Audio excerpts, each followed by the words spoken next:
Hello everyone, and welcome back. We are back with more Phoenix Wright Ace Attorney Trilogy, Justice for All. And as you may or may not know from earlier, I do have a new mic now.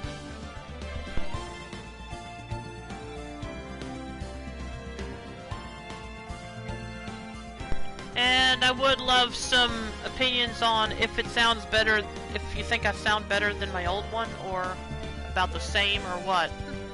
I definitely love the headphones. I definitely love the headphones more. They're definitely more comfortable than the ones I've been using. Hey Co-Gamer, welcome to the stream. How you doing tonight? Also, tell me if you can hear my voice okay over the game volume, because I can adjust the microphone volume if needed. Anyway, we're about to start part 2 of the investigation. I'm doing good, and also I can hear you just fine. Does it sound any different from my old mic?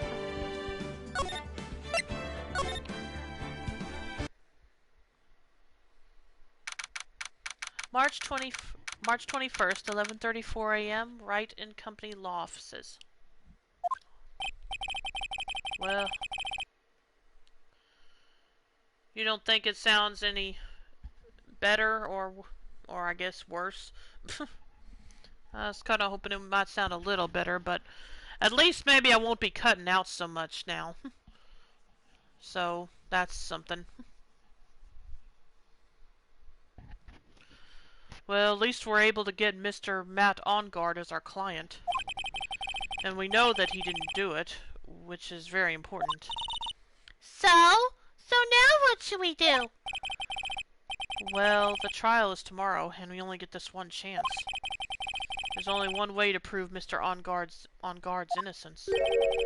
We have to find the real killer. Okay, then let's start looking. Oh, right.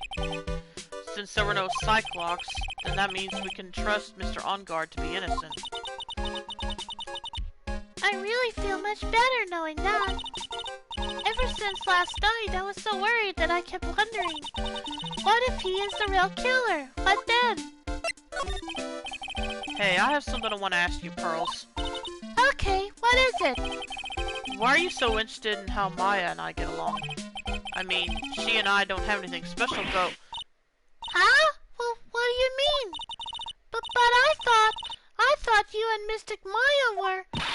I've been mistaken all this time? No way! She really wasn't kidding. Pearls actually believes Maya and I are... Yep, just brought a crushing reality onto her. Maybe I should have just left it alone. Mr. Nick, stop it! Don't hide your true feelings from me! Ow, she slapped me. Okay, let's see, I guess we can start at the detention center. March 21st, detention center, visitor's room. Oh dang, not gonna hear the end of that! Oh, the lawyer dude. So, what'd you find out? Well, I'm still in the middle of investigating. I see. Well, I've already told you everything I know, dude. Have you? Can you tell me about your activities last night? After I got the warrant, I took a break and went back to my room. I had that post-ceremony stage show to do, so I was in my nickel samurai costume. And you were alone the entire time? My manager was running around being busy. Yeah. Because of the press conference you were supposed to hold after the show? I told you, dude. I have no idea about my press conference, alright? That's strange. I thought the Nickel Samurai was going to confess something. Anyway, when I was leaving my room, that's when I noticed it was kind of noisy. Mr. Kurita was already dead at that time? Yeah, that's what I gathered anyway from my manager. I'm beginning to gather that this guy can't do a thing on his own. That's when the detective in the green coat showed up. He searched me, and then out of the blue, the dude arrested me. About you and the victim, Mr. Juan Carita. What sort of... That's got nothing to do with anything, dude. Man, with that face of his, you can't even tell he's the same age as me. And he wanted to try to make a Jammin' Ninja movie, even though we all know it failed. The Nickel Samurai still won in the end, right? Yeah, I took the Grand Prix by storm. So why would I, the winner, have any reason to kill the guy anyway? Dude, you'd think it'd be the other way around, you know? Alright, let's head to... well, okay. Let's head to the hotel lobby is what I meant. Is she gonna be here? March 21st, Gatewater Hotel, hotel lobby. Yep! Hey, what do you think you're doing? You can't come in without... Good morning. Hold on, it's you! What's going on around here? I heard poor Juan was killed. Is that true? It's a bad rerun is what this is. Another steel samurai doing the most evil of deeds. You know, that's not entirely... I'll have you know I was a huge fan of Juan's. Why do all the stars I'm interested in drop one by one like flies? Maybe it's a curse. It's always been that way, ever since I was little. The other girls call me the Queen Worm. Okay, I was joking, but... actually I wanted to ask you about the murder and what happened. Okay, I was joking about being a curse, but apparently there's some truth to that. Don't push me, boy! Mr. Nick? I couldn't hear everything she said because she was talking too fast. Yeah, I couldn't read everything she was saying, so we're in the same boat. Miss Old Bag, could you please speak a little slower? Don't boss me around, you spike-ahead smarty pants!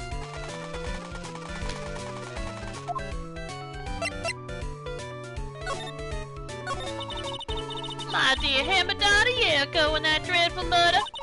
And only recently did I finally find a star that makes this heart go pa-dump again. I don't know what to say. I ask you, what is every star I cheer for was in, except kicking the bucket? I'd watch your words. No one's going to get away with saying anything bad about my one. But I haven't said anything. Well, I don't believe a word that woman says anyway. Huh? What woman? That irritating backwater girl with the afro and the horrible country accent. Oh, right. Lotta. I mean, what's the matter with... What's that manner of speaking supposed to be? And why does she never stop? Honestly, women these days, they don't know the meaning of the word monster. When I was a young maiden, not so beautiful, but despite this, I pressed flowers on. Pearls, are you thirsty? A little. Okay, I'll go get you some juice or something. Thank you very much. Hey, are you paying attention? Youngins today. So, I'm guessing Miss Old Bag heard everything from Lotta. I want to ask you about what happened around the time of the murder. Oh, I don't know anything about that. I was here getting ready. Getting ready for what? The show, of course. Well, and the press conference afterwards. Cue mysterious music for the magical press conference. Anyway, I don't know anything about the murder. Oh, I see. But... but if you're talking about what I saw, that's different. I saw it very clearly. What? I saw the most important moment of the night. This ought to be good. The most important moment? You don't mean... Oh, so now you treat me with respect, you disrespectful child. When you speak to your elders, you should always be polite. Really, kids today.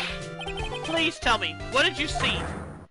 Oh, crap, of course. Gosh, dang it. 4 of them! The murder last night was gruesome, wasn't it? But then what murder isn't? Please don't stray onto another tangent. Please. If you want to hear more, then show your respect and bring this lady prison. Really? Ugh. Fine. Well, let's see what I can do with this.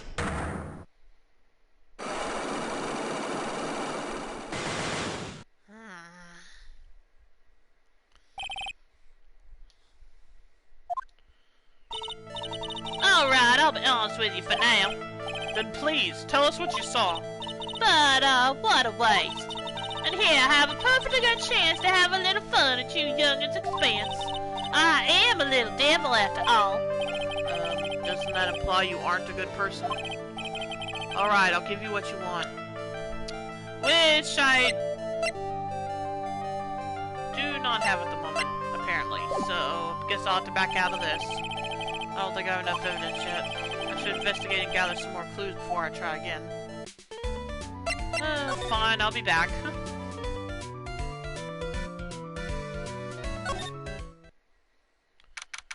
March 21st, Gatewater Hotel, Viola Hall. Looks like the investigation is still in full swing. The hotel staff and the police are running around like a bunch of headless chickens.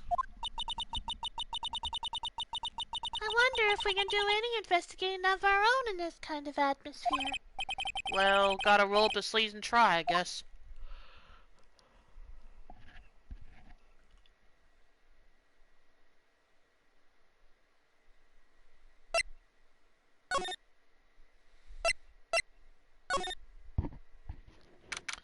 March 21st, Gateway Hotel, hallway. Hey, you're here. Been waiting for you, Mr. Lawyer. Lotta. Hey, Mr. Cop fella, the thief showed his face. What? Arrest him, put him on trial, find him guilty, give him the death penalty. For being a thief? Well, what's wrong, Lotta? Are you feeling alright? Looked here and there and up and down the mountain, but ain't here. Why don't you just hurry up and give it back to me, you creep? What are you looking for? My camera! C-A-M-E-R-A! It's my lifeblood. I'm gonna die without my $700 camera. Your camera? Look, don't lots of people say the criminal always goes back to the scene of the crime? And looky, here you are. Yep, here I am, faced with a lot of trouble. Huh?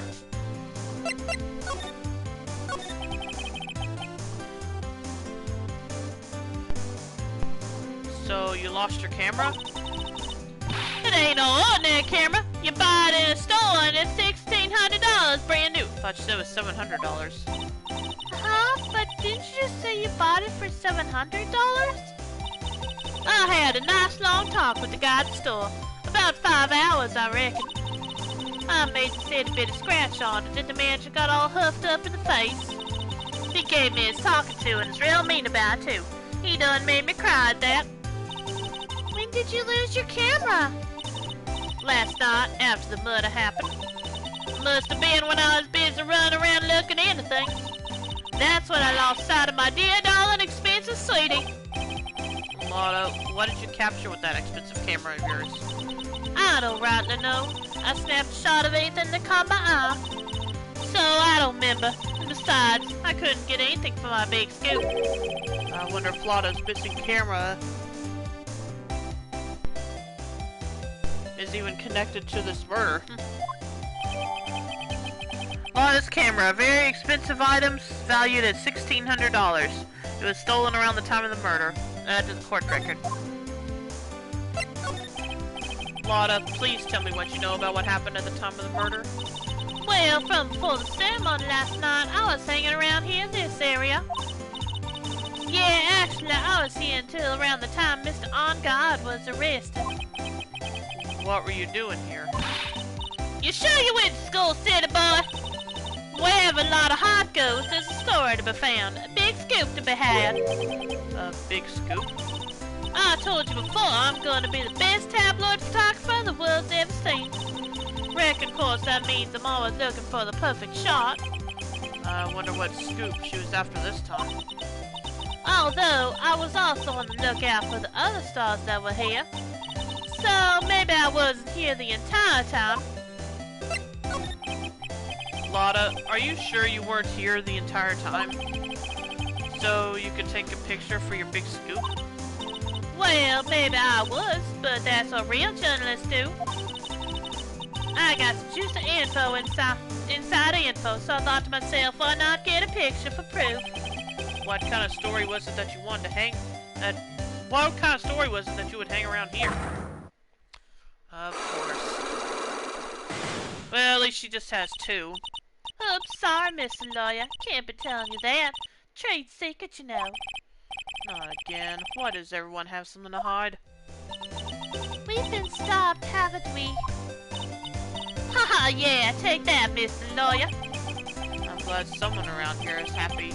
Miss Lotta and your eye rule smile. Okay. Oh, we can check out the hotel rooms. Okay. March 21st, Gatewater Hotel, on guard's hotel room. Where are we? We're in Mr. On Guard's dressing room. This is our client's room. May I help you with something? Oh, okay. You're Mr. On Guard's lawyer, correct? I gathered as much. I also looked for lawyers on my end, but to no avail. How did you know I'm his lawyer? You were just saying that he is your client. In a situation like this, the only person who would use such a word would be his lawyer. Wow! It's a simple deduction, really. The trial is tomorrow, and Mr. On Guard's situation is looking rather grim. So you came here, one stop in your mad dash to find clues to build his case, correct? Well, you're not totally right, but you're not totally off either. It's really not the time to be showing off, Mr. Nick. I'm Adrian Andrews. I hate to waste time, so let's get down to business. Alright. She may be of small stature, but appearances can be deceiving. I assume the first thing you need to know is what everyone was doing that night, correct? Yes, that is correct.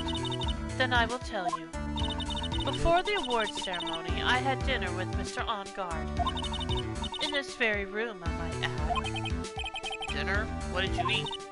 I told you, I hate to waste time with trifling details. If you took a look at the table yourself, you wouldn't need to ask me. Bet it's a lot of fun at parties. When the award show was starting, I headed for Viola Hall. And after the show ended, you came back to this room? No, I had some small errands to run. I helped with the preparations in the lobby. Oh. Preparations for the post-ceremony show, I guess. When it was time for the post-ceremony show, I came back to call for Mr. On Guard. After that, I went to visit Mr. Kurita. And that's when you found his body, isn't it? You really held strong through everything. Yeah, she does seem to be mentally tough as nails. So about you and... Stop right there. You aren't seriously about to ask how Mr. On Guard and I are related, are you? Sorry. I have no idea how he could choose you as his lawyer. Why did she have to go and say something like that? Mr. Nick, calm down and hang in there. I'll give you a shoulder rub to relieve your stress later, alright? I already gave you my name earlier, but I'll add that I'm Mr. On Guard's manager. His manager?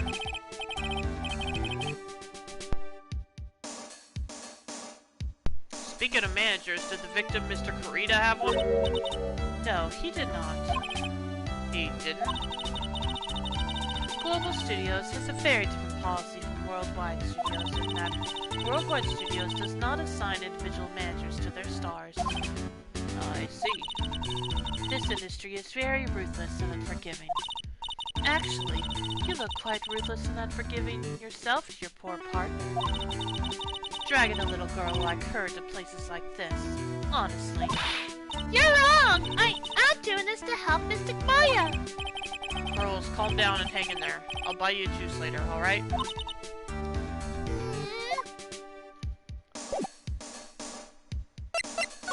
Let's kind of look around here a bit.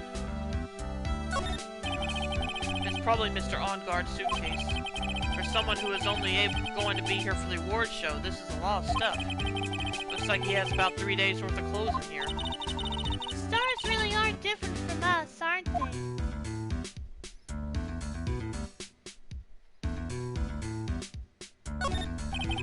Looks like dishes left over from dinner. A dinner for two at that. I'm sure they're Mr. On-Guard and Miss Andrews' plates. Looks like they had T-bone steaks. What's with Global Studios and T-bone steaks?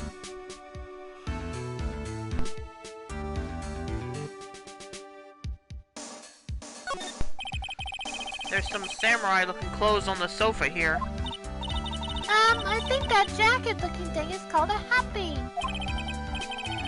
Whatever it is, I'm sure something like that would make a great souvenir. Maya would be absolutely thrilled.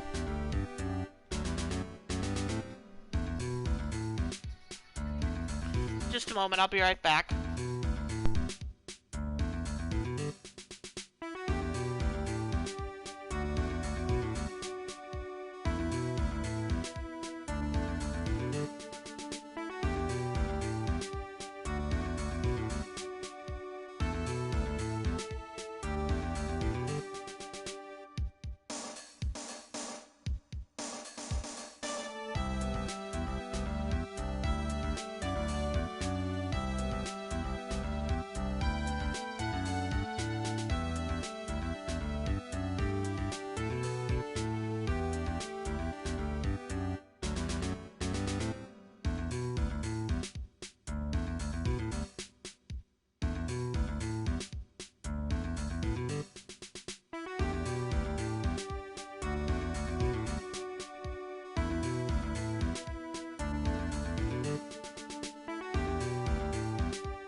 Okay, I'm back, and welcome to the stream, Soup.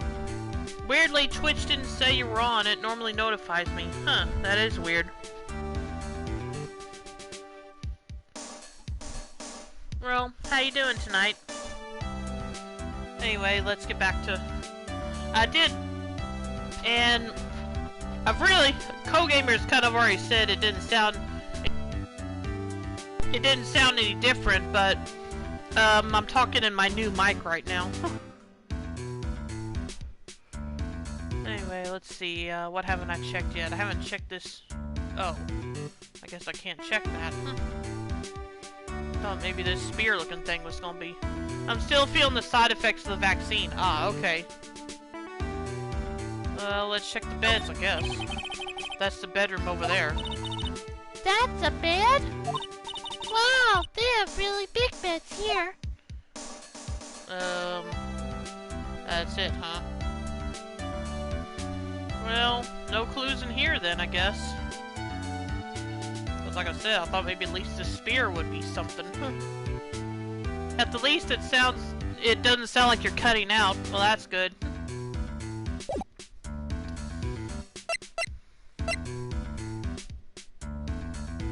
Let's see. Oh, and since you missed it, I've got 2 people that I have to unlock Cyclocks on. Let's see. I gotta go check one Karita's room.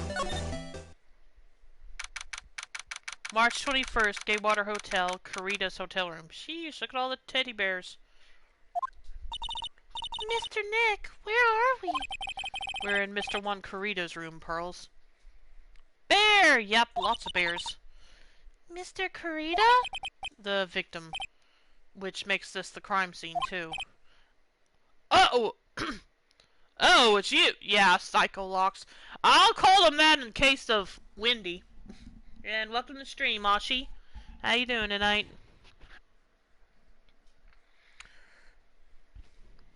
I got a new mic, my new headphone mic in today, so at least there shouldn't be any more problems with my voice cutting out. Oh, it's you! So, what happened? The kidnapper, has he contacted you again? Not yet. He probably won't until we win Mr. On Guard's acquittal. You doing okay, pal? Hanging in there? I just want Maya to be alright.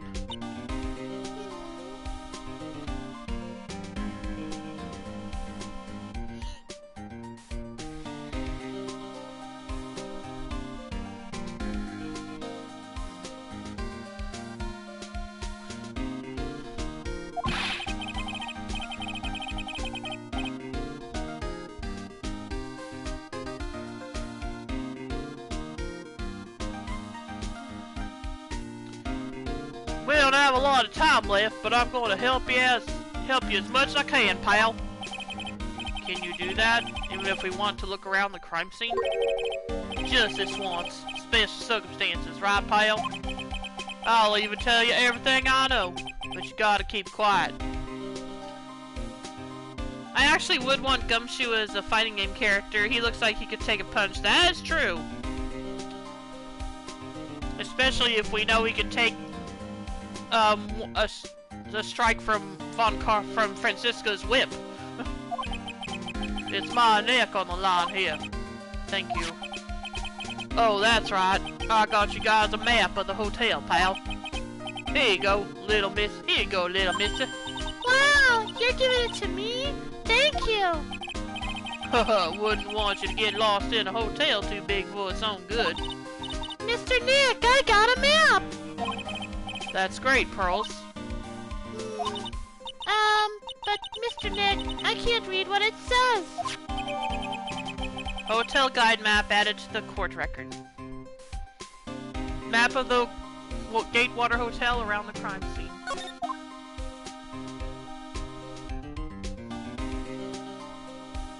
Just a sec again.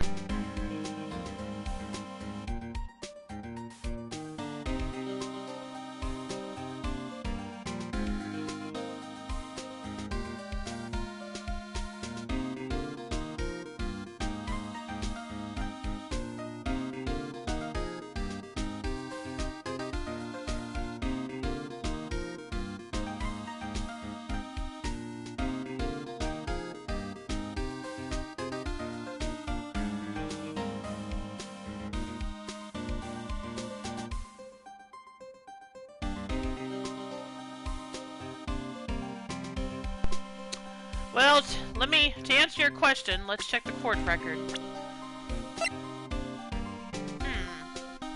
Yeah, she should be able to read. Then again, think about who her mother is.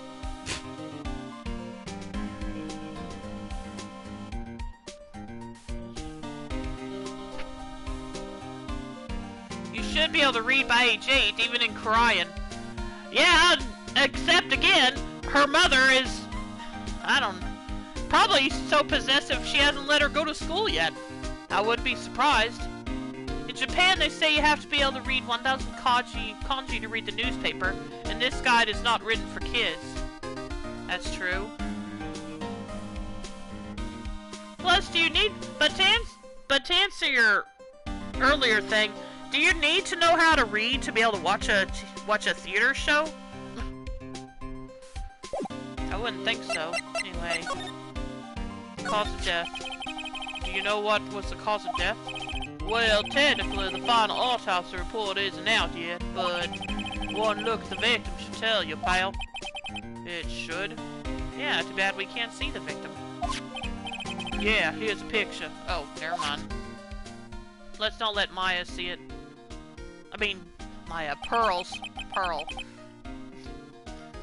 There's a knife in his chest. Barely. Yeah, pal, that's the murder weapon.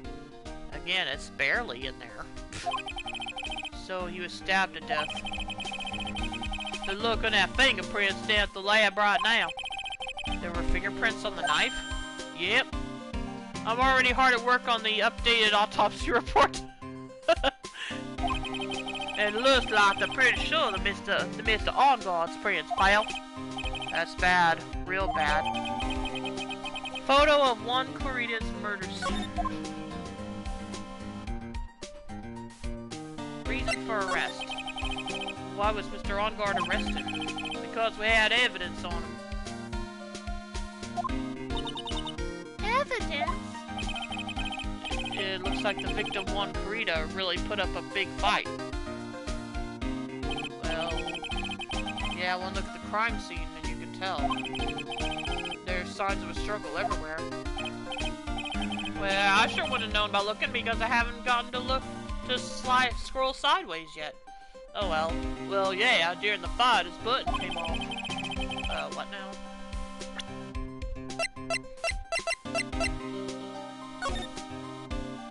Oh, okay, I see what they mean. Got it. Mr. On-Guard said something about a button. Something like one of the Gem and Ninja's buttons got caught in his Akama. But that's not all. What? There was a witness, pal. A witness? Who is it? That lady, Miss Old Bag. Please, anyone but her. The prosecution has plenty of evidence to make a solid case. Not to mention there's something around where the Vic was that's a little off. Something that's a little off? As in, that's for you to figure out, pal! Alright, let's try to figure it out, Mr. Nick. Alright, let's see here. Yeah, okay. I think I see what he might be getting at.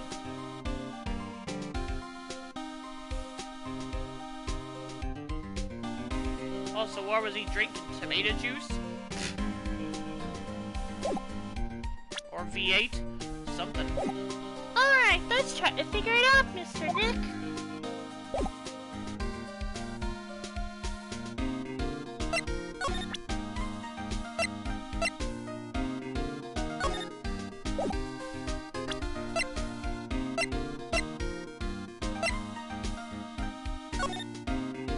Let's see, hotel guide map partial.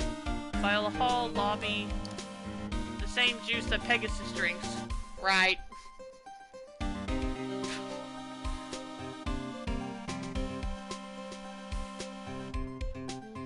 Just wondering. Oh, I guess that was the US version that put the tomato on it. Probably.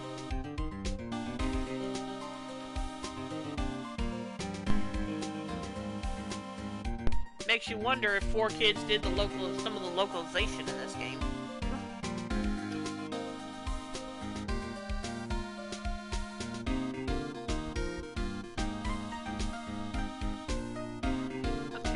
Hotel, Guide Partial, Viola Hall, Lobby, Corrida, and On Guard. Well, that's not helping much yet.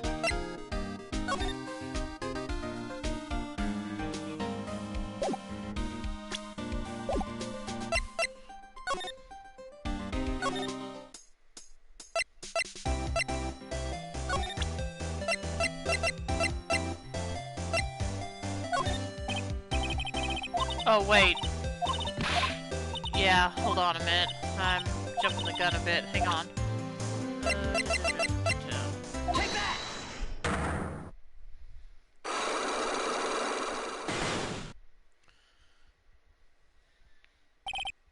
Big scoop. Lotta, will you please answer my questions? On the night of the murder, why were you loitering around the victim's room?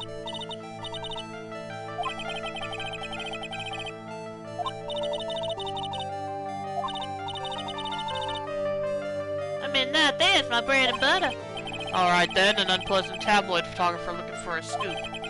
I'm going to say that you were looking into a scandal. Could it be that you, Lotta Hart, were looking for a break with a huge story? Perhaps an unfolding scandal between one Corrida and this person? Take that! Who the heck is that?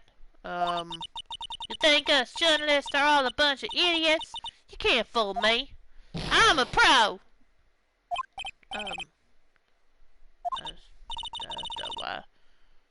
So who's this person anyway? If you're such a pro, why don't you do your own research and figure it out? Let's try that again, shall we? Could it be that you, Lotta Hart, were looking for a break with a huge story? Perhaps an unfolding scandal between one Corrida and this person?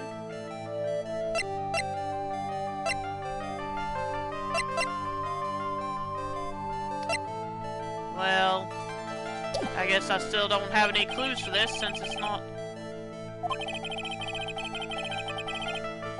But I don't know where else I'm supposed to search at this point.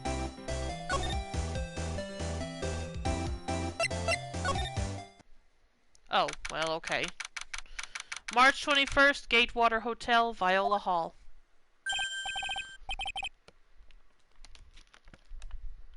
Oh, Mr. Wright, how are you? Mr. Powers, have you been here the entire time? Yeah, people connected to the mud aren't allowed to go home, let alone leave. Can you tell me a little more about the Nickel Samurai TV show? Okay.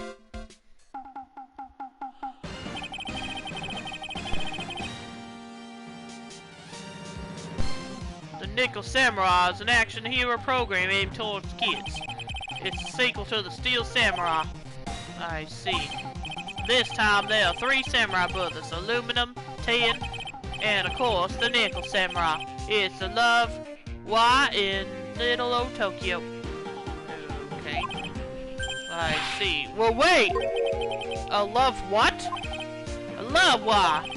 This girl Sayo works at the tea shop and all 3 guys fall for her at the same time. Oh, I guess the Y shape is like the 3 brothers colliding over this one girl. Anyway, Sayo is the actual daughter of the evil Strawberry Clan's leader. Sounds like an unusual situation. Like Romeo and Juliet times 3. Yeah. Strange thing is, this sort of forbidden love story is really big with the office ladies. Yes, Pearl? Well, what happens next? I want to know. Miss Sayo. Does Miss Sayo fall in love? She does, doesn't she? Every Sunday at 8 a.m.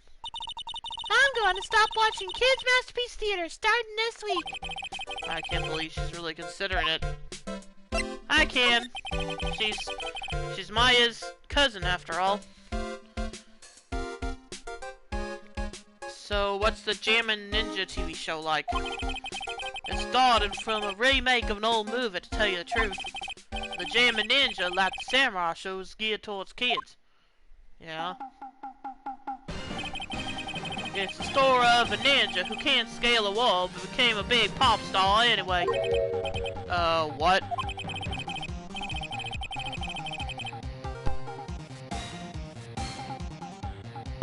He was a really lousy ninja. Absolutely couldn't do any ninja things right at all.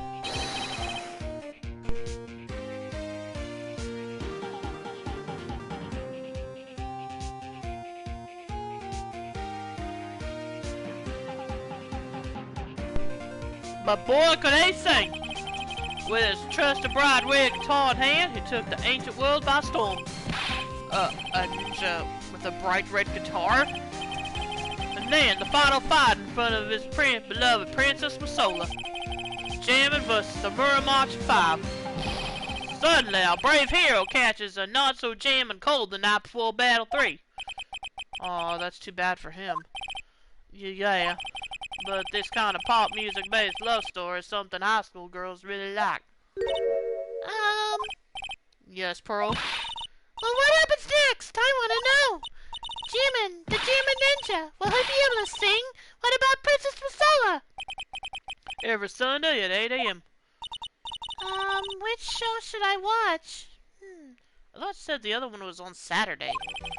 I can't believe she's really considering it.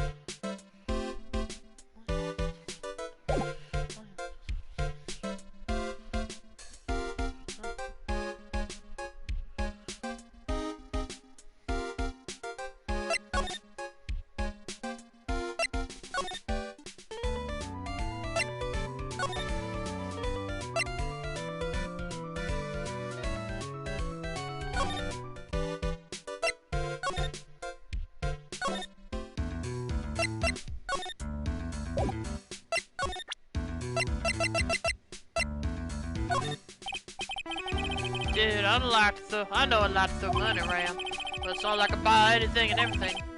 That's nice because it's not up for sale anyway. Okay, fine.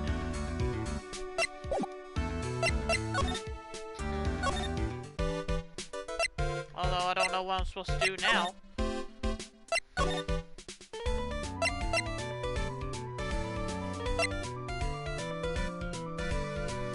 Phoenix has a character arc over several games regarding his feelings about the Steel Samurai. Oh, great.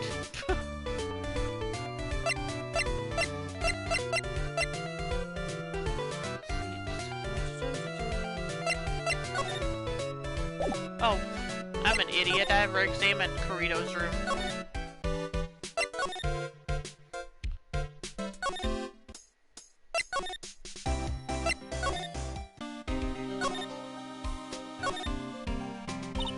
Wow, there are a lot of bears. Alarm clock ones, collector's editions, stuffed titties, plastic models. It's pretty overwhelming. Is there a kind of bear he doesn't have? There's even a few in the trash can. Yeah, I get the feeling maybe the guy didn't really like bears. Poor teddies.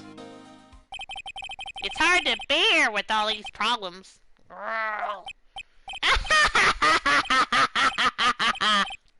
What now?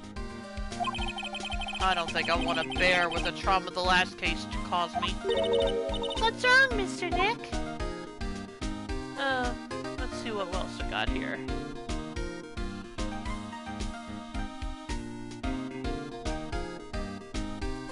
Okay, nothing there. Oh. It's so messy here. Pearls really likes things neat and tidy, I take it. There are a lot of electronic things in here that I've never seen before. Hey, Mr. Nick, tell me what they are, pretty please. Okay, that over there is a watch. You wear it on your wrist. I know what a watch is. Oops, for a second there I forgot I was talking with Pearls, not Maya. Ouch!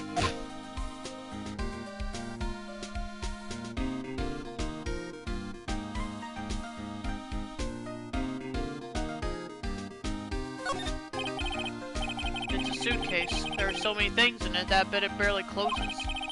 There's his clothes, a dryer, a electric shaver, a calculator. Do all stars pack too much stuff like Mr. Kurita? Maybe. He's got a rice cooker here, looks like.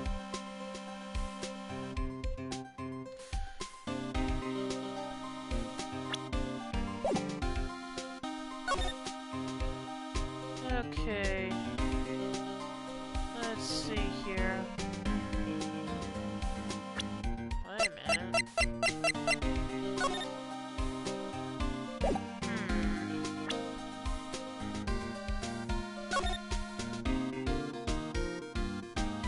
Oh, okay. Never mind.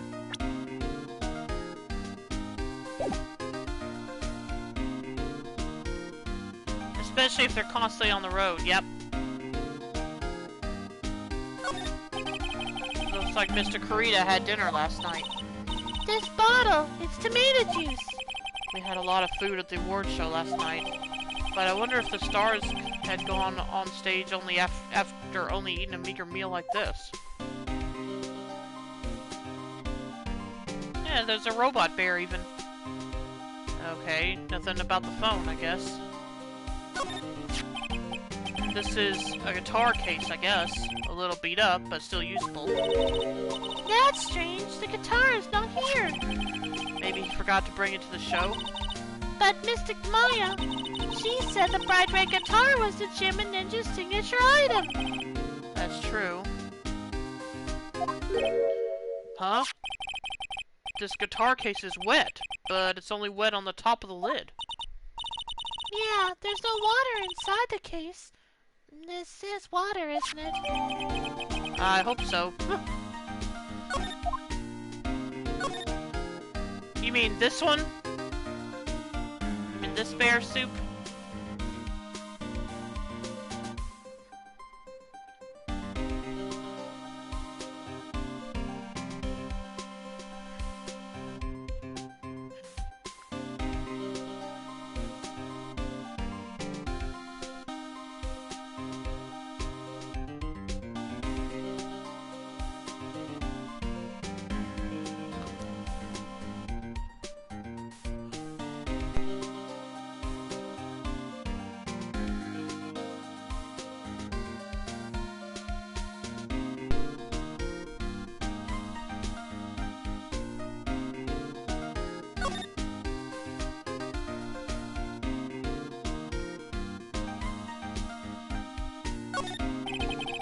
Balls of cosmetics are scattered all over the floor. This is probably where Mr. Kurita fought his assailant. What are these bits of glass from? A flower vase, maybe? There are flowers on the floor, but I don't know what they are. You don't know much about flowers, do you, Mr. Nick? It's a beautiful wine glass, and there's tomato juice in it. Ew, tomato juice. I don't really like it much. There's a bottle of it on the table over there. That's probably where this came from. But doesn't it seem weird? What seems weird? I mean, everything else is scattered all over the floor. She's right. The flower vase was broken and the makeup is strewn everywhere. Why is this glass the only thing that's still here? Alright. Found next to the victim is filled with tomato juice. No sign it's been drank.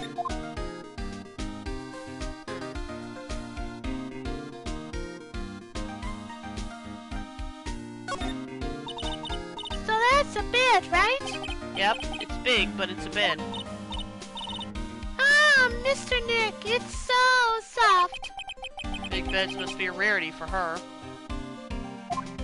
Yeah, should we be letting her do that?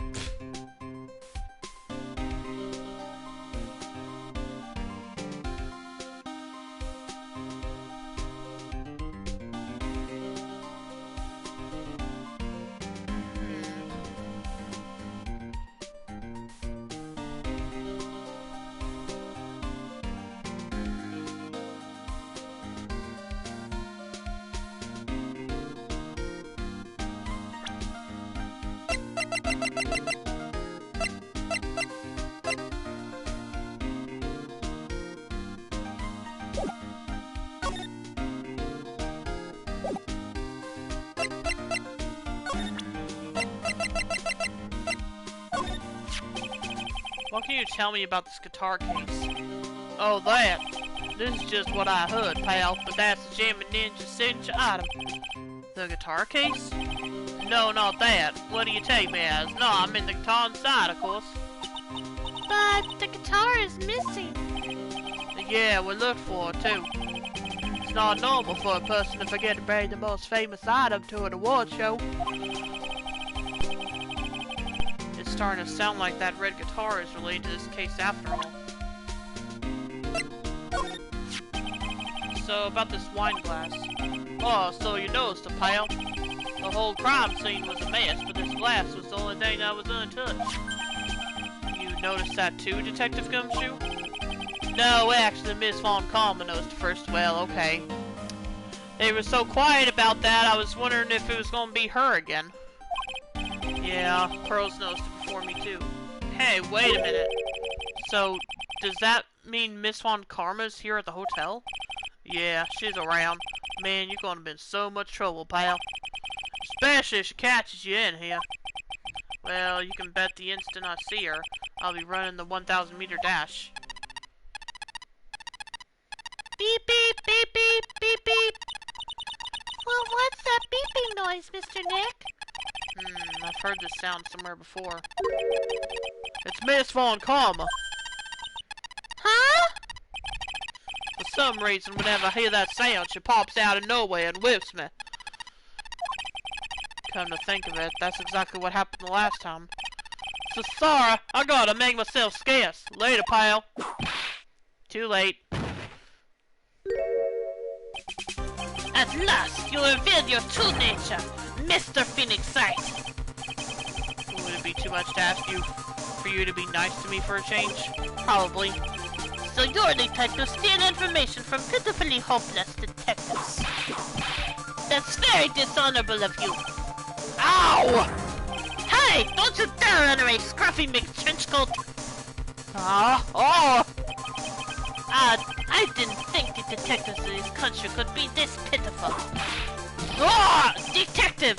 Come over here for a second.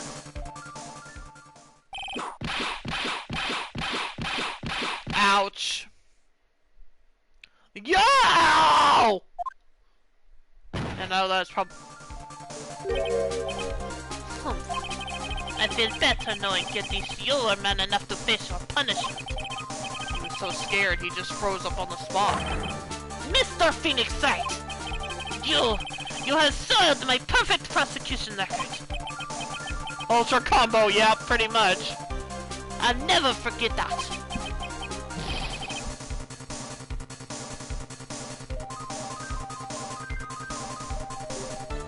This time, victory is mine! Victory is yours. Is that all this means to you? What? Humph. Come, Scruffy. The investigation briefing is about to begin. Yes, sir. Yes, sir. This isn't over yet. I swear on my family's honor. Ow! What'd she throw at me now? What is this?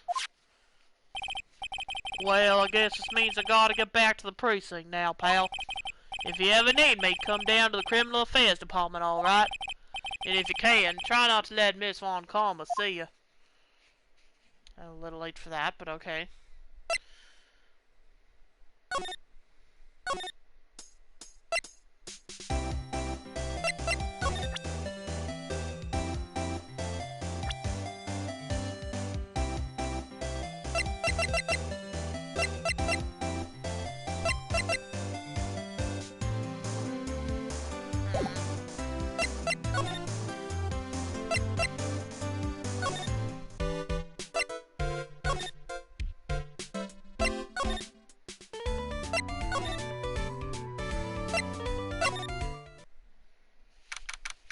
March 21st, Police Station, Criminal Affairs Department. It doesn't look like Mr. Scruffy Detective is here. Great. Now even Pearls is calling him Scruffy. Thanks, Francisca. They said something about an investigation briefing earlier, right? Why don't we come back and try again later when they're done? Okay, I guess that's all we can do, right, Mr. Nick? Yeah, but I don't know what I'm supposed to do now.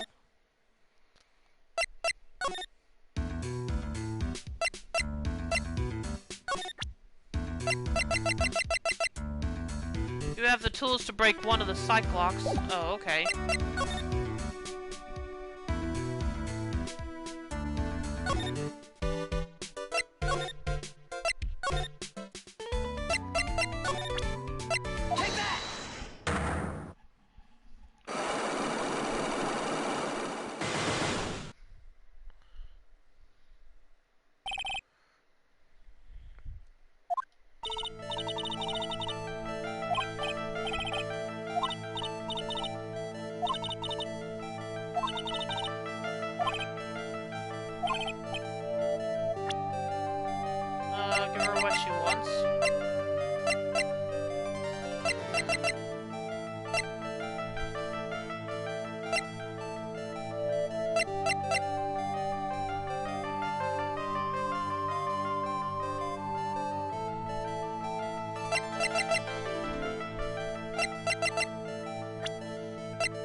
Let me save before I do this.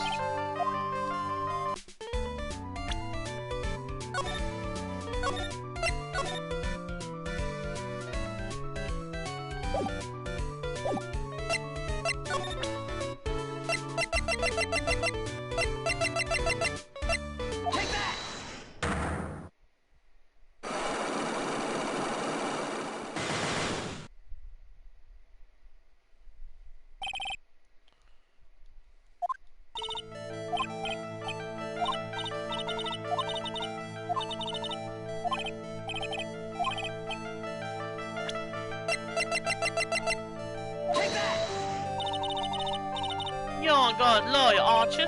Well, yes, but... Then forget it! There's no way I'm telling you! But why?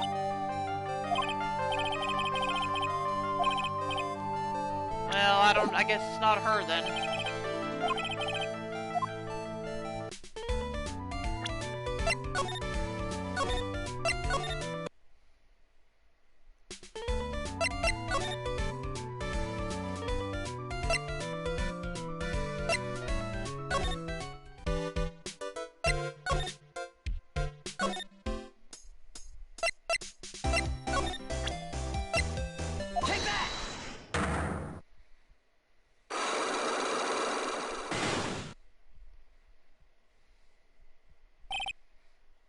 Big scoop. Lana, will you please answer my questions? On the night of the murder, why were you loitering around the victim's room? I told you, didn't I? For my scoop. What I want to know about are the details of this scoop. That's not something I can tell you. I mean, that there's my bread and butter.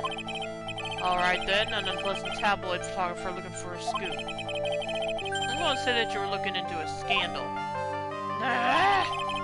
Could it be that you, Lotta Hart, were looking for a break with a huge story? Perhaps an unfolding scandal between Juan Carita and this person?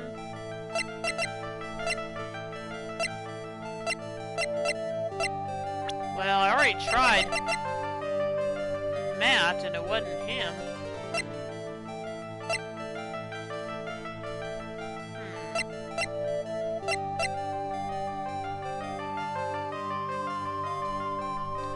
I guess I'll give it a try. Oh, that was it, huh? This woman.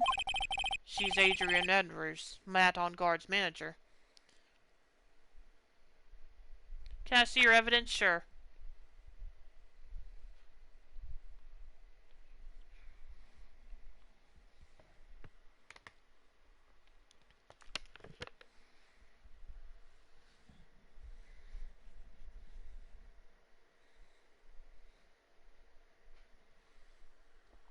You done? You already done looking at it?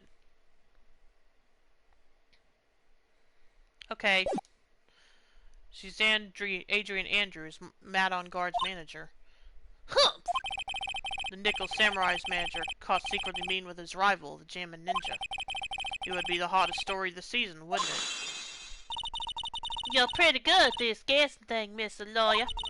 But you can't just make up any old thing and think it'll make the papers. You gotta have backup. Backup? Yeah, you gotta have that, what's it, news source? You mean news source? That's it! So show me something that shows that one guy had something with Miss Andrews. Yeah, I got nothing. I don't think I have anything like that.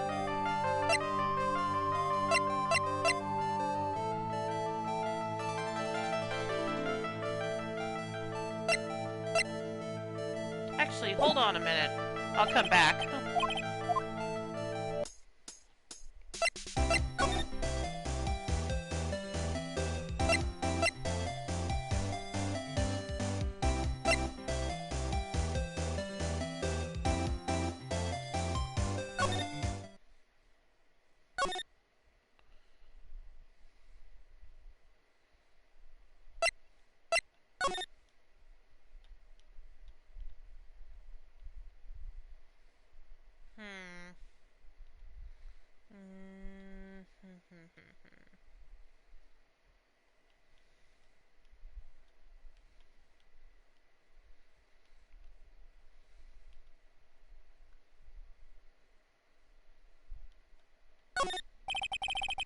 was called?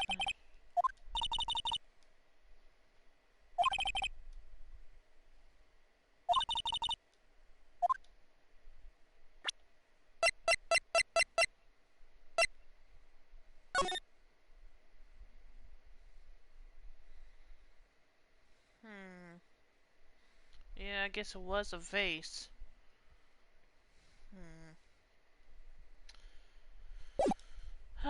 I guess not. I guess that's not the proof. No sign.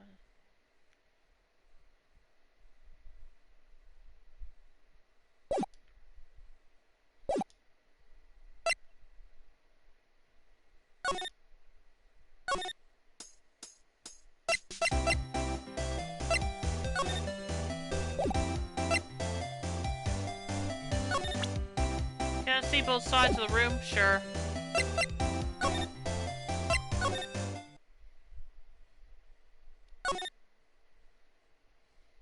Oh, I didn't examine this. I didn't notice it was down on the table, actually. Mr. Dick, what's this piece of paper? It's called an autograph. Autograph? The paper's got Mr. Corito's name written on it, so it's his autograph. I can't read it at all. To be honest, I've never seen writing that looks like this. It's a special way of writing called cursive. Look here, see how it says, "To my dearest Wendy," in more normal letters here? Okay. Guy, just... This sloppy, unreadable writing is crazy and cruel to give this to someone. Hold on. Wendy, I've heard that name somewhere before. Yep, so I guess we'll deal with Lotta later. Oh wait, have you let me know when you've seen all of this side of the room, Soup.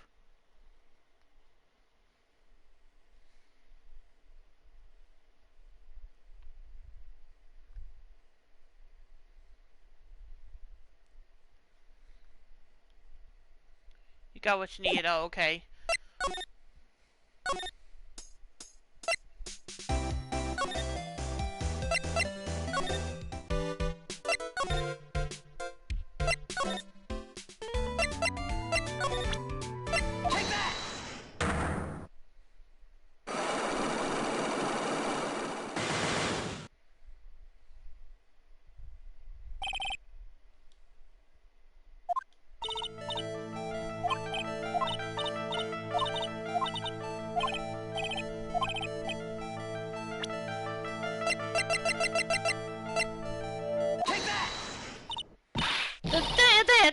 That's one's autograph. Yes, it is. And it even says "To my dearest Wendy" on it. That's me, right? My name is Wendy O'Beck, so that Wendy has to be me, right? Well, it may say Wendy, but somehow I don't think Juan had this Wendy in mind when he signed it. Oh, please, give it to me. Let me have it, please.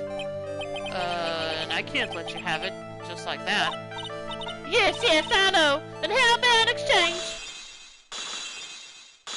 Yep, that did it. Oh, well, okay. Not all of them. Wow, she must really want this autograph. My offer isn't good enough for you? Fine, Mr. Wright, you win. Wendy O'Beck, ready to open up a heart of my dearest one. Okay, there we go. I kind of figured we just needed one thing to get hers all unlocked. Autograph given to Wendy Dear. To Wendy Dearest. Okay, moving on. Predictable bag, yep. What you witnessed. I feel bad for you now. Nah, I'm fine. Huh? I tell you, I saw him that night. I saw him coming out of Juan's room. You're kidding! Oh no! It was about 10 minutes before Juan's body was discovered. It was just a coincidence. I was on my way to the toilet, mind my own business. And did you tell that to police? Well, of course. I thought I could get a gift certificate or two out of it, maybe more. A gift certificate for what? gift certificate. I've been recruited again for that part of the trial. You know, the trial tomorrow. This time you're gonna get it. I'm gonna work hard to get your client pronounced guilty. But Mr. Ongard hasn't done anything bad. I don't care about details like that. I know he did put one in. I just do. That yellow-bellied chicken. A yellow-bellied chicken? I wonder what that would look like. I trust my senses. I know when someone did something bad, and I say he did it. What did Mr. Ongard ever do to her to deserve this? What did Mr. Ongard do to you to make you so... You don't know. That guy, he framed my one. He created that scandal that played poor one. Mr. Nick! So, I'm drinking some cranberry tea to help me feel better today. That sounds good. Whoa, what is it? What's a scandal? Oh, I'll tell you about that after we get home, okay? Poor one led astray by the wiles of that vile temptress. Mr. Nick, what do vials and wild temptress mean?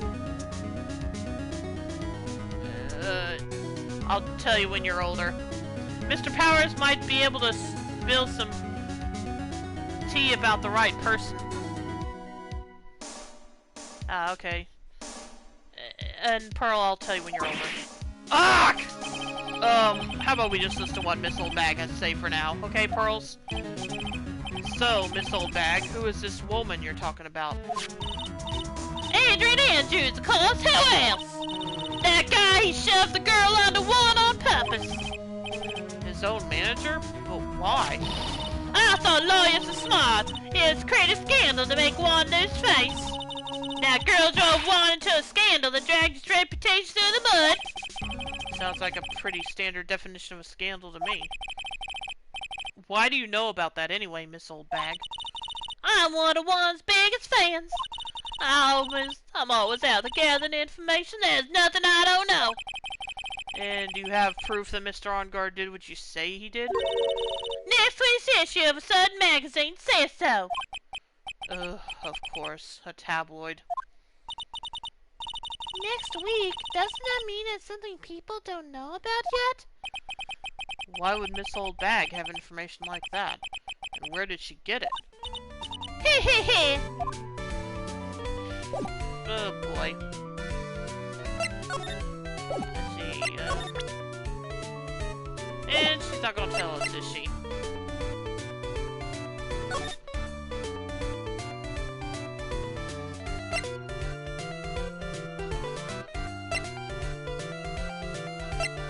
Let's see.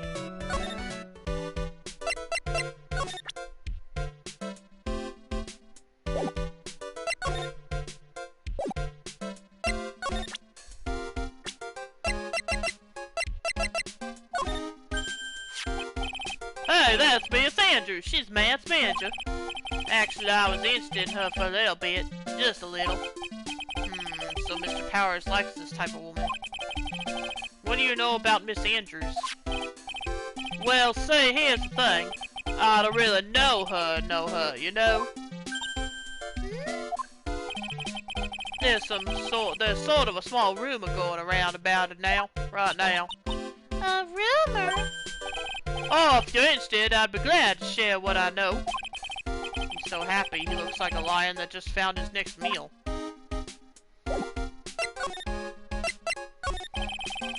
Would you mind telling me about this gossip?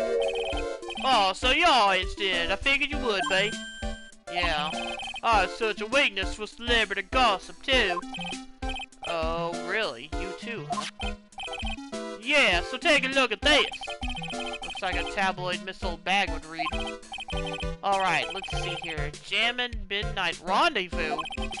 To the mysterious yet powerful manager to the stars, Miss A.A. You see now, don't you? What? You can stop pretending to be in the dark, Mr. Wright. Juan Corrida didn't have a manager of his own, which means if we're talking about a sudden manager with the initial AA, Adrian Andrews? Yes, exactly. This is big news. But it seems kind of odd. That woman, Miss Andrews, together with the biggest rival of her client. Oh, it's that wonderful thing that can only happen between two people. Mr. Powers looks so happy. Crows is just following along, not having any idea as to why he's smiling. Well, like the saying goes, one man's garbage is another man's treasure. Alright, here we go.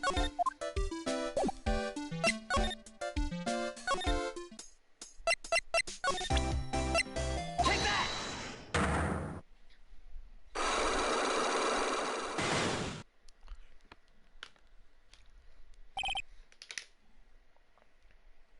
Big scoop.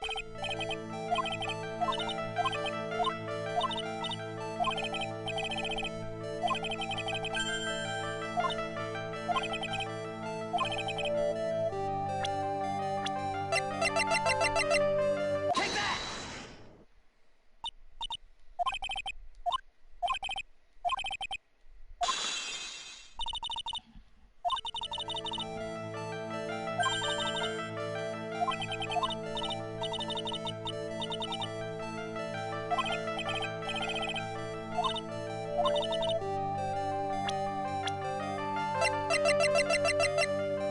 Take that! This is the article from a certain weekly tabloid. Jammin' Midnight Rendezvous? Jammin' Midnight Rendezvous? To the mysterious yet beautiful manager of the stars, Miss A.A. Ah! Mr. Carita didn't have a manager of his own. What's more, his rival, Mr. On-Guard's manager, Adrian Andrews. She has the initials AA. You saw this article and then thought to take some pictures of them as proof. That's why you were looking around Mr. Carita's door last night. Wah!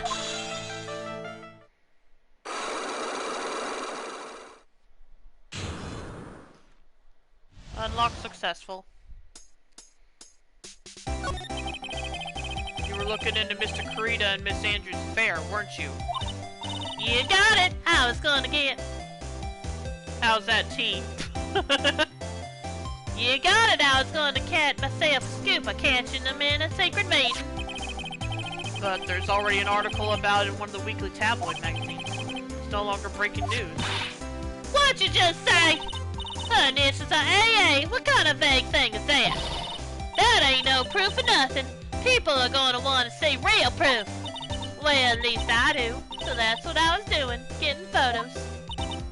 Oh, I'm gonna whip up the reader's interest with some gossip and a little misleading.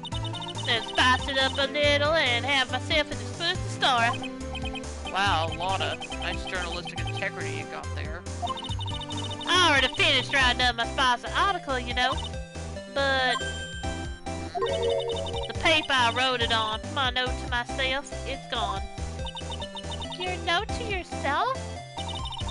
It was inside the case of my $1,600 camera.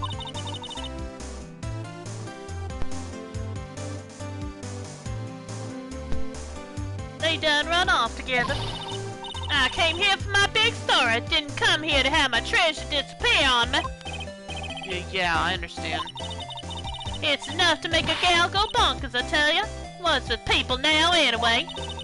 I never thought I'd see the day when someone done steal something from me. You really want that note back, huh? I've got no idea why, though. The story on that note is probably a bald-faced lie. That's bald-faced lie, but okay. Lotta's camera updated in the court record. Stolen night of the murder. Tabloid article about the victim was in the case. Well, still have no idea where to find that camera, though.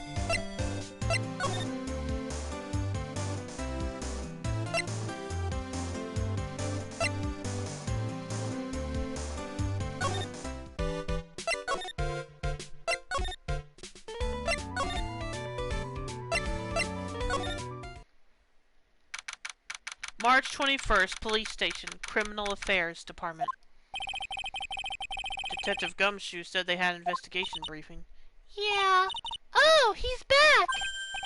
Hey, so you came, pal? Why the blunt greeting? Because there's nothing to be friendly or happy about. What do you mean by that? Well, things look perfect this time around. The evidence and testimony are airtight. But we can't just roll over and die. We have to stay positive. So, what do you mean the evidence is airtight?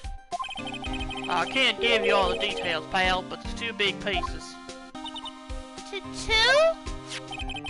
And both of them are in this photo. The first is the button that's missing from the victim's chest.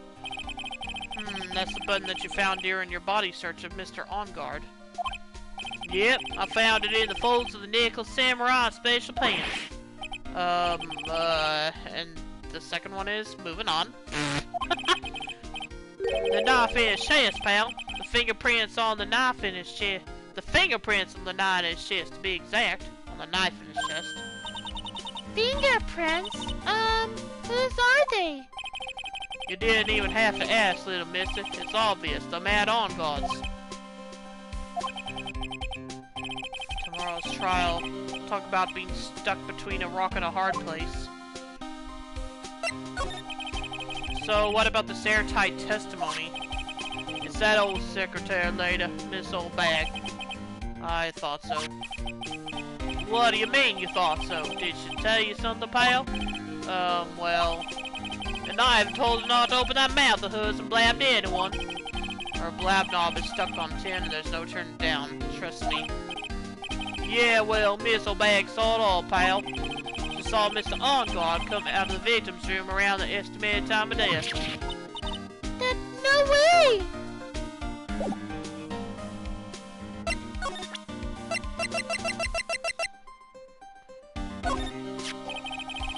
Pretty interested in this bit of gossip ourselves.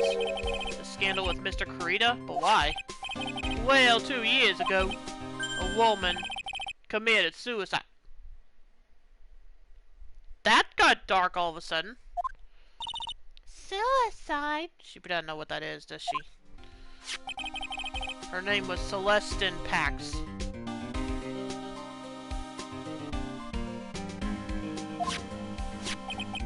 And she was one Kurita's manager. Ah. The victim's manager? But that's not all, pal. Miss Anpax was Miss Adrian Andrews' mentor. She taught Miss Andrews everything she knew about the business from square one. Her mentor? A woman who is both Mr. Kurita's manager and Miss Andrews' mentor. Could her suicide have something to do with this case? Do you want to know more about it, pal?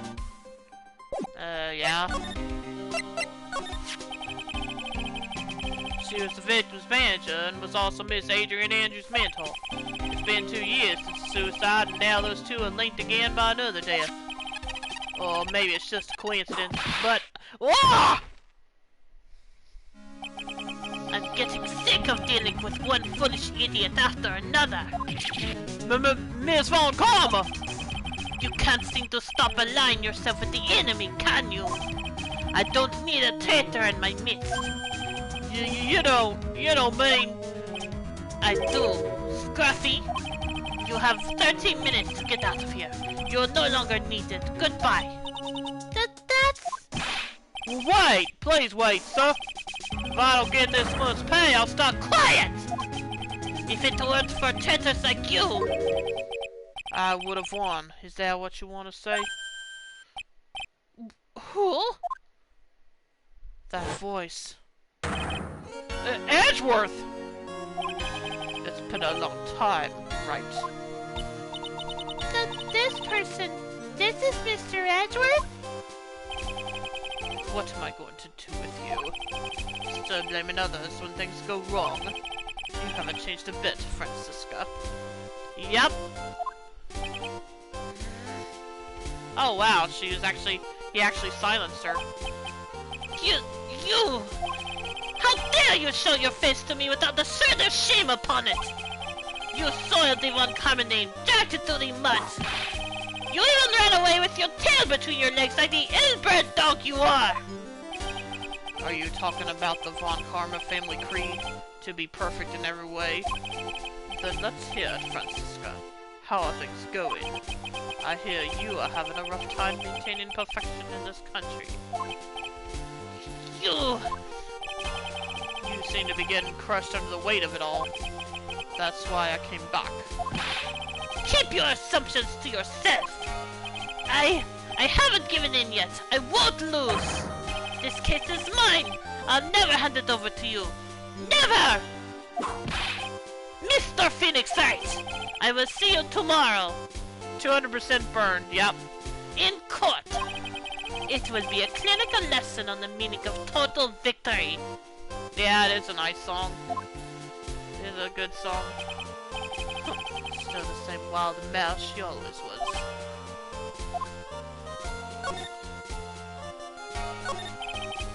I thought you, the prosecutor Miles Edgeworth, had gone and died. Mr. Nick! I never wanted to see you again. I think that's enough of a warm welcome for someone you haven't seen in a year. Are you going to run tomorrow's trial? You heard her, right? That wild mare hasn't given in yet, it seems. So no, I don't think I'll be making an appearance.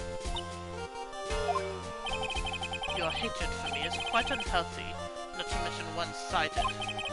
But I will say one thing. You can't win on your own at the trial tomorrow.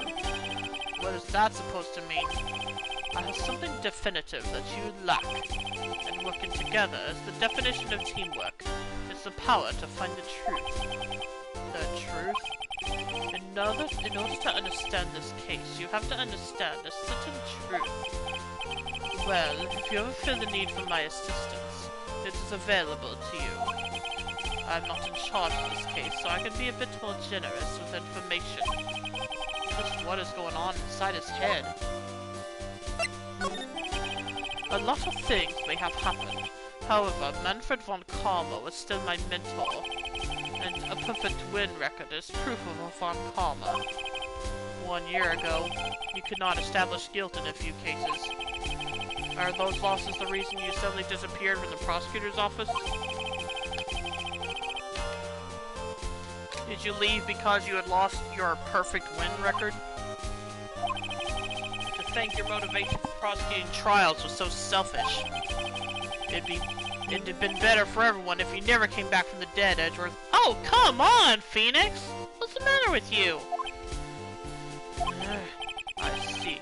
Then let me ask you something. Why do you stand in the courtroom? What is your reason?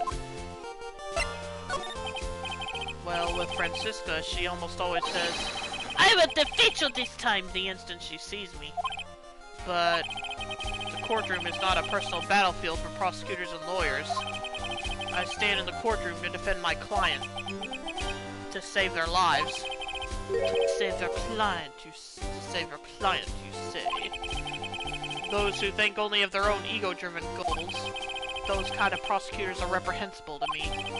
Even if you're a prodigy, or someone like you, Edgeworth. It looks like there's still a lot you have yet to learn. A lot I've yet to learn? Me? Well, that's enough for now. The time when you will see is coming soon enough.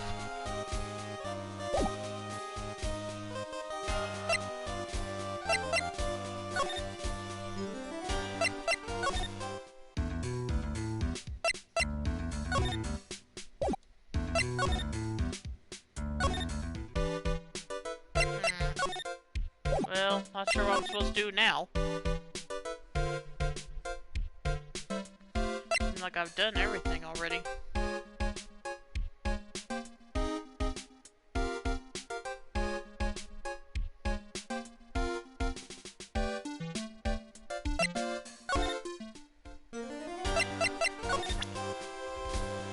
When stuck, try presenting to the new person, yeah.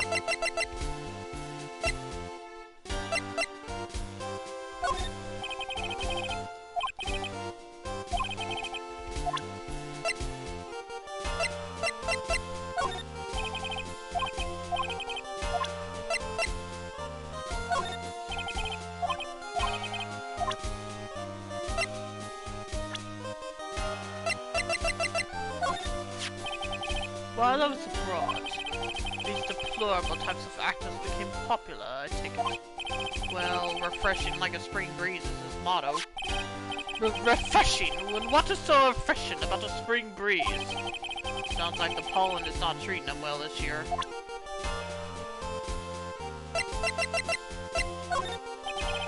We are looking into leads, but we can only look into a few key players with our limited resources. There's no reason for us to waste our energy investigating this person. Why don't you just tell it to me straight and say I don't have any info? Oh, of course. Why would he want to do that? There's an interesting rumor about this man. You mean the one about Miss Andrews getting close to him? That's pretty common tabloid fare, isn't it? I don't take things at face value, and there's more to be found. He doesn't know about Maya, but yeah, I thought maybe Phoenix would... Well, I guess he wouldn't tell him. Especially with his attitude about him currently, which I don't understand why. Adrian Andrews. She holds a large secret within herself. Secret? You can't help but feel that this whole case revolves around her. Oh yeah, I probably need to go talk to her again, don't I? This woman is another key to solving this case. Do you really think so? She was Adrian Andrews' mentor a long time ago, but she was suddenly called away by a different show and became one creator's manager. And then, a few months later, Celestine Pax died. But her death was ruled a suicide, right? Yes, but there's still one riddle we've yet to solve. A riddle?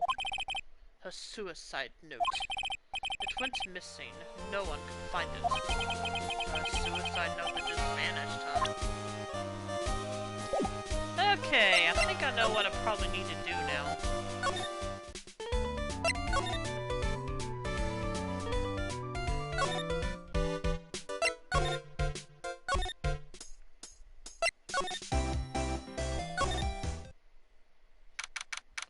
March 21st, Gatewater Hotel, On Guard's hotel room. Looks like Miss Andrews isn't here. That's not good. I still have a few questions I want to ask her. And she has that cyclock on her heart, right? Did she? Well, we don't have much of a choice. I guess we'll have to come back later. I didn't know she had a cyclock. I thought it was just Lotta and Wendy. Oh well, let's see. Is there anything here that I haven't checked before?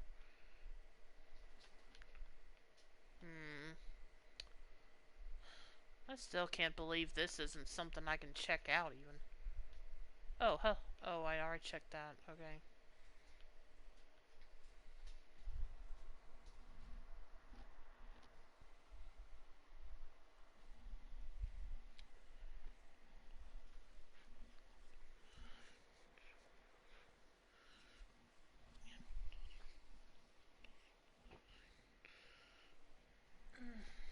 Let's see. Well, I guess we're out of here then. I think there's not a... Yeah, there's not another part of this room.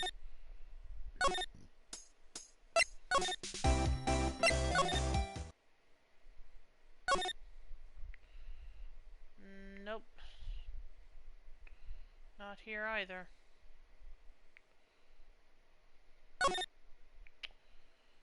And there's nothing different here.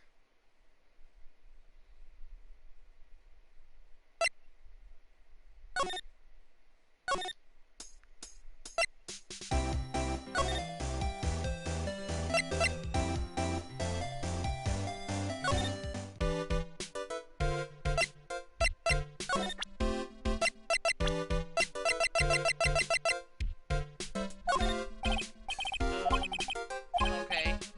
He doesn't know her. Oh, well, I'm an idiot. I'm an idiot. I bet I know who I need to go talk to.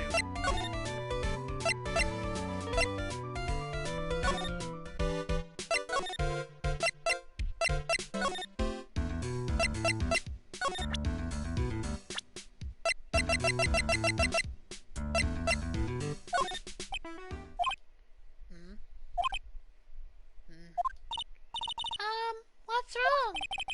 How much do you know? Well, what do you mean, how much?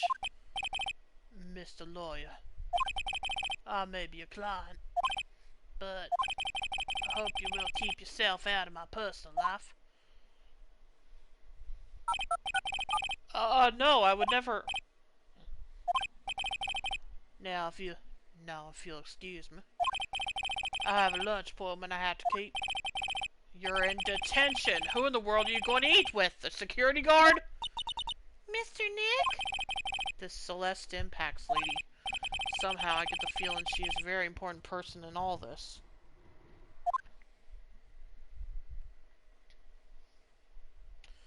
Well...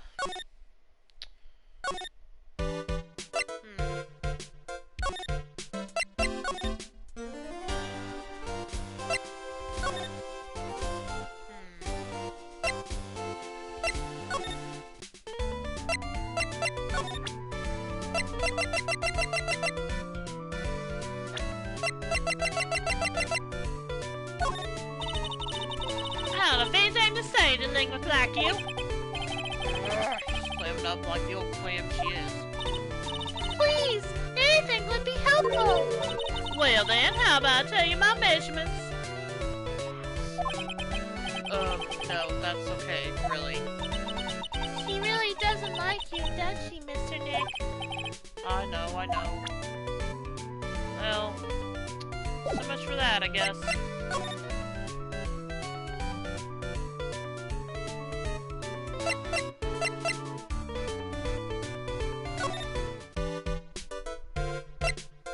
And he didn't know anything about her.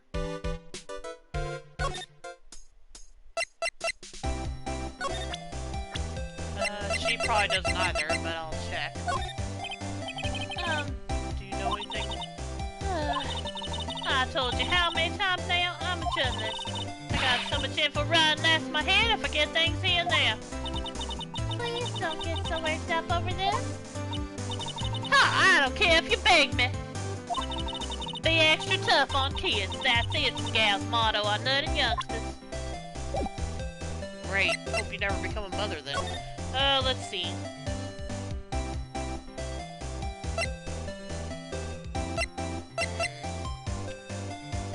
Well, not sure what to do now.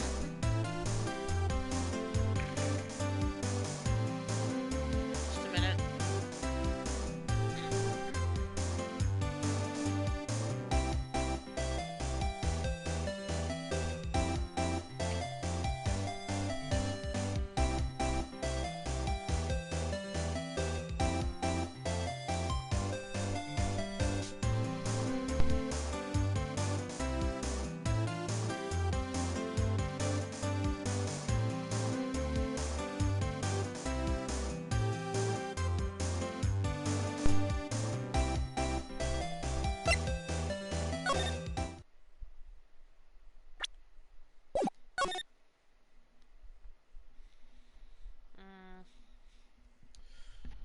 Still nothing here either.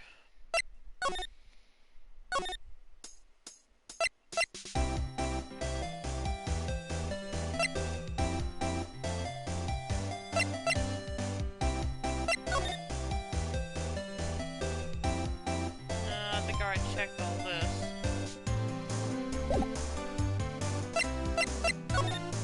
So I'm not sure what else I'm supposed to do at this point.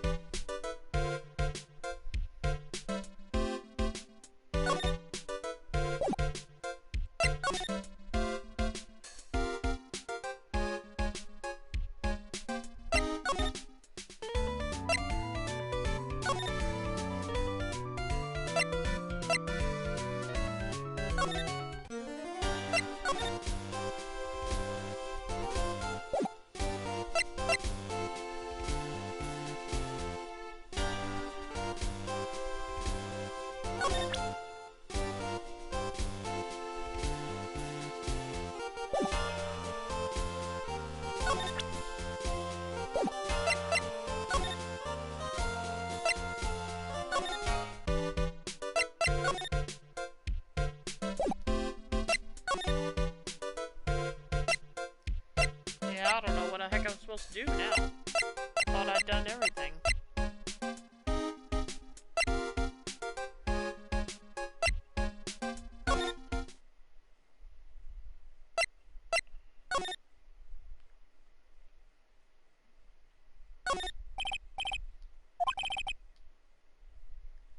Mr. On Guard keeps sneaking glances up at the security camera on the wall. Wonder if he's still trying to be a star. I don't know.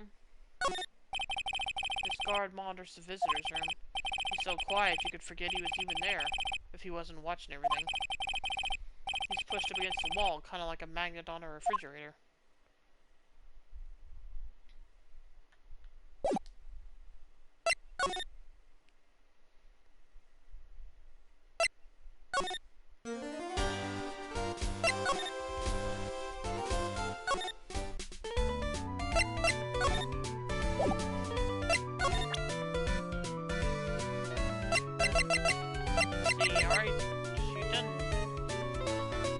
About this, but not about...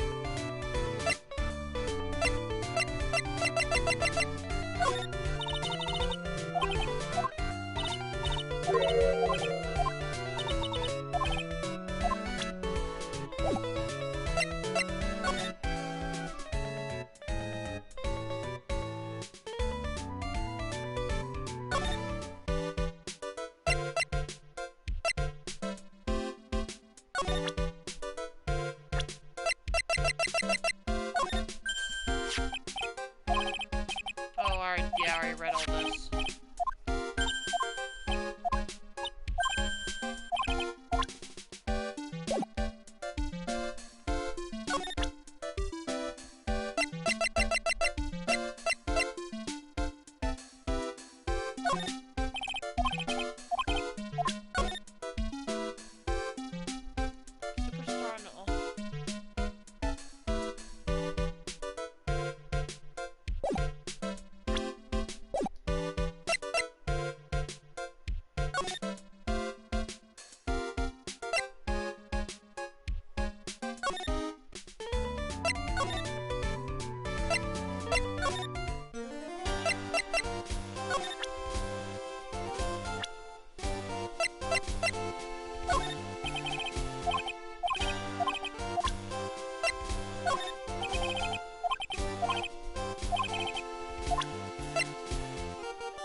not sure what I'm supposed to do at this point.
I think there's only one thing left to be done.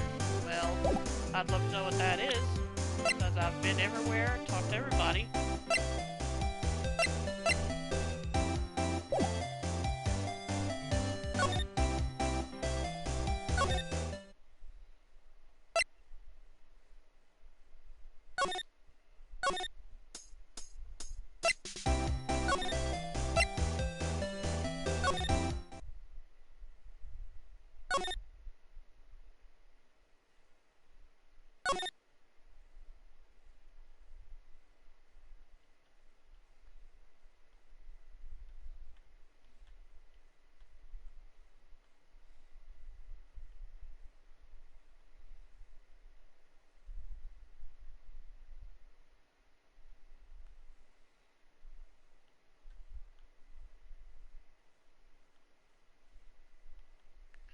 I stepped away for a second. Have you talked to On Guard recently? Yeah, then he gave us a silent treatment, and then he left. I showed him what happened was I showed him the photo of Celeste, and then he just went silent on us. And after that, he left the room. So I can't even talk to him at all now.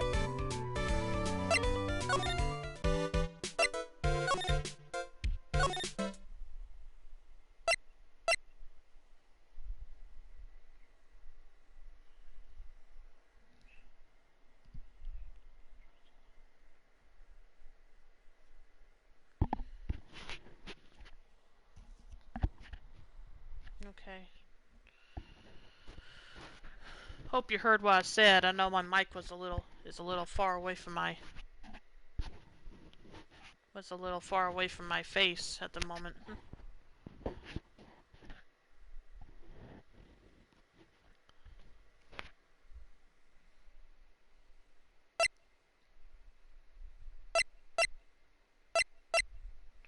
Can I see your evidence? Sure.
Also, I was hoping to talk to Adrian about some stuff, but she's nowhere to be found also. So, I'm out of luck with her, I think. Edgeworth has another piece of evidence for you, I think. Well, I thought I'd already showed him everything I could too, but I'll go back and see. Okay,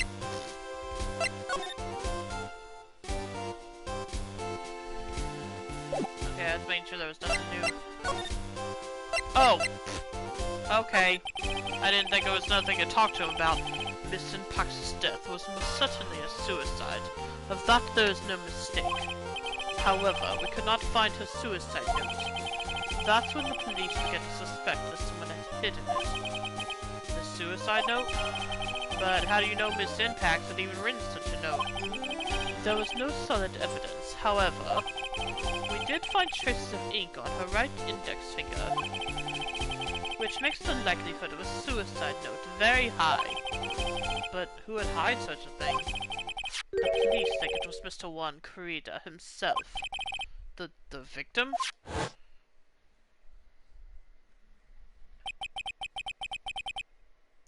Not sure how many of you have seen Speed Racer, but that's who he looks like there, the way he's dressed.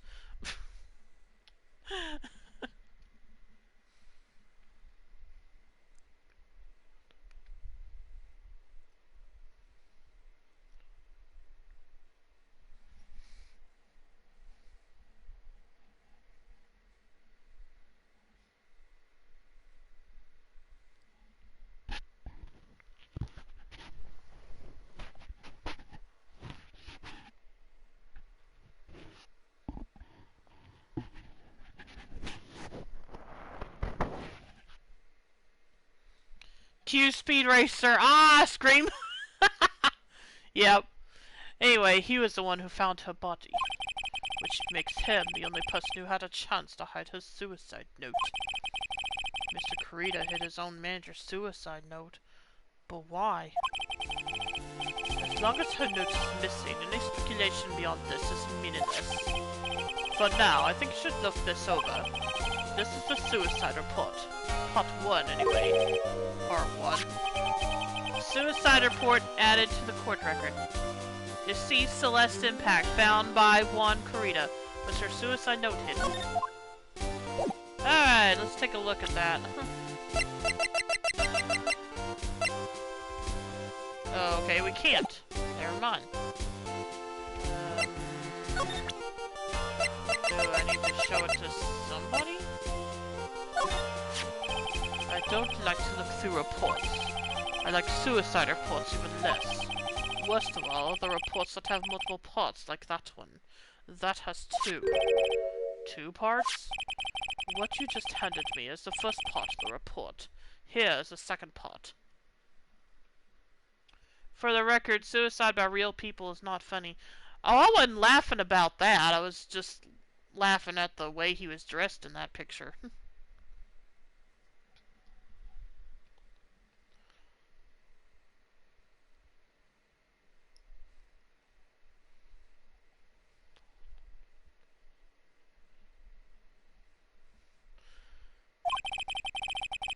The second part of the report is about an attempted suicide.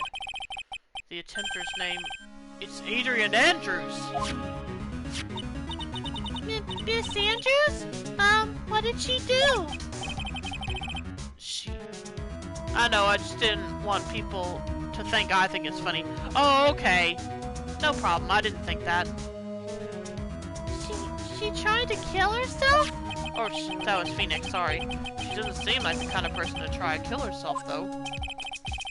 You think she's a strong career woman? That's just what she wants you to think. Adrian Andrews, she has a certain secret she's always trying to hide. A secret? Her dependent nature. That's what she's really like on the inside. Miss Andrews, dependent? Talk about the exact opposite of what that woman is. Okay. Oh. What's this about Miss Andrews having a dependent nature? Adrian Andrews attempted suicide. It was a few days after the death of Celeste Impax. And why did Adrian Andrews think about committing suicide? Because she had apparently lost her will to live. lost her will? But why would she? Her pillar of strength, her mentor, Celestine Pax, was gone forever. That's why. Why would that? Is this what they call following someone to the grave? After her attempted suicide, Adrian Andrews started attending counseling sessions. She is someone who needs a person in whom she can trust absolutely. And once she finds that person, she'll do anything she can to keep them near. Without such an anchor in her life, her crippling anxiety stifles her ability to live. And that's the nature of her dependency on others? When Celestine Pax suddenly committed suicide, the world before her turned pitch dark. That's according to Adrian Andrews herself. Then that means her super confident attitude is all a facade. She's only copying her mentor's behavior to hold herself together. How terrible. Attempted suicide report added to the court record.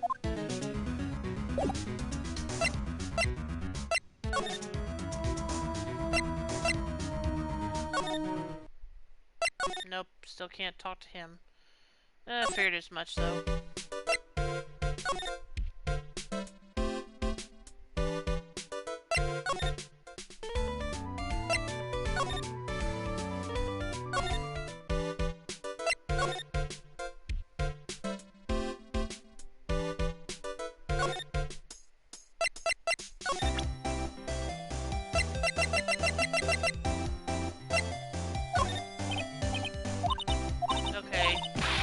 I figured I wouldn't, but I didn't know what else to do, so.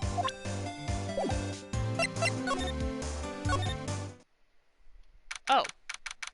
Is she back now? March 21st, Gatewater Hotel, On Guard's hotel room. Oh, Miss Andrews is here. But it looks like she's talking with someone. That's Francisca von Karma. Miss Von Karma?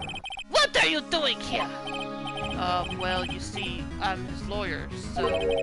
You've got some nerve following me around. Following you?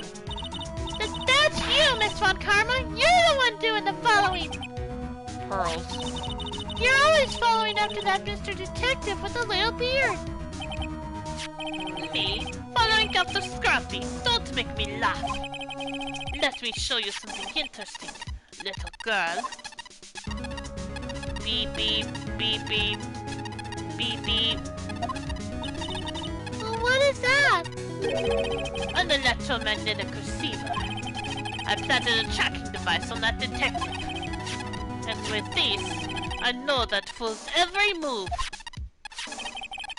So that noise you heard was this receiver. I feel really sorry for poor Detective Gumshoe now. Now then, let's stop wasting time.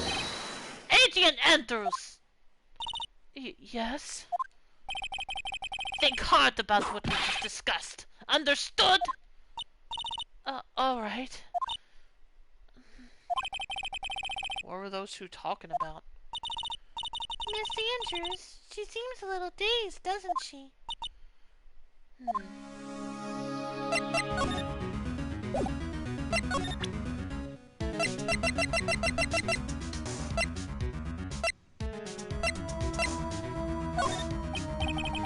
I'd like to ask you about this. I told you, I hate trifling matters. It's a waste of time to show me things that are of no relevance to me. Wow, this is the first time I've been shut down this badly.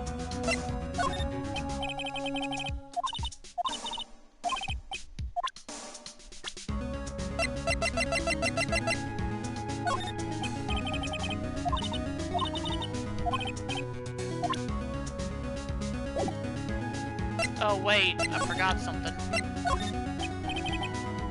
Oh, see, I didn't think she had any locks, so why was Pearl saying she did earlier?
now I'm stuck again.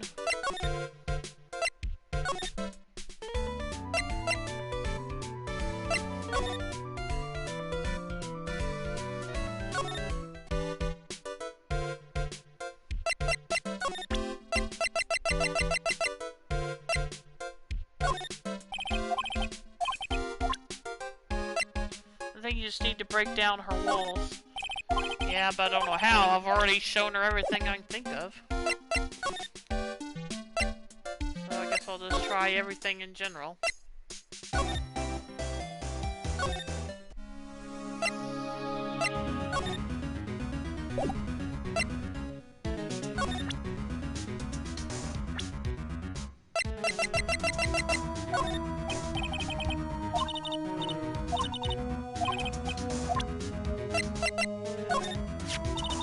I asked to become Mr. On-Guard's manager.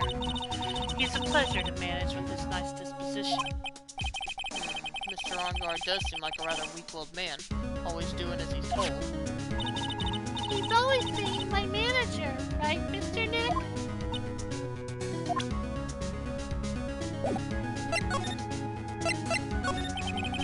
Do you have any ideas? As to why Mr. Kurita was murdered? Why would you ask me about such a thing? I'm just doing my job. So, do you have any ideas? Ah, here we go. Ooh, 4 of them. Miss Andrews? Sorry, but there's nothing more I have to add to this conversation. Is it a Cyclops, Mr. Nick? Yes, there's getting to be more and more of these lately.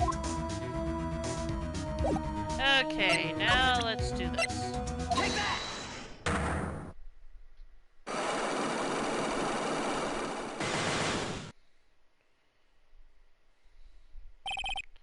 Motive for murder. Why was Juan Kurita murdered? If you ask me, I think you know the reason he was killed.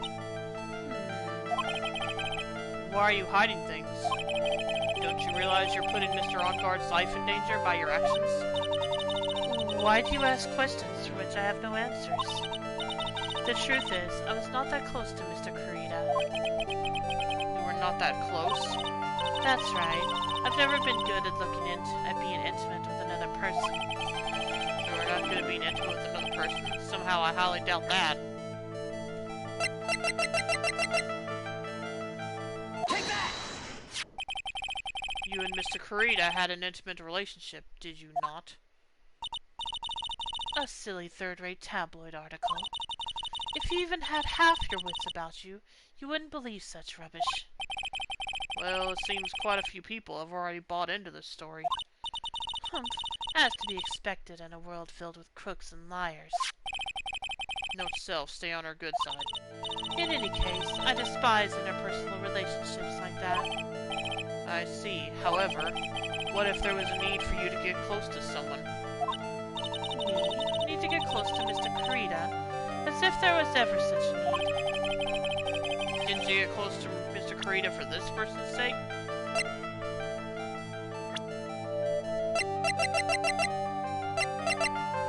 Take that! Celeste Impacts, your mentor. How do you know about Celeste? Miss Impact, she committed suicide, didn't she? But it looks like no one knows why. Right before death, she was one Kurita's manager. So I believe you got close to Mr. Kurita so you could find out more about her suicide. You have a great imagination. You may have a future yet as a slimy muckraker for a putrid third-rate tabloid. Miss Andrews? There is no mystery surrounding her death. None. It would be pointless for me to force myself into a relationship for nothing. Is that really true? Was there really no mystery at all? I don't believe you were completely at ease with the way her suicide was solved. Take that! Oh, maybe it was the other one.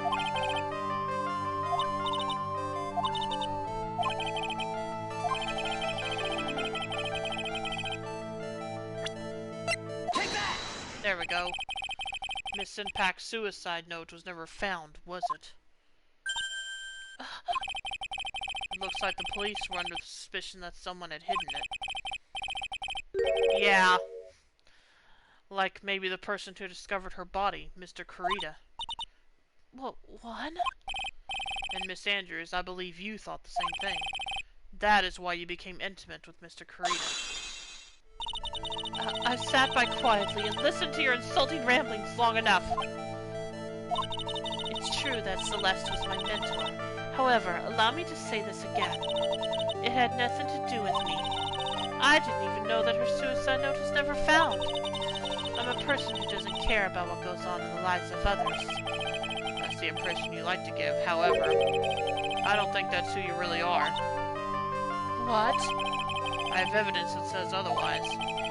This is proof that Celeste Impacts was someone very special to you.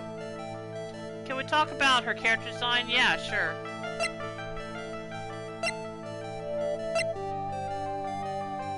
Take that! Miss Andrews, you nearly went through with it too, didn't you?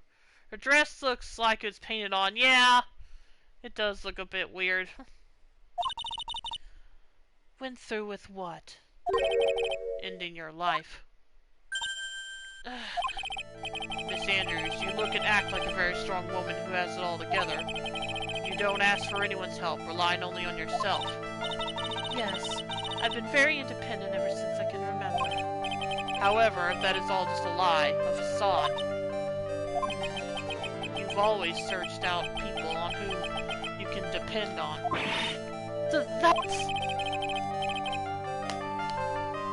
You were dependent on Miss Impacts, weren't you? Which is why, when she passed away, you lost everything you had. Stop! When Celeste passed away so suddenly like that, I died a death of my own, but no matter how hard I tried, I couldn't stop thinking about what had become of her note. You must have heard about the police report. The one that said the police suspected Mr. Kurita of hiding Miss Impact's note. You heard about it and thought to recover it from him by getting close, am I right? If that's the case, then everything changes. Well, what do you mean?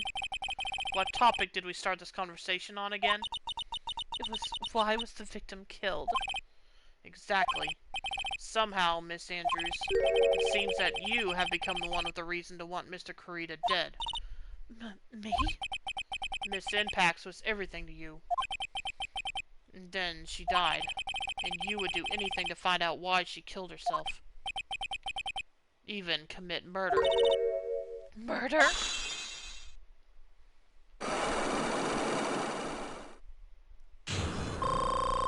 Okay. That was a tough one. It's true. I am a woman who couldn't only live in insecurity.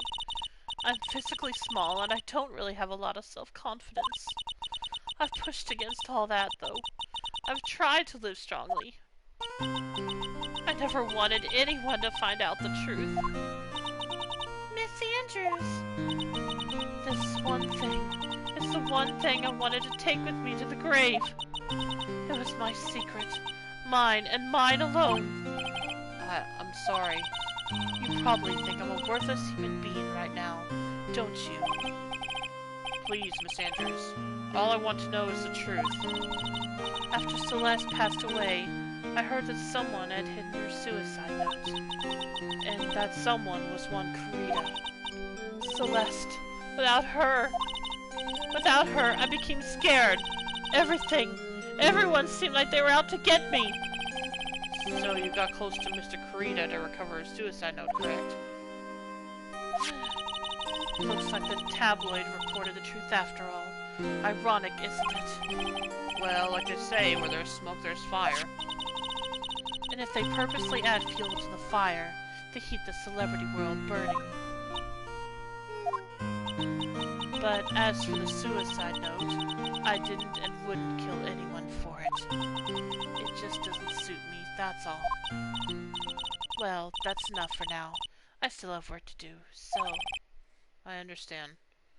And where there's smoke, and where there's fire, there's s'mores. Oh, I have one small favor to ask. I attempted suicide. I'd like for you to keep it a secret. Miss Andrews.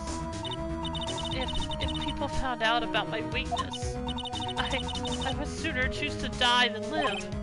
Alright, I understand. We'll keep it a secret. Miss Andrews, I guess she's the overthinking type. She probably never says anything without carefully thinking it through first. Thank you for your discretion. Mr. Nick, can I ask you something? What is it? Miss Andrews has been playing with that card in her hand since a little while back. Well, I hope she never has to testify, I know, right? That card? Yeah, I guess she has. Miss Andrews, what is that card you're holding? Huh? Oh, this? I don't quite know. It just suddenly appeared in my handbag.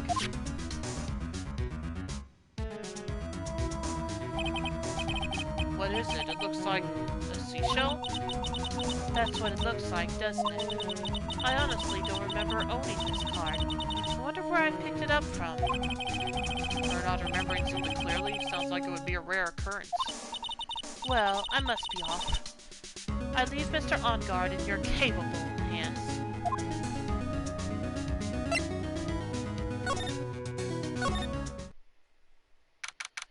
March 21st, Gateway Hotel, hallway.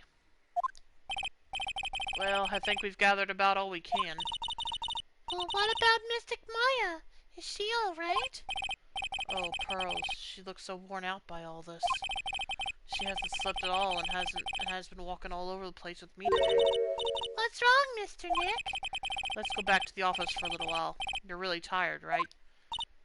Oh, no! I'm okay, really. I'm fine! I really am! You don't look fine to me.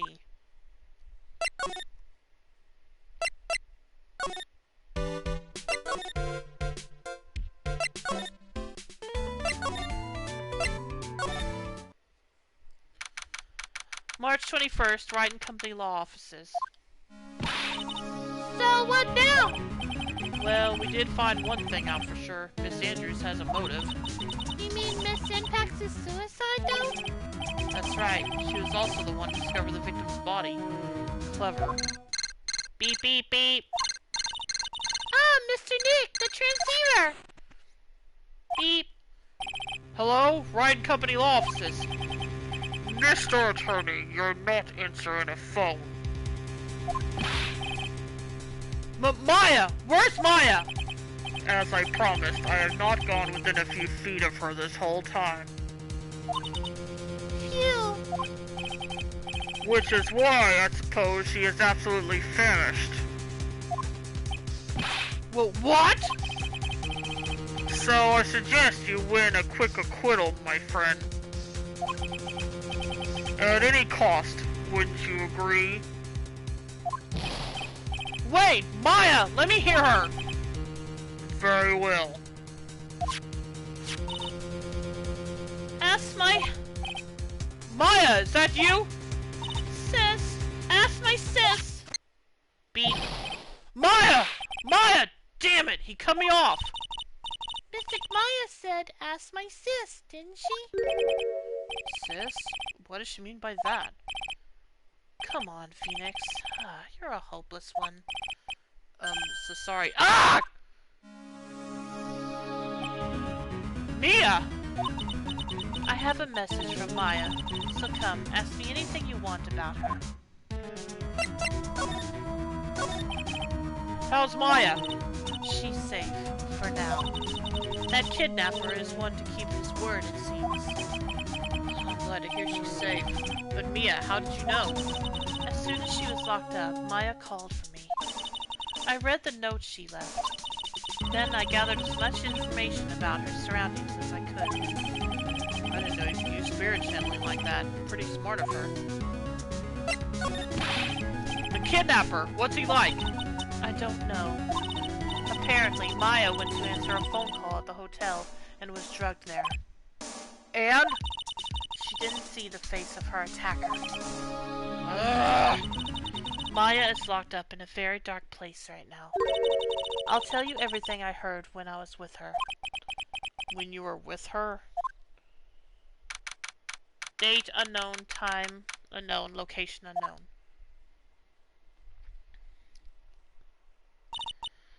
I'm starving. I could really go for some apple pie. I mean, at a time like this, sweets are the only way to go. I have to stay positive. He promised he wasn't going to kill me. I'm not going to die. Sis, I wonder if you're with Nick right now. What now? Okay. There's all sorts of things piled up here, but it's too dark to see. What's this? It feels like there are a lot of glass bottles here. And they feel like barrels. I'll pass. Too bad I'm really hungry and not really thirsty. Oh, hello, what's this? Huh? Someone dropped a card here. It kind of looks like a business card, but there's no name on it.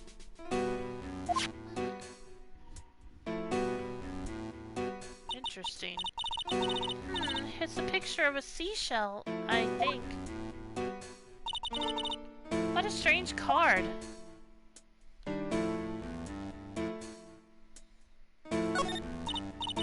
Drat, it's locked.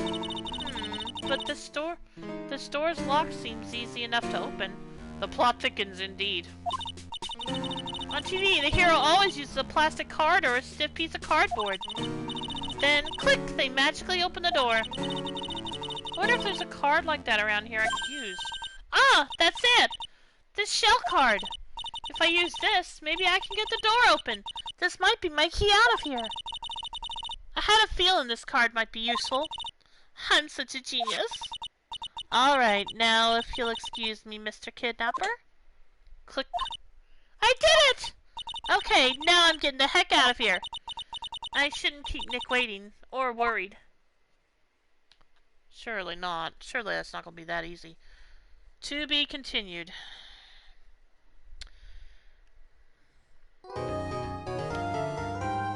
Okay, save progress up to this point, and I kind of wonder if I'm going to have time to do the trial tonight.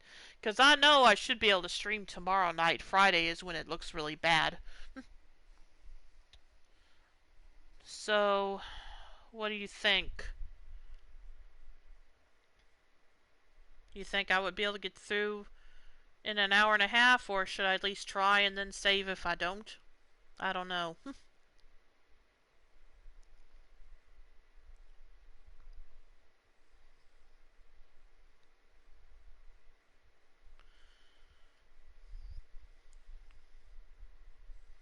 Because, yeah, this took me over 2 hours, so I don't know how long the trial will take me.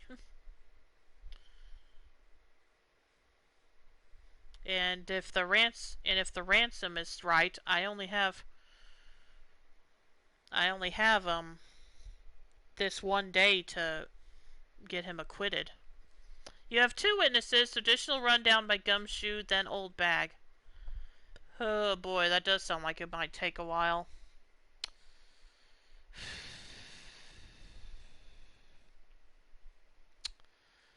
Well, this says 2-1. So I'll see how far I can, maybe I'll see how far I can get.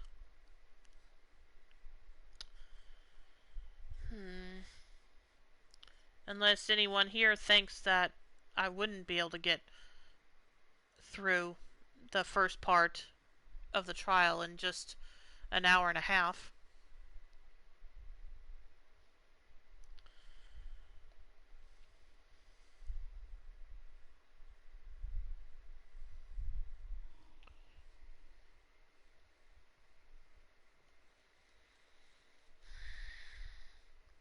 Now, is that what you just listed is that for the whole trial or just the first half?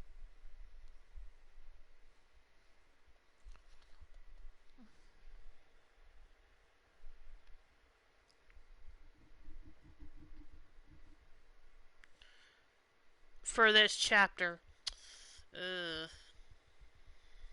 Ashi, you there?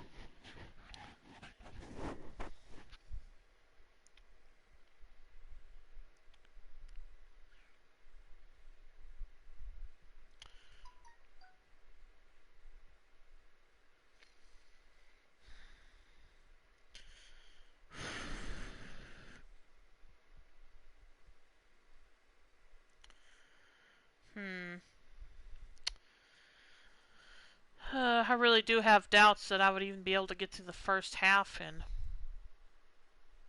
in with all that on the list. I don't know if I'd be able to get through the first half in just that amount of time.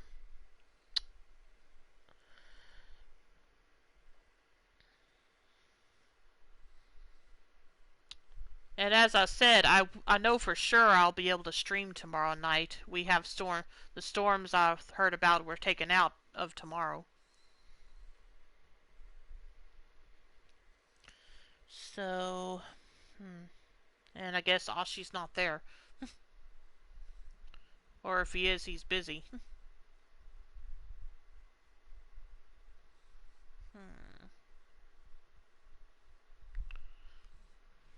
Well, if anyone can answer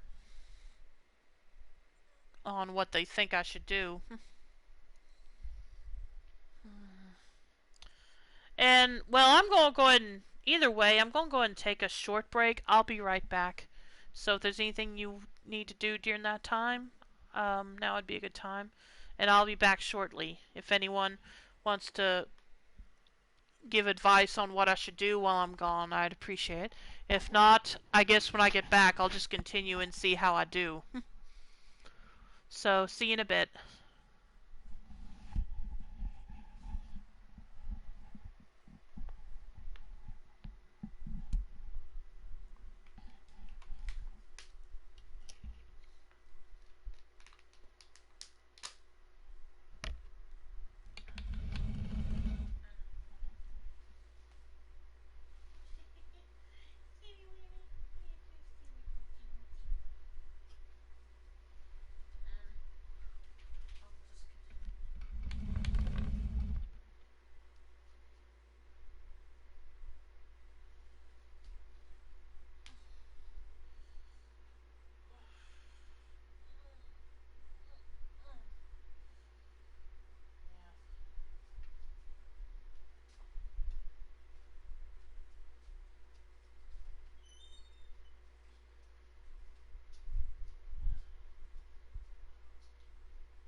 Okay, I'm back.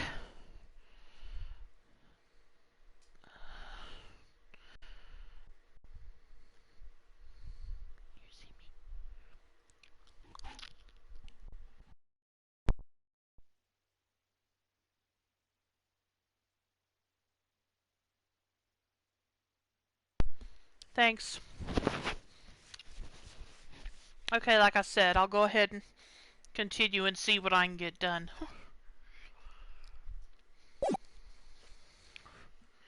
If I have to, I'll just save in the middle of the trial.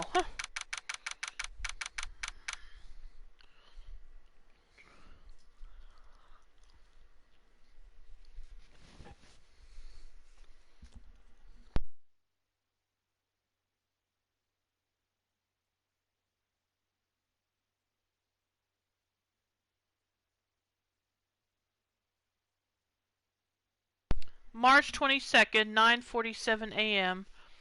District Court, Defendant Lobby number 3. I just now noticed it. What's that thing next to the bench over there? Looks like maybe a speaker or something?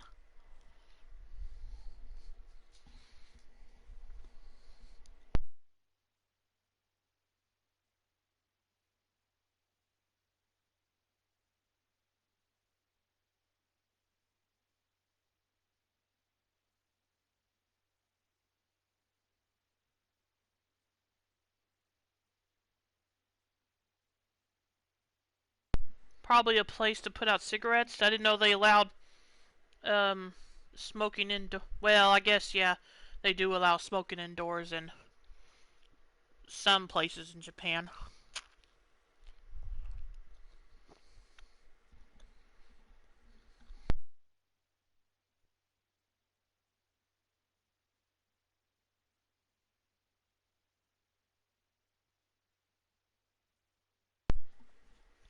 Anyway, March 22nd, 9:47 a.m. District Court, Defendant Lobby number 3. Adrian did it? That's what it looks like. Dude, no way. That woman couldn't do anything like that. I mean, they don't allow it, so they need a place to properly dispose of it. Oh, okay. Gotcha.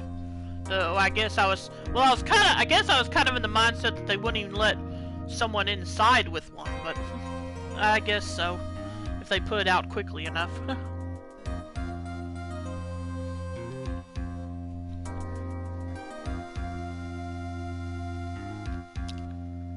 Dude, no way. That woman couldn't do anything like that.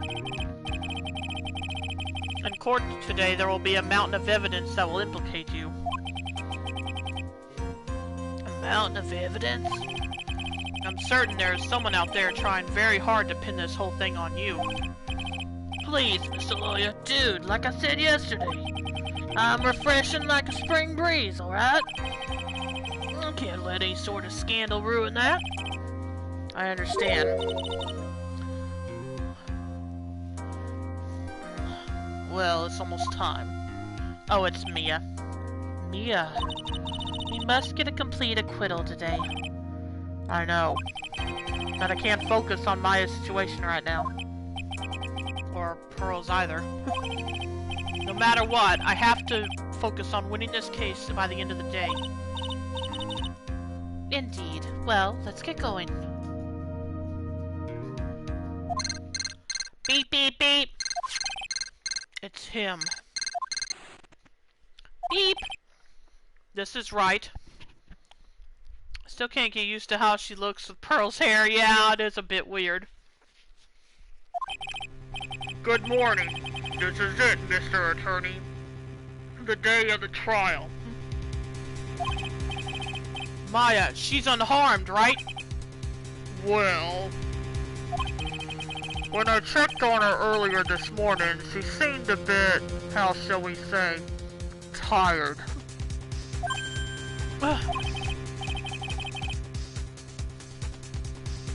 Don't worry, people don't die that easily. Besides, what you really should be concentrating on is winning today's trial.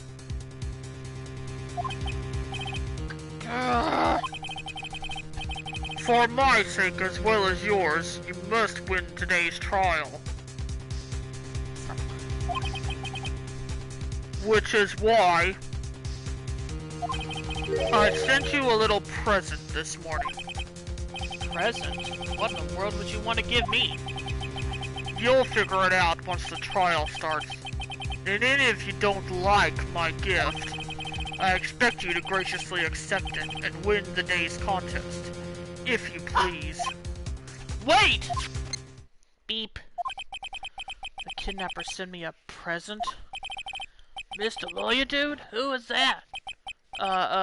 No one. It has nothing to do with you, so forget you heard anything. Dude, did your nose just get longer? Well, okay, he's not that dumb. He's not as dumb as he acts.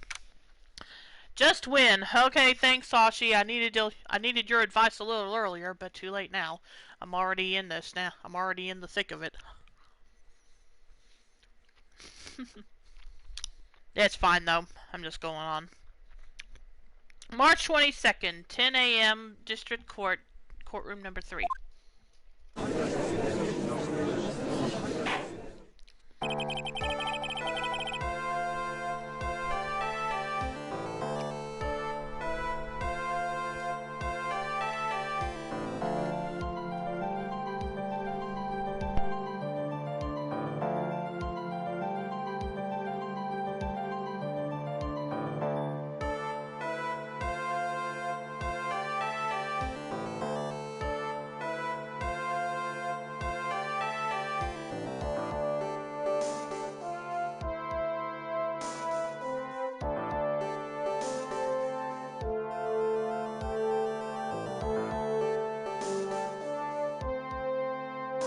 Court is now in session for the trial of Matt On Guard. Are the prosecution and defense ready? The defense is ready, Your Honor.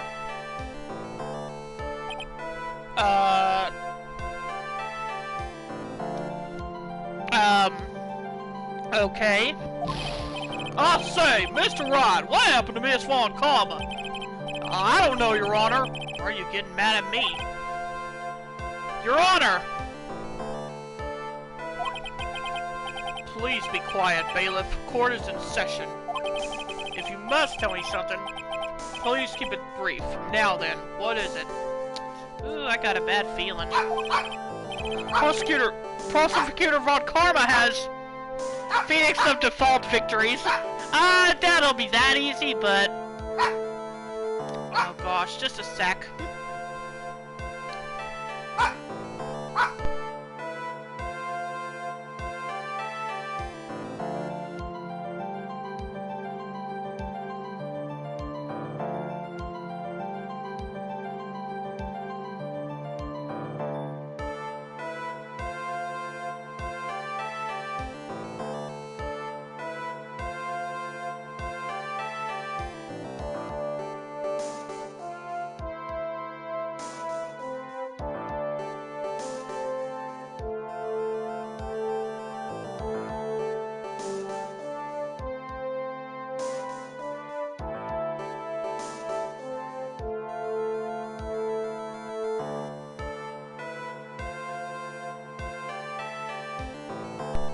Yeah, sorry, I'll be right back again. I won't be long.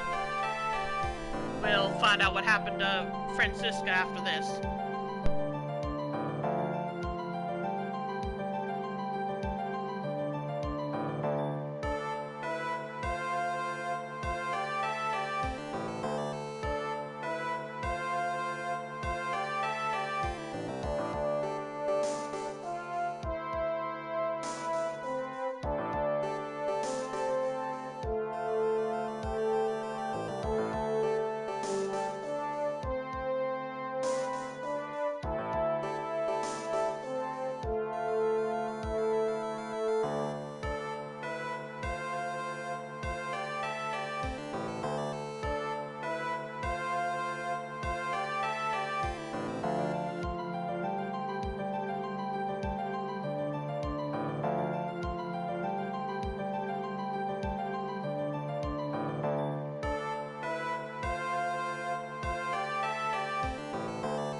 Okay, I'm back again.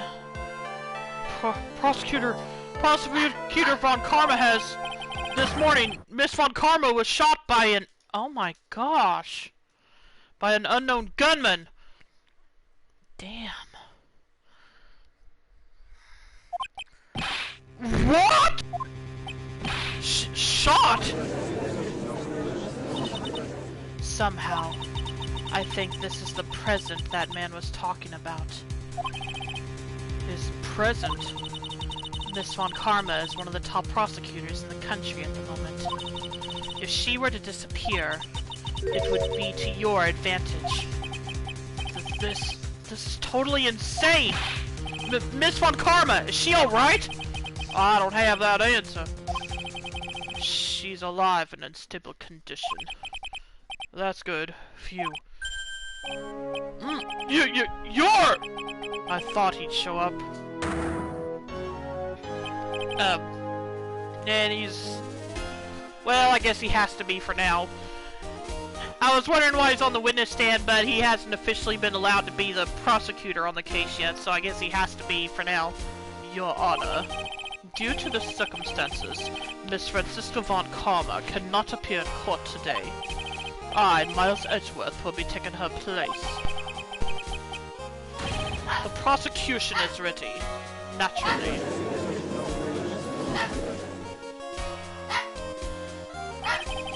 Miss Von Karma was shot in her right shoulder and is currently undergoing surgery. Luckily, I have looked this case over and am familiar with the details.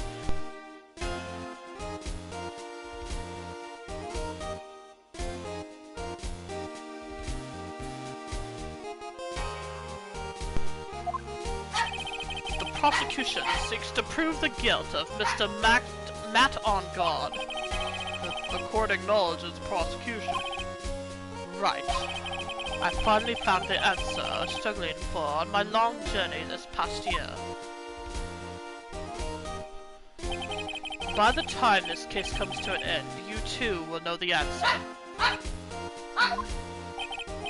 Now then, prosecution would like to call its first witness. Yep, it did. Please bring Detective Gumshoe to the witness stand. Witness, your name and occupation. Edgeworth is a better lawyer than Von Karma. Yeah, but hopefully also a more honorable one. He won't try to do things to completely screw us over.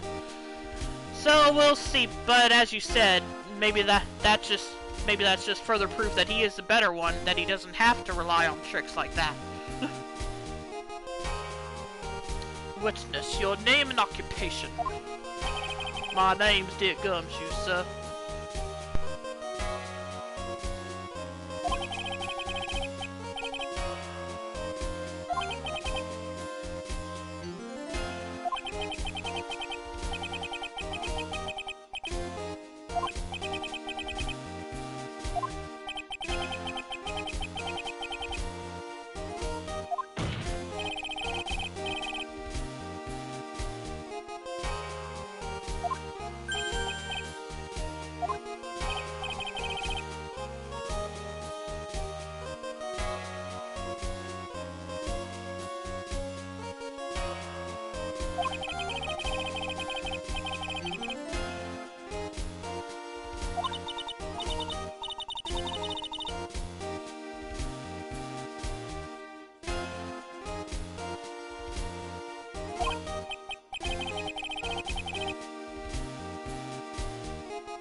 Oh, Gosh. I'm sorry, I thought I had the mic on. I'm sorry. I'm getting used to this one. It's a little different from the other ones, so I'm having to get used to it. Sorry. However, we later found out that the guitar case had nothing to do with the murder. I'll read over it again in a little bit, if you want me to.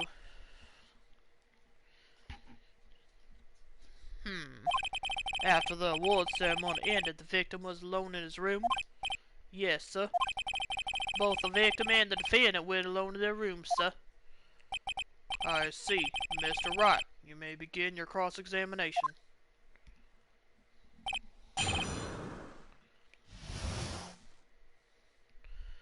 Bare facts of the case.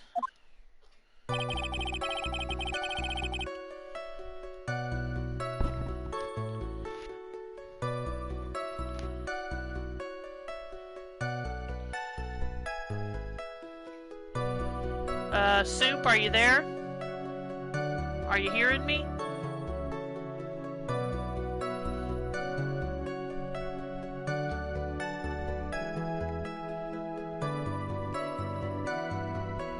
Because you should be now, I'm pretty sure that. Yeah, the mic's on.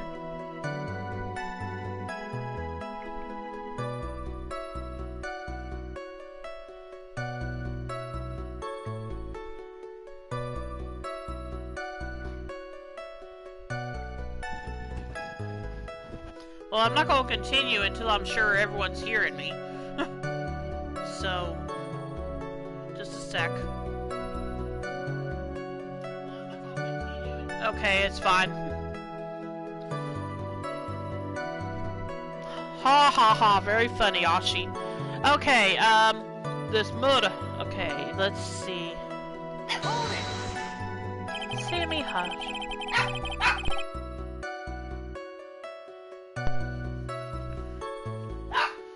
Would you please give us a brief timeline of what happened after the ceremony? Okay, pal. The ceremony started at 6 p.m.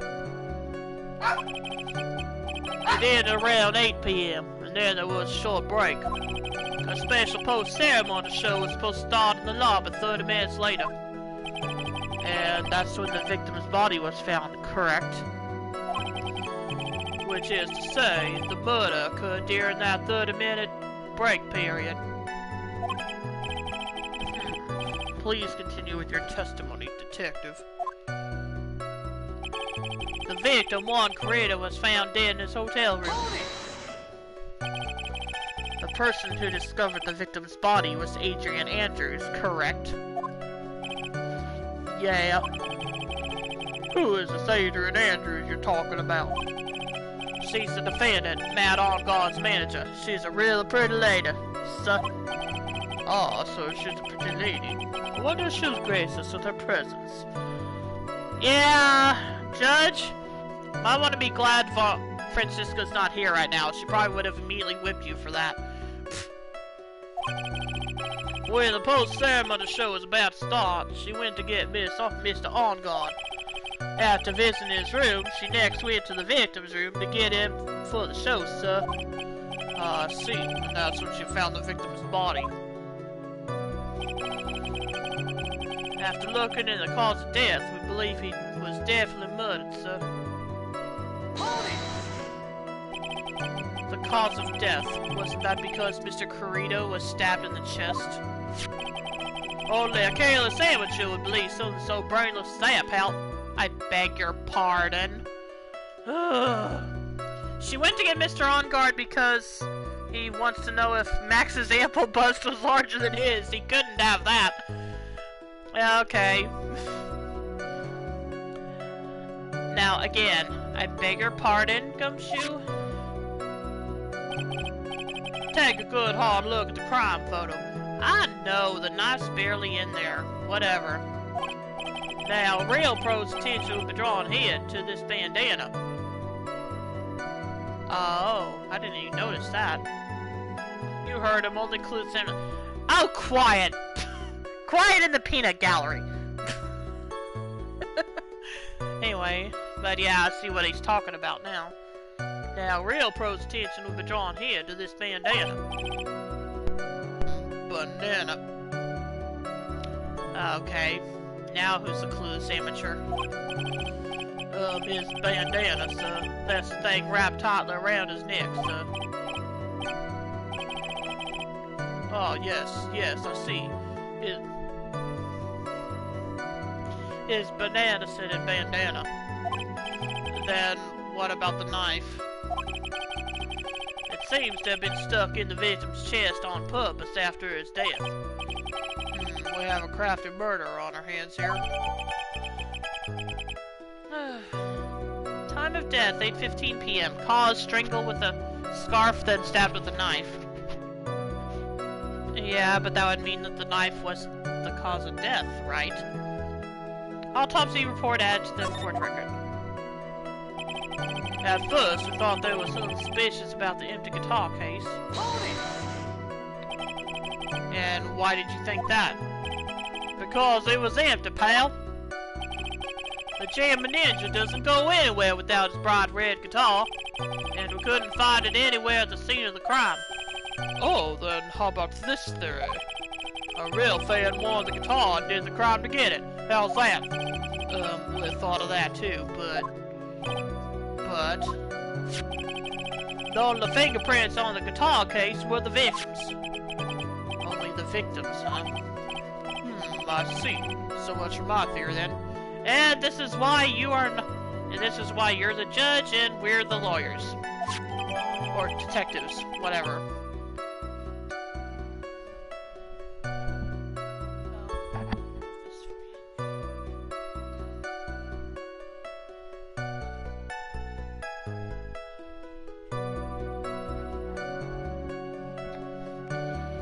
Empty. There is some water, but only on top of the lid. Bears Corrida's fingerprints.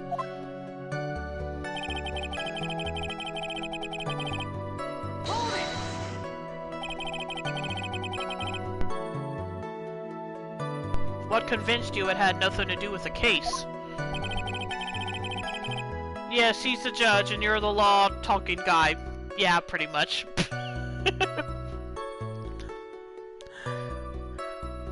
The guitar wasn't at the Gatewater Hotel that night. Well then, where was it? The bright red guitar was eventually found at the TV studio. The victim, Juan Corrida, had apparently only taken the case with him, sir. So you mean he forgot to put the guitar inside the case? Yes, sir. Even when he was on stage for the ceremony, he didn't have his guitar. So that guitar case was empty even before he got to the hotel. Yeah, that's right. So it really had nothing to do with the case after all. I believe that is enough. First, the victim was choked to death with his bandana.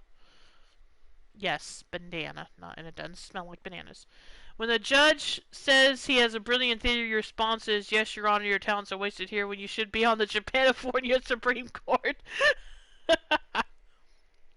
Yeah, sure.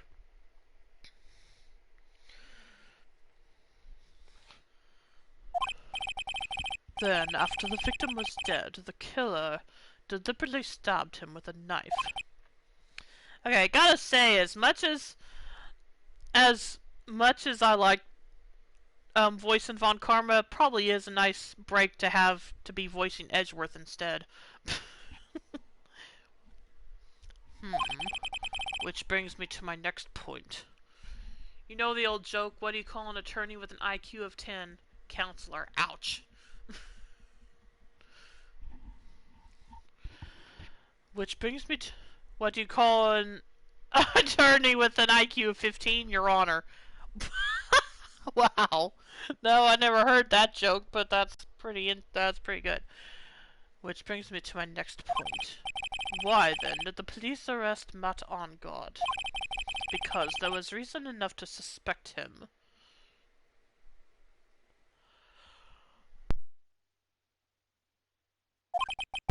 Here it comes. Looks like Edgeworth's back in full swing. Very well. Detective Gumshoe, please testify about this matter. Yes, sir.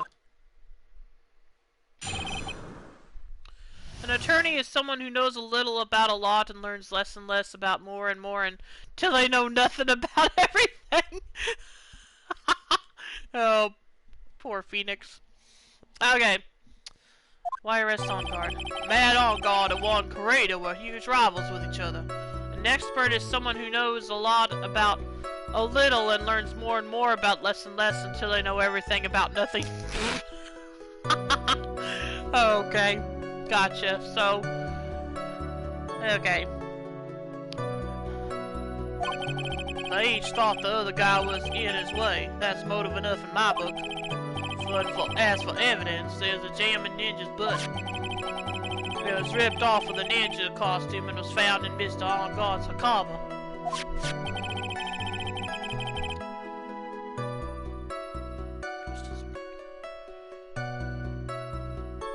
The defendant's fingerprints were also all over the knife. The defendant bought the knife for the crime, which makes this a premeditated murder.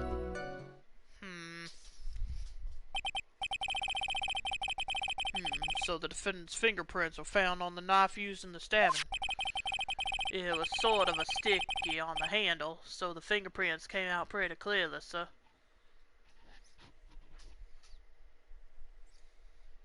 Is that knife gold or just gold-plated?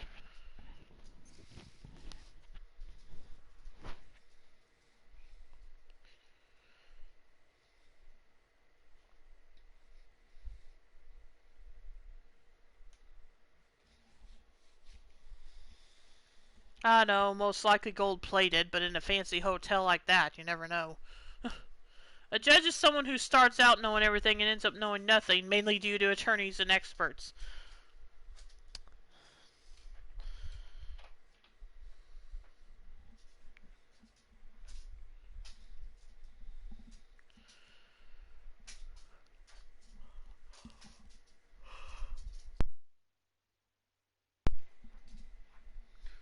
Actually, with what Gumshoe just said, so I'm thinking it is just gold-plated. Knife added to the court record. Bears the victim's blood and On Guard's fingerprints. In the grip, Gatewater is engraved.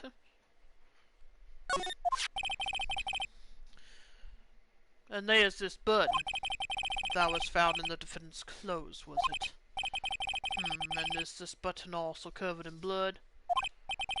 Yes, and we know that the blood on it is the victim's blood, sir. What?! Jim and Ninja's button added to the court record. Was ripped from his costume, is covered in Kurita's blood, found in On Guard's Hakama. All this points very clearly to the defendant, doesn't it? Yes, it most certainly does, Your Honor. Ready to give in yet, right? I'll find the hole in your argument somehow. You can press as hard as you'd like. Just hurry up with your usual pointless questions.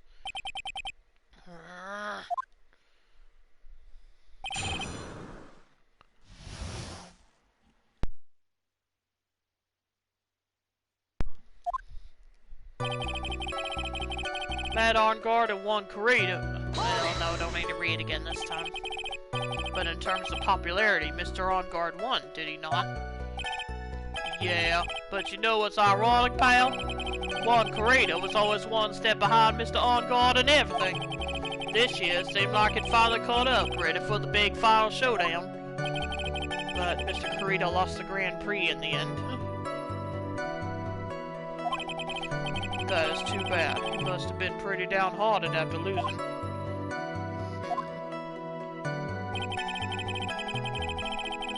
Edgeworth, is there something you want to share?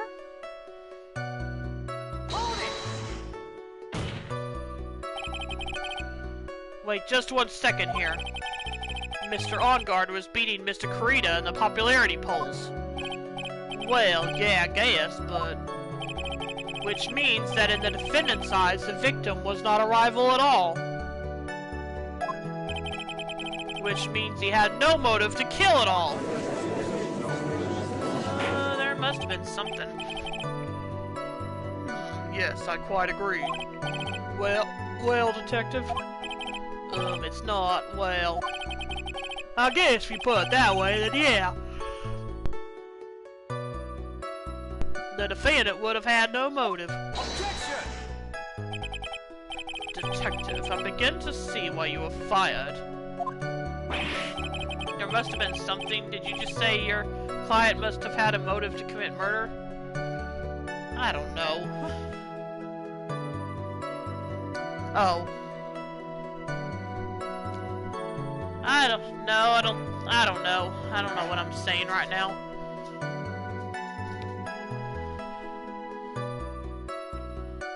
Hey, no, not you too, Mr. Edgeworth, sir. That's... I look forward to your pension negotiations. No! Now, detective, let's continue with the testimony. No, not my poor pension, too. Let's all have a sip of tea to relax. Yeah, good idea. Detective, if you value your money, I suggest you proceed. Yes, sir. We can talk about my pension later, sir.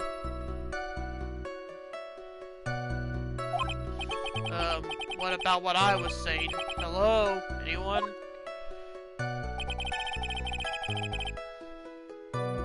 His pension is 2 packets of instant noodles. Probably. Do you have any proof that button belonged to the victim? Well, the picture. What do you mean, pal? Oh, let me put it this way. I'm asking if you have any evidence to back up your claim that this button was ripped off of the Jammin' Ninja's costume. But can't you tell just by looking at it? And the victim's blood is on it. Anyone could have smeared that blood on there afterward. Mr. Edgeworth, help me, sir. And a senior discount for coffee. I guess that's a little generous. Then again, if he doesn't have any money to pay it, then... yeah, it doesn't matter how much of a discount he gets. Alright, I knew it had to be this piece of evidence. Now to reel this one in. Thread. Huh? The button was attached to the costume by thread, obviously. And that thread snapped when the button was torn off. If you match up the ends of the thread on the costume with the thread on the button, it's a perfect match. Yeah, that's it! They're a perfect match, pal! That's Edgeworth for you. Never misses a beat.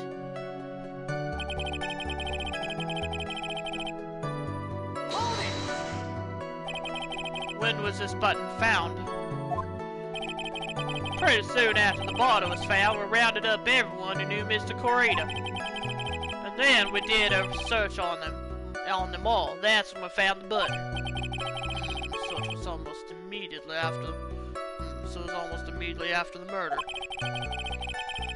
The police didn't have the free time to lollygag and play tricks, unlike some people. Yeah, let's talk about that. Not necessarily you, Edgeworth, but... oh well, moving on. Hey, what is he trying to say about me here?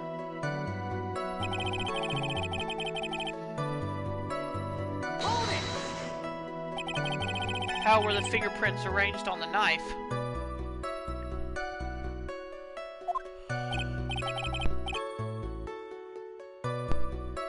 Huh? What do you mean, pal? By examining the fingerprints, you can determine how the defendant held the knife. For example, did he hold it normally or overhand? Oh, was that what you meant? Well, we didn't actually think of that. I can't believe the bumbling of this department. Hopeless. Were you paying attention to the testimony, Miss Wright? The defendant's fingerprints were all over the knife. There's no way to determine how the knife was held at the moment of the murder. So is the defendant the owner of this knife, then? The defendant bought the knife for the crime, which makes this a premeditated murder. Wait, so it didn't come from the hotel? Really? Hang on a minute.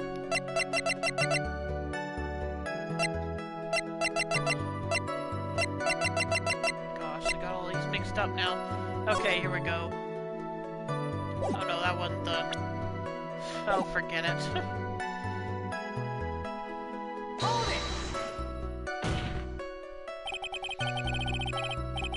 There's no way this was a premeditated murder, even if he bought the knife. Sorry, pal. This is some pocket knife. It doesn't fold, so it's not great for walking around with either. Ugh, well, this is not good.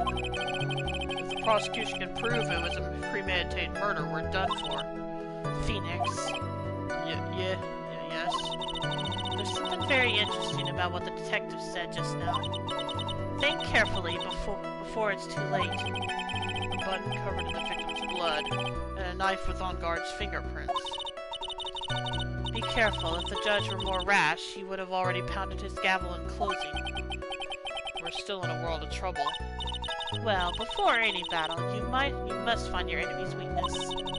So, let's find the weakness in this testimony, no matter how small it may be. Okay, Phoenix? Met on guard at one with each other. They each thought the other guy was...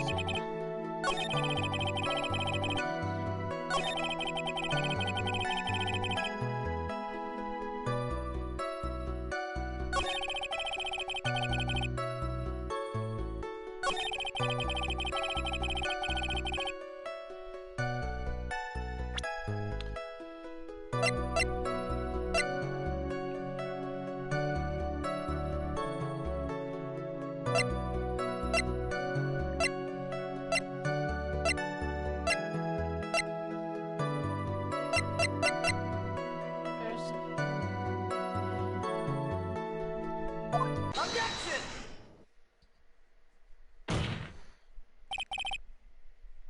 So I was on the right track with that. Wait a second. Well, what? So the basis of your argument that this was a premeditated murder, that, quote, pile, the defendant did not buy this knife. Uh-huh. Take a good look at the handle of this knife, and you'll see what I'm talking about. Huh? It has a Gatewater seal set into the handle. Gatewater? I think I've heard that name somewhere before. Save my game now? Okay.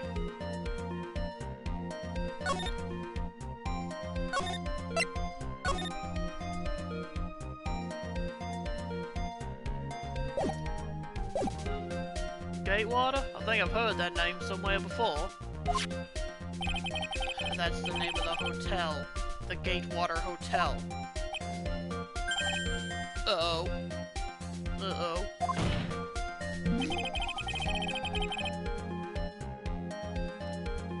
Yes, you have heard of it. Boobs McGee stayed there.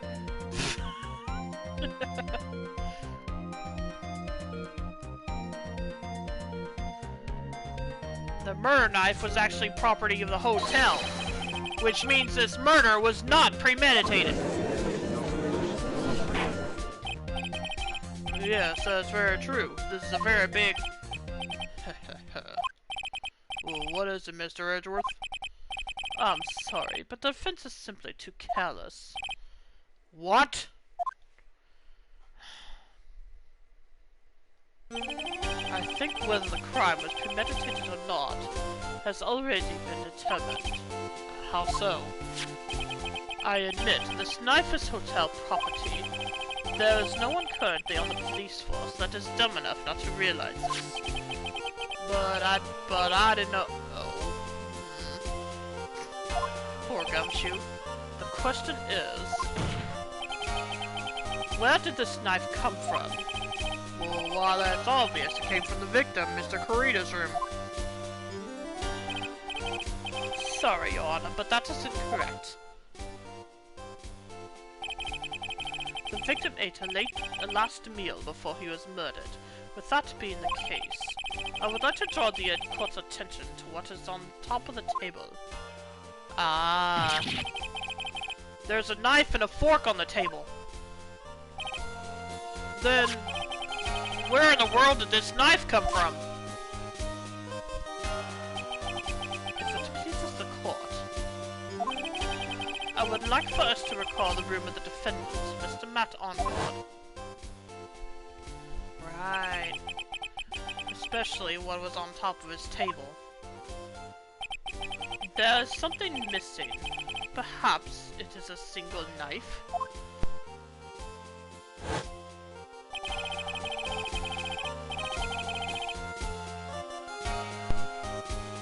We investigated the leftover dishes for fingerprints.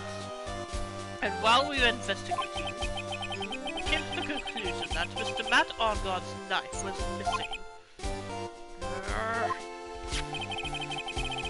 Mr. Ongoard had gone to the victim's room with the knife he had used during the dinner. Why would he carry a knife on a visit? To kill, of course. And with that, I believe the prosecution has proven. I still say you couldn't... You would have a hard time killing with a knife like that. At least that's what I think. I'm not an expert on this, but...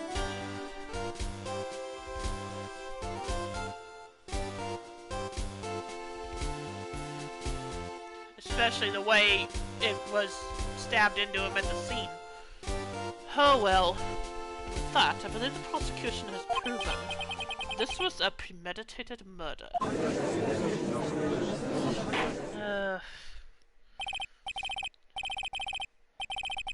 And what about what... Oh gosh, wait a minute. What about what Gumshoe said earlier about him being strangled with a scarf first? Fine. I'll humor him for now, I guess. Amazing, Mr. Edgeworth. Absolutely brilliant. A brilliantly clear deduction. It seems like Edgeworth had this plan from the very beginning.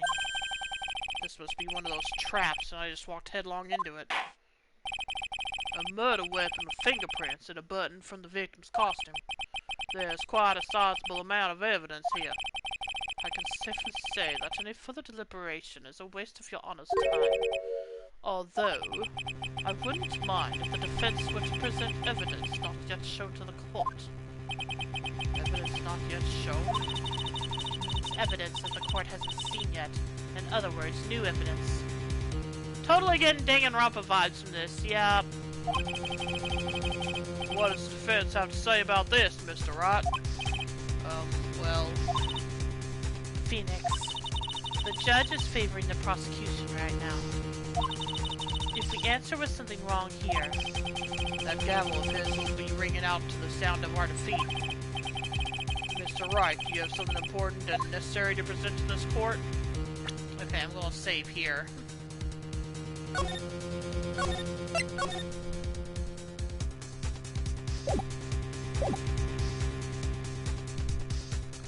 And let me look through the court record before I do anything.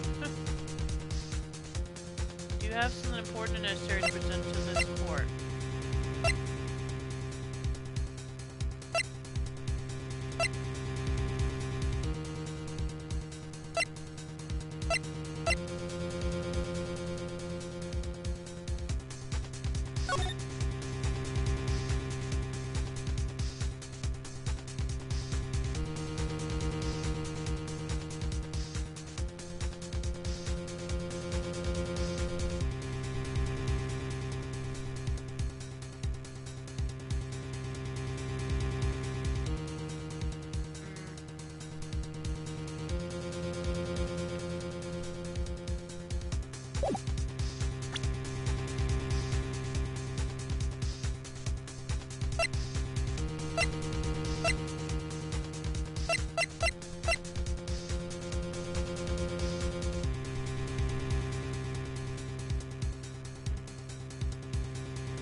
You have something important and necessary to present to this court.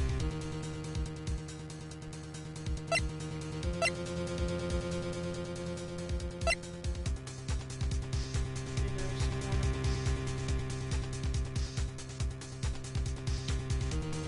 I don't know.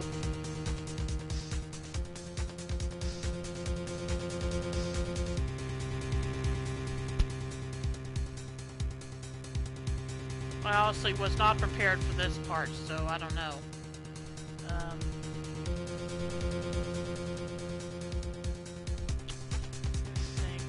Do you have something important necessary to present to this court?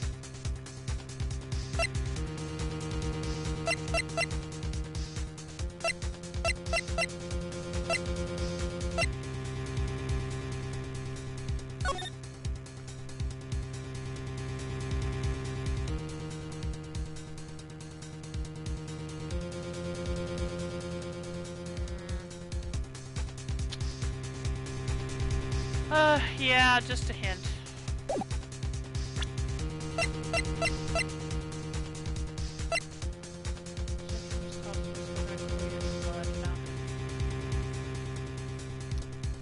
so that's blood for sure, but this is bears blood, okay.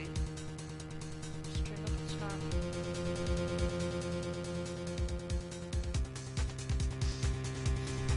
Death, 8:15 p.m.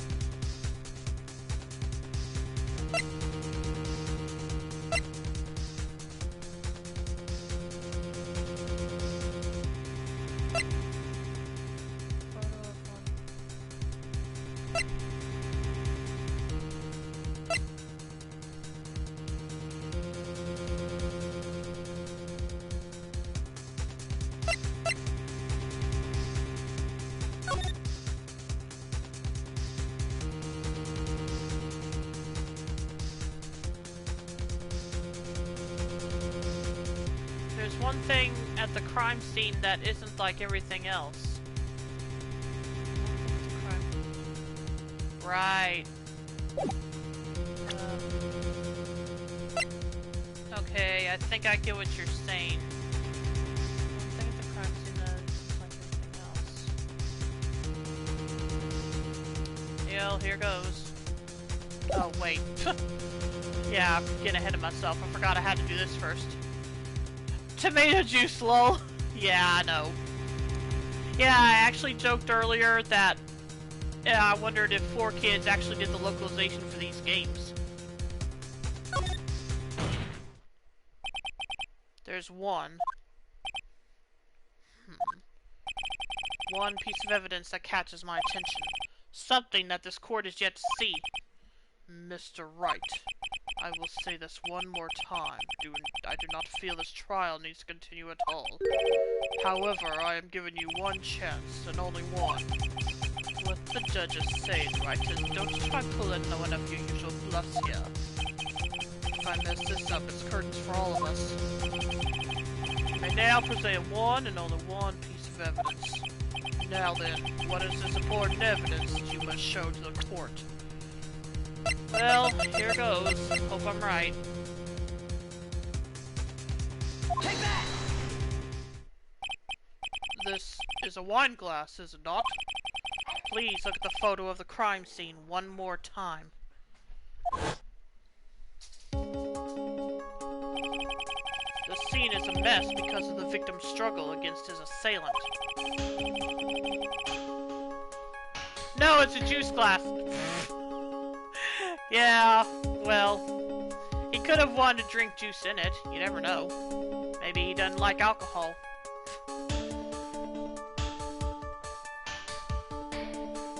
The vase was broken. His makeup is all over the floor. These were all things that were at one point sitting on top of the dresser. Well, yes, I see your point. However, this glass that is sitting on top of the dresser is mysteriously untouched. The only thing that had not fallen over along with everything else is this wine glass. This piece of evidence is more than strange enough to warrant further consideration.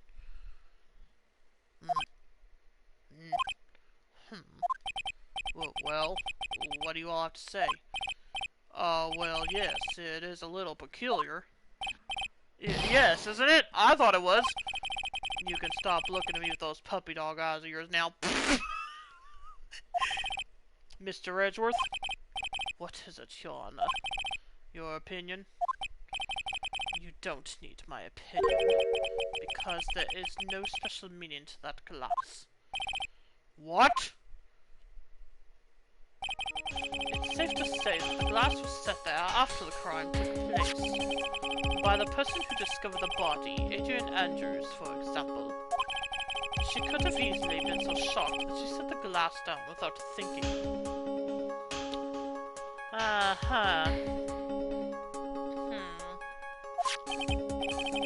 That does sound very plausible, Mr. Wright. Oh, right, I keep forgetting I don't have a picture of that. Darn it! That does sound very plausible, Mr. Wright. Could Miss Andrews really have set that glass down without thinking?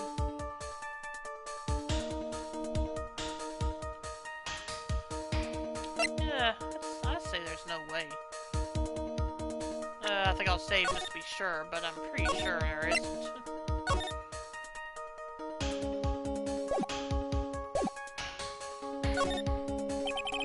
If I appear weak here, the trial is over. I can look for my proof later. For now, I should trust my instinct and point with certainty. They just might fall for it, if you're thought-provoking enough. The defense would like to challenge the prosecution's theory. We would like to see something that proves it was Miss Andrews who set the cup on the table.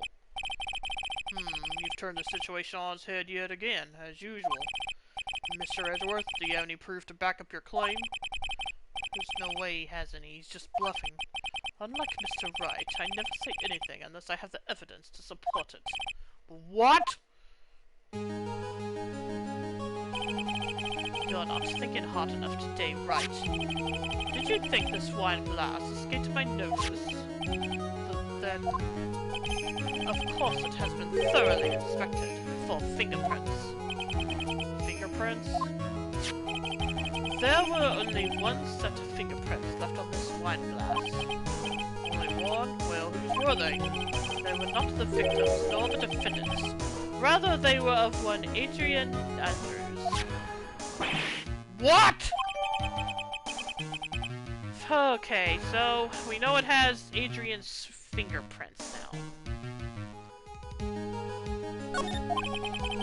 That is why I said that the person who had discovered the body had left it there. Are we done here, Mr. Wright? I can't believe I fell into another trap. Miss Andrews was probably holding the glass when she went to see Mr. Corrida. But upon seeing his dead body, she was stunned and set the glass down on the dresser. What you said makes a lot of sense. Now do you see, Wright? You can't change any part of my scenario, as this explains everything all too well. I've thought long and hard this past year about what it means to be a prosecutor, and from here on out, I will show you the answer I have come to discover. Wait a second, Mr. Edgeworth. I think the prosecution has provided enough evidence for me to enter my verdict. Unfortunately, I cannot allow you to pass judgment yet. The prosecution has yet another witness we would like the court to hear from. Another witness? Yes. Bailiff, bring in the next witness. What in the world is Mr. Edgeworth thinking?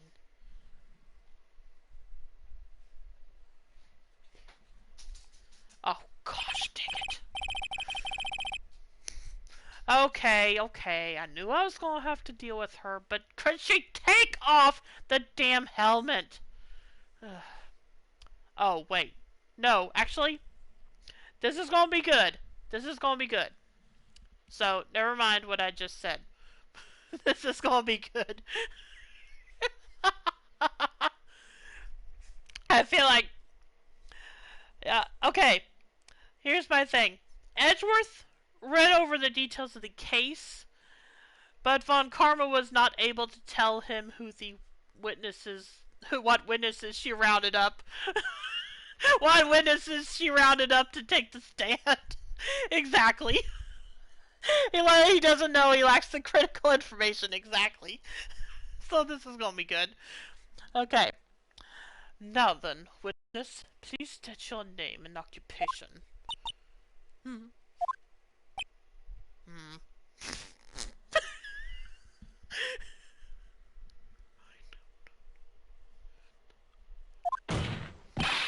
Witness, your name and occupation, please.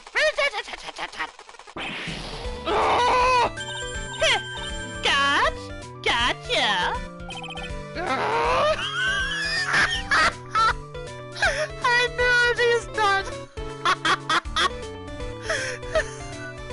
I'm sorry. I know I shouldn't be giving Edgeworth a hard time like this, but this is too good.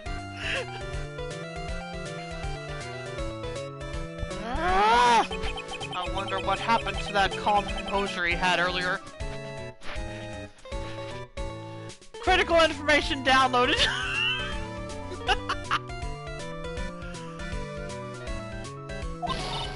Oh, Edge boy, it's been what, a year since we last met, hasn't it? You should be more happy to see me. I saw the report with her testimony, but who knew that under that helmet? It was the Wicked Witch of the witness stand. Wait, did he not know her name? Okay. I tell you, this time I know what I'm supposed to do. So today I'm going to tell you anything and everything. Even things that don't have to do with that terrible crime. Please, don't. This witness, that terrible crime is all this court needs to know. The report never sent Wendy old back. Oh, okay. He's getting wrinkles from his old bag.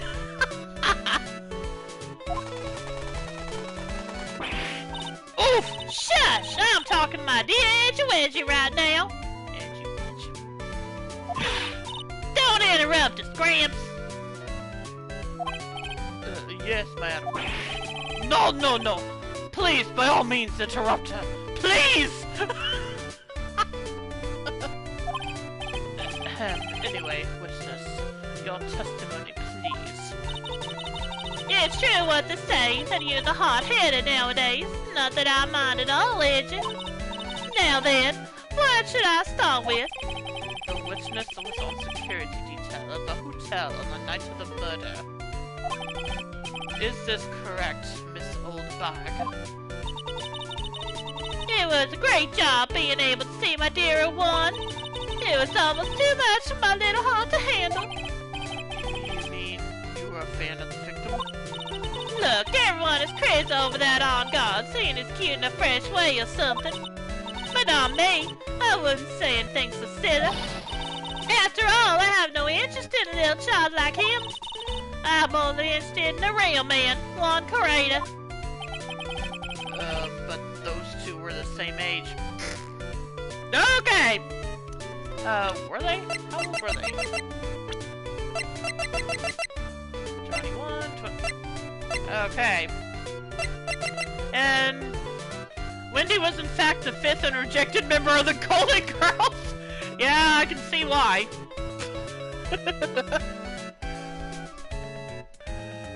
And yeah, she says that, but apparently she, oh, forget it. But those two were the same age. Anyway, as I was saying, I was pacing in front of his room that night. Very well, please tell the court what you witnessed the night of the murder. Leave it to me, Edgy Poo. What you witnessed. Anyway, after the ceremony, I went to pace around in the hallway in front of his room. There was something I was interested in finding out, you know. Well, since I was on the job, I made sure to keep a good eye out the whole time. That's when someone showed up. It was a man coming out of poor Juan's room. It was on guard, mad on guard. He was trying to sneak his way out of Juan's room.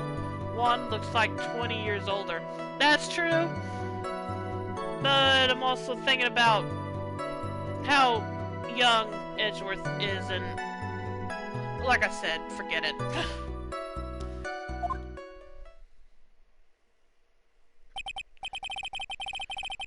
So Mr. On Guard came out from the victim's room. See? It has to be him. He's the murderer. It's all makeup. I suppose so. Do we actually know her age, or is she one of those characters that we keep hidden about it? Yep. Yep, she doesn't tell anyone her age. See, it has to be him. He's the murderer. Her age, yes. Pretty much. I see. Well, Mr. Wright, you may begin your cross-examination. What you witnessed. Anyway, after... Oh yeah, I don't have to do it again. Miss Soulbag, what was your post on that night? Her age doesn't have any of her original organs? Okay. I'd probably buy that. I probably would buy that, actually. What was your post on that night? the lobby, I was supposed to help set up the stage for that trifling show. But I refused to help, I'll have you know. It was for that lead-headed samurai show. Heh, I even took out a few of the nails. How did she not get fired before the murder? Whatever.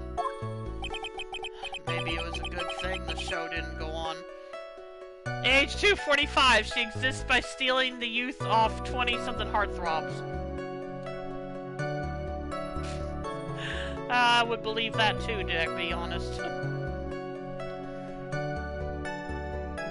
Maybe it's a good thing the show didn't go on. Besides, that manager with the glasses seemed to be working hard at it without me. So I thought I'd take a break and spread my wings a little. And that's when you went to hang around the victim's door? Hold it! Something you were interested in? And just what was that? It's not some little thing I could just go around telling everyone, you know. Her age was there when the Beatles arrived on the scene. Was there when the Beatles arrived on the scene? Well, that doesn't really prove anything. It just means she's not the band, the actual but oh! Gotcha. Gotcha. Okay, never mind. That's the story.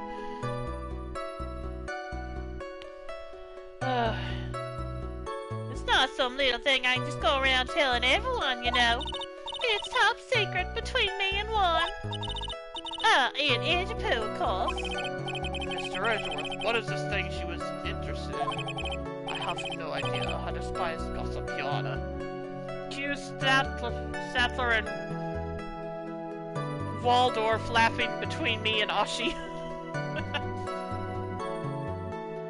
I have no idea. I despise gossip, Your Honor. Gossip? But should it prove relevant, you can always have it appended to a testimony later. It looks like we should enforce it right now. And did the witness stay in the vicinity of the victim's door the entire time?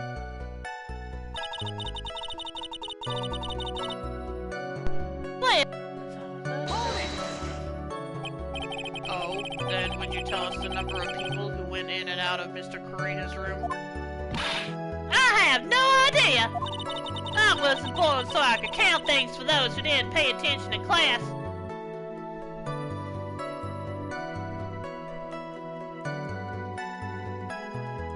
Again, why was she not fired before the murder?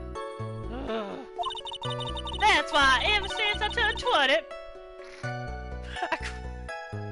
I quit keeping track of how old I really am.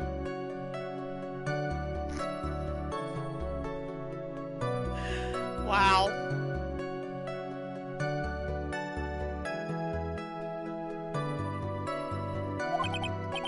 Yes, well, that would explain why her age was not included in the report.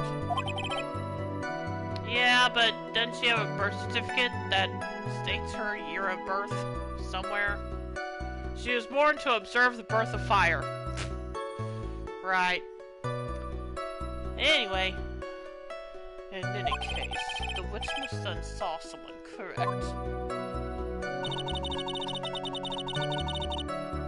Hold it!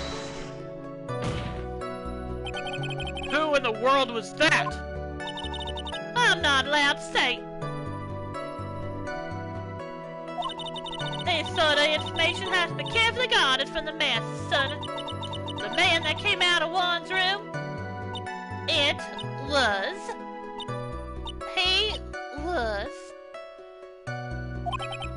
Yes, he was. I'm too scared. I can't say his name out loud. Oh, what I would give to have Francisco's whip right now. I know, right?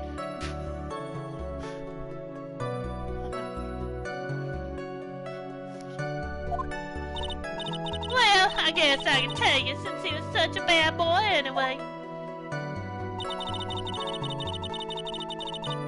Hold it! You saw my client. Are you sure about that? Yes, sir. Really? Annoying brat! When I say I saw someone, I saw that person. Why do I get a sense of deja vu? Age was a closed beta tester for Fire 1.0. Maybe to avoid a repeat of last year, I should delve into this a bit further. Yeah, the person's face. Please tell the court about the man's face in more detail. You don't need me to tell you about his face. That soft, gentle look in his eyes and his effeminate lips. Wait, what?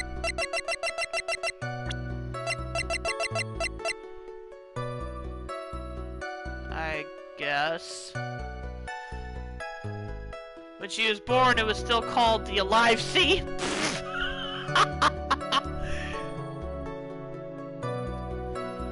I guess. Is this what she thinks he looks like? Is that how she thinks he looks? Alright, whatever. Maybe I've been watching too much anime. Oh well. His right eye covered by silky hair, his sparkling shiny teeth. Okay. She knows his teeth were shining. Well, he's shining all around in this week's pin posted, dearie. This week's pinup. Why do you... I mean... Phoenix, for your sanity, don't ask. I don't care how he looks in this week's issue. Please stay with what you saw that night. What? Oh, God's face the same no matter where it is. You know, you whippersnapper. He is refreshing as a spring breeze, after all. True. But still, for Phoenix's sanity. So, Mr. Wright, was this testimony just now important or relevant in any way?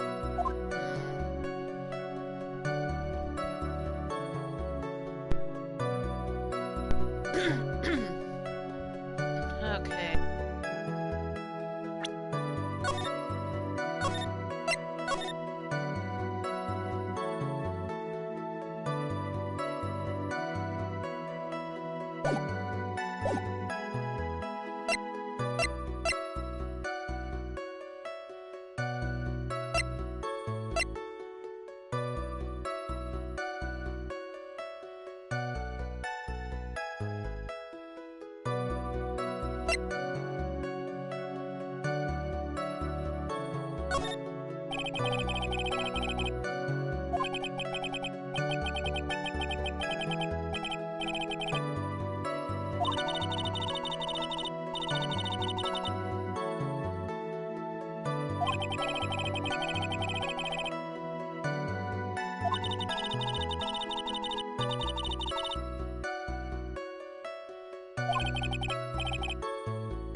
Yeah, like I said, I'm still getting used to these.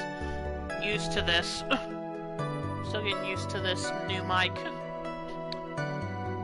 So, sorry about that. That's when someone showed up. It was a...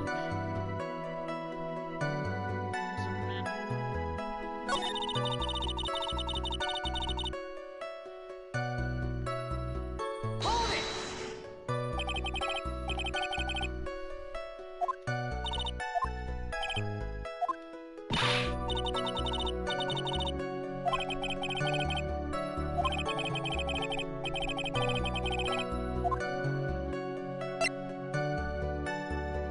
Okay, that's good. What was the man you saw carrying? Yeah, like I said, I'm still getting used to this new mic, so sorry. What was the man you saw... excuse me. What was the man you saw carrying? In which hand? His right or his left? Now this is a real mess. I mean, I can't be expected to answer such a vague question. Maybe in either hand? Indeed. Please be more specific with your question, Mr. Wright. I think I might have to replace my headset. My Overwatch voice comms aren't working. Ouch.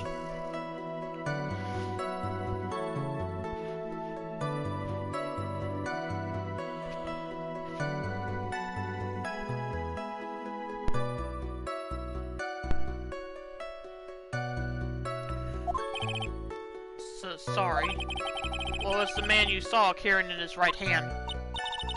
He wasn't carrying anything in that hand. Then how about his left? Empty.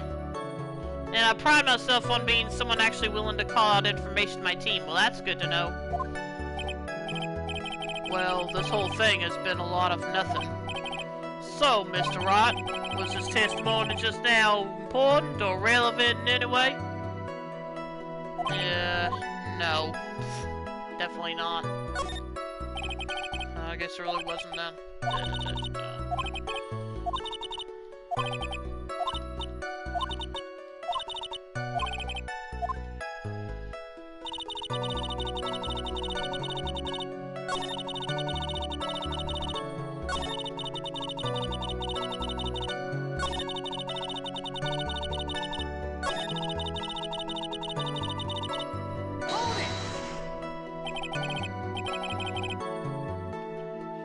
So, I don't think I would be good on voice. Apparently, I am good at ASMR, but that doesn't do a lot for me. What's ASMR?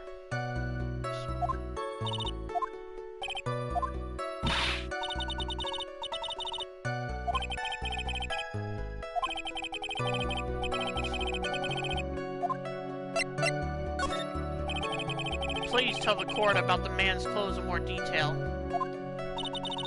What a troublesome man, y'all. Really? Is there something like that matters? But it does. Oh, now, what was it? Oh, yes, it was that thing. That thing? That gaudy thing he's always wearing. That racing jacket.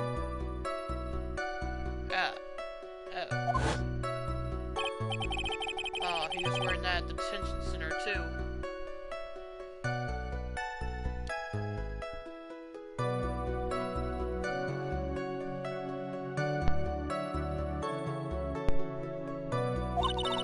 That thing's meant for nothing but seducing women out of their pantaloons. Huh, man. Right. So, Mr. Wright, was this testimony just now important or relevant in any way? Sound stimulation, usually calm, low volume. People use it to relax / fall asleep. Oh, okay, gotcha.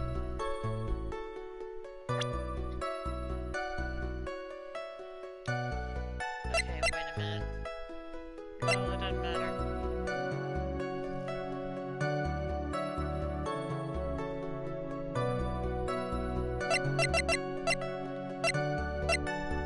So, do you see an issue? Let me think.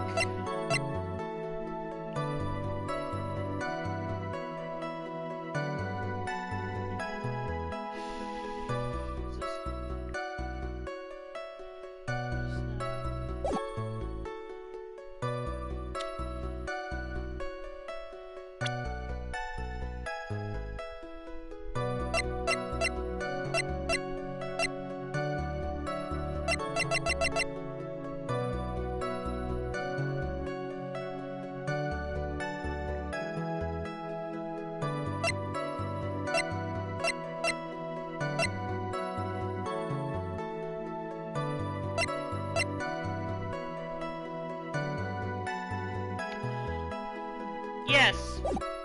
I think I do. When he says he's wearing his normal clothes, not his costume, yeah. Yeah, I got it.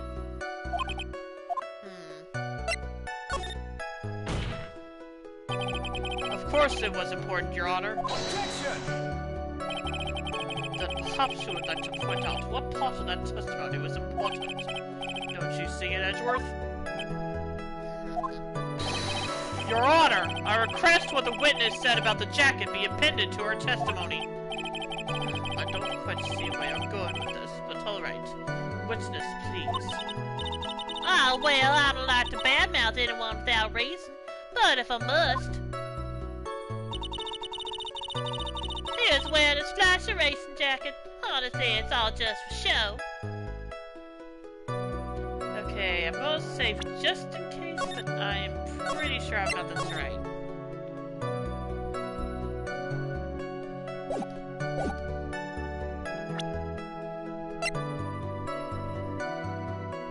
Objection! Miss Old Bag. What? Don't say my name for no reason! Do you know what this is? Ah! It's bud number 2 in Jammin' Ninja's costume! Now I know she's an obsessed fan. She identified in a single glance. Give it here! Give it here! If you don't give it to me, I'll punish you with this! Oh, sure. With your little toy stun gun. Yeah. Wow. She really is a diehard fan to want a button covered in blood. This button was discovered on Mr. OnGuard's body during a full body search. See? See? This button proves beyond a shadow of a doubt it was that rascal OnGuard. It was caught up in the pleats of his nickel samurai hakama pants. See? See? And OnGuard is the nickel samurai. Yeah, but... Witness! Now, it may just be me, and I do have an active imagination. But just now, didn't you say that the defendant, Matt OnGuard, was wearing his usual racing jacket?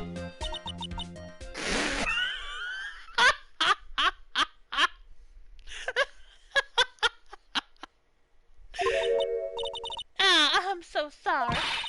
Sorry that you judge people based on what they wear! If I wore the trendiest dress in your I don't even care.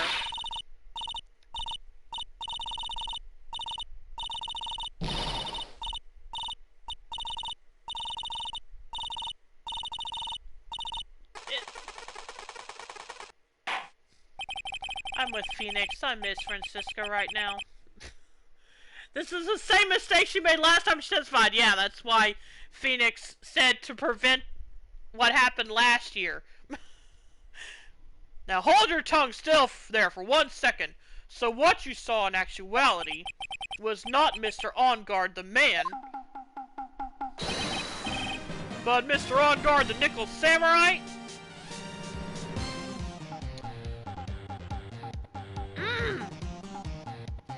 Okay.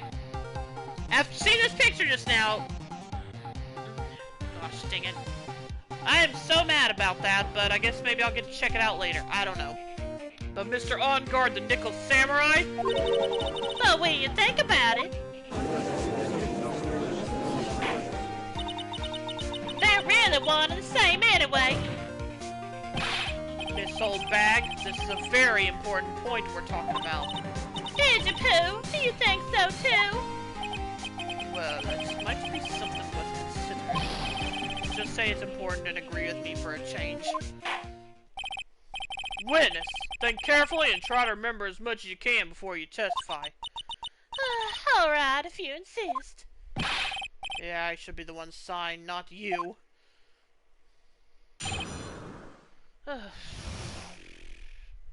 Who I saw. On God, yes, now I remember! The nickel samurai, that's right! It was the nickel samurai that I saw! Yes, it would have been convenient for him to wear his costume during the murder. He had to go to that post-ceremony stage show right after the crime, you know. So he must have worn that nickel samurai costume when he was 7.1. I knew it. I knew you'd say he was inside that costume. What? Did you think there could have been someone else inside that costume? Don't be a bad little boy thinking such rude things. But the possibility does exist. Ah, youngins today, I told you there's no way it was anyone else. How do you know that? Because I said so, and what I say is the truth. At least she's just as delightful a witness as she was a year ago. Mr. Wright, you may cross-examine the witness. Who I saw. Okay. Oh. Hold it! Would you please get on with your testimony? Watch your language, young man. What sort of tone is that to take with an elder? My youthfulness isn't what it used to be, so you should forgive me for everything. If you keep on barking at me like that, I'll start singing at the top of my lungs. Please don't. What? I said please don't. I'm not doing it. I'm not doing it. She's actually singing. Someone help my poor ears. Mr. Edgeworth, can you please do something about this racket? Witness, I'll give you a piece of gum later if you'll be good and stick to just the facts. Okay, you promise, right? So the costume presents an immediate problem, yeah? Right, I'll be sending the bill for the chewing gum to your office at a later date.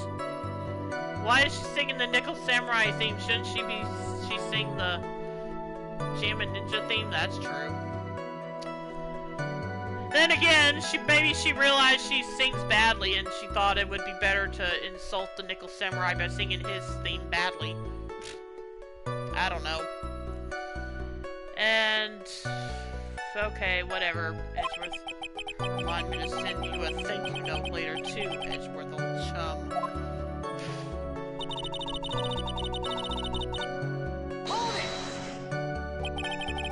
Be a little more careful with your testimony, please. Not too long ago, you said he was wearing his racing jacket, and now he's not? Not too long ago. Then let me ask you this. When you were itty bitty, what was your grand dream? What did you want to be when you grew up, whippersnapper? My dream, huh? Well, I, wanted to be Judge Wagner, hero of the public's court. So what? See? And look at where you are now. You're not Judge Wagner, are you? Are you? Well... What I said earlier. Who puts any weight into things like that? The now is everything. I can't be held responsible for the past. Sure. Since when did court become theatrics over testimonies? All that matters is that man was inside that costume. Isn't that enough? Nope. Ah! Okay, I got the trophy, Judge Wagner. Press sold bags claim that it was the Nickel Samurai that I saw.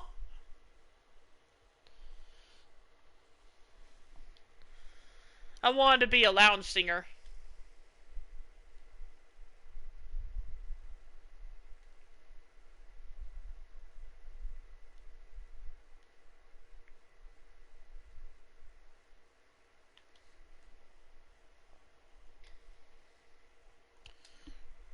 I wanted to go into marine geophysics. Oh, really? Anyway, yeah, I just got a trophy for pressing that statement.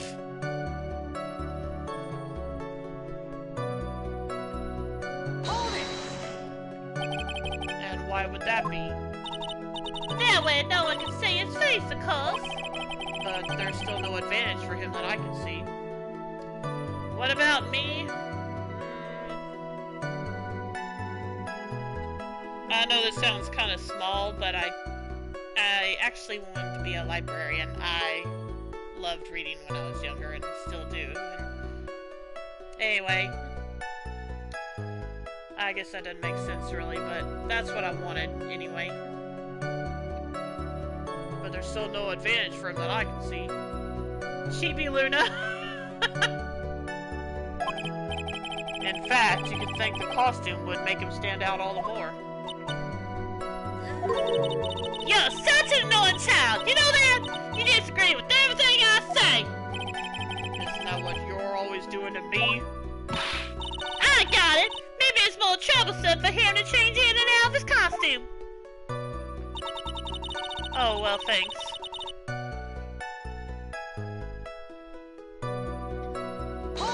Thanks, Soup.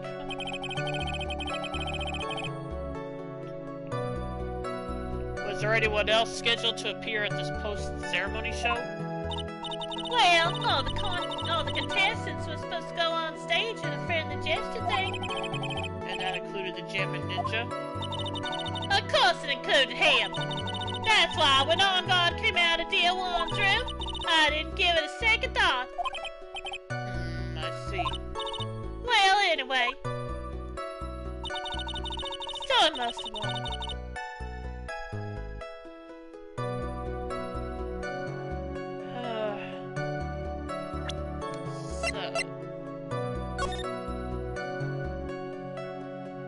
Yeah, about that.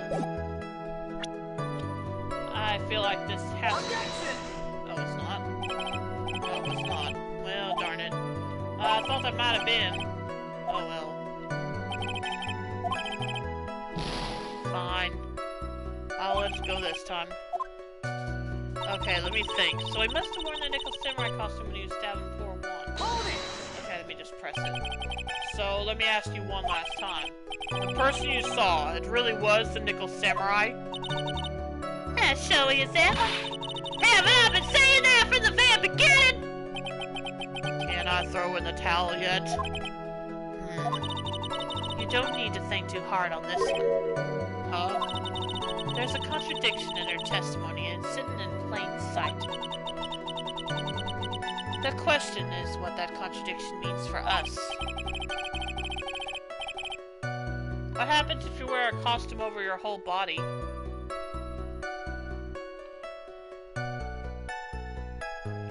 Well, I'd figure out what you're talking about first, but okay. What happens if you wear a costume over your whole body?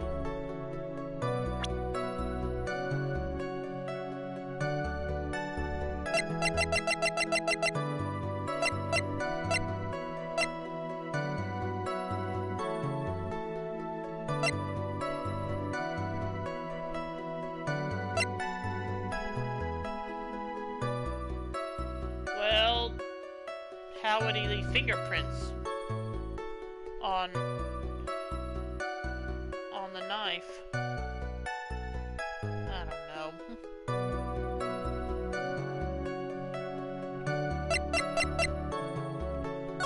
What would happen if... What happens if you were a cop?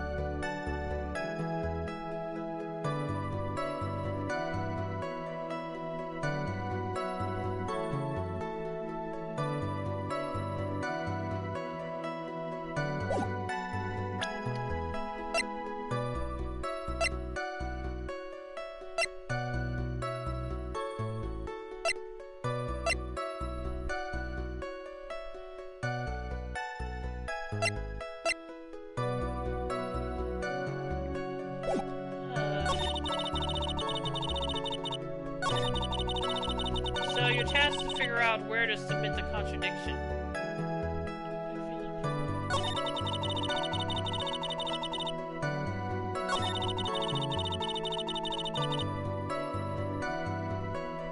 So it must have been wearing that costume while I stepped before one.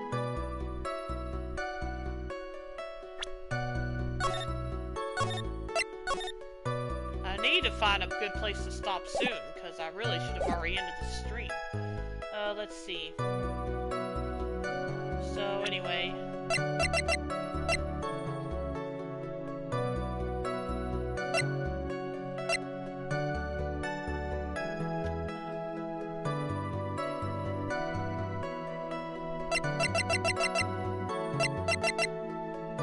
Objection! Okay. Good, that was it. please take a look at this. Yeah, so it's a knife. Big deal. If you're trying to scare me with that, I'll have you know it won't work. Yeah, I wouldn't think anyone would be scared of a butter knife. No, that's not my intention at all. That's the knife that was used in the murder, correct? Your Honor, do you know why this piece of evidence is important to this case? You don't even have to ask. It's because the defendant's fingerprints are on it. Oh crap, it's a butter knife! Is that what you're driving at? That is exactly what I'm driving at. What are we driving at? Whose car are we driving? If Mr. OnGuard was really in the Nickel Samurai costume at the time of the murder, then it's impossible for his fingerprints to have been left on this knife.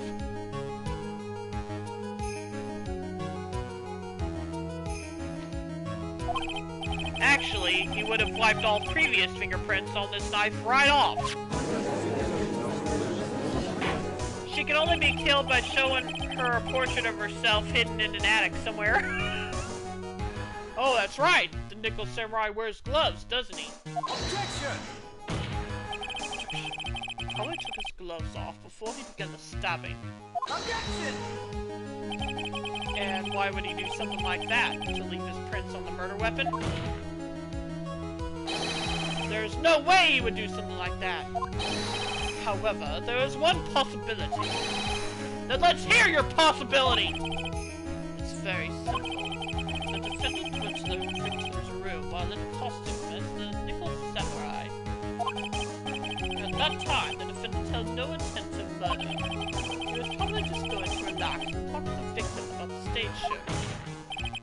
Which is why he took his gloves off. But the murder still did take place. It's well known that there were bad blood between the defendant and the victim. Yes, I have heard that before.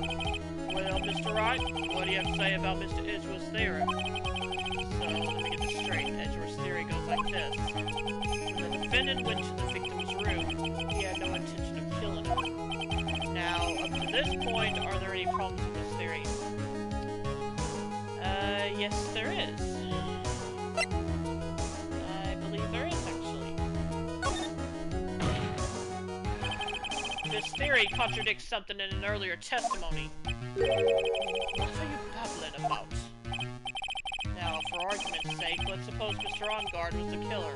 If that's the case, I think it's impossible for the killer to have gone to the victim's room without intent.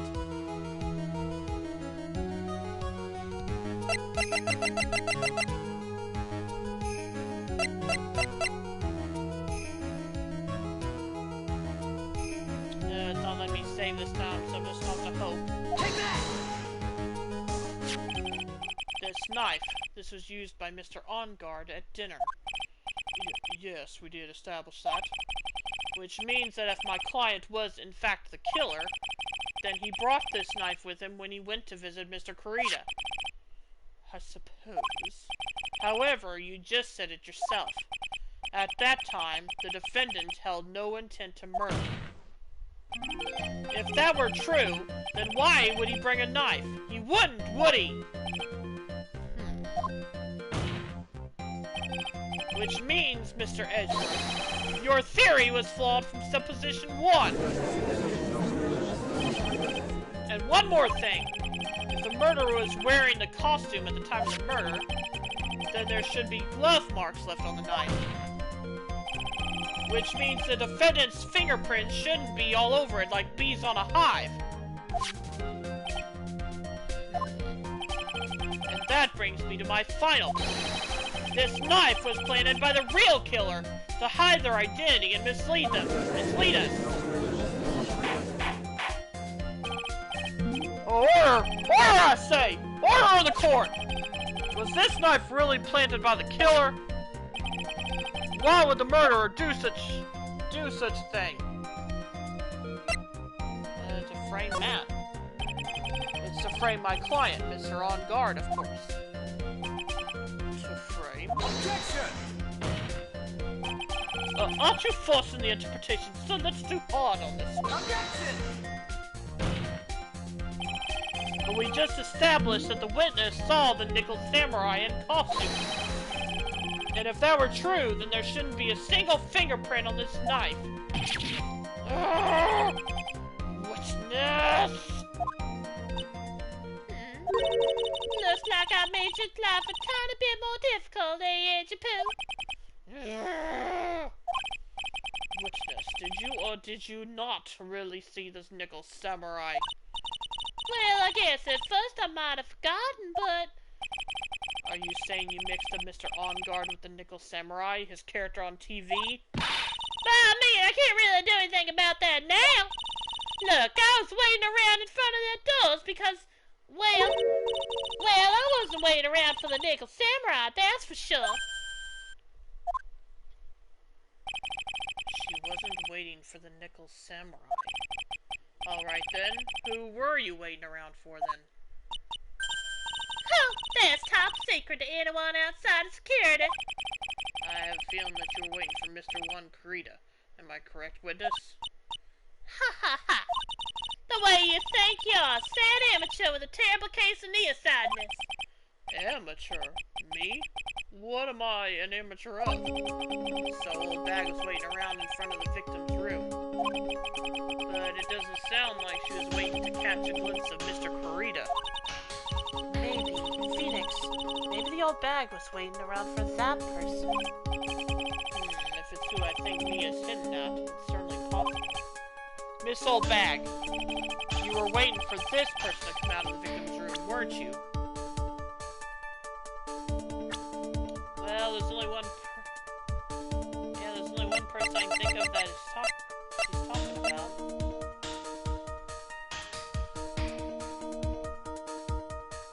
Take that! Who is this person? This is Adrian Andrews, Mr. On Guard's manager. But why would the defendant's manager be in the victim's room? It seems that this is the latest rumor in the condition, Your Honor. By confirming it isn't somebody, you're doing a terrible job at security. That's true. Of course, that's why I kept saying, how was she not fired before the murder even happened? Oh well. It seems this is the latest rumor in the condition, Your Honor.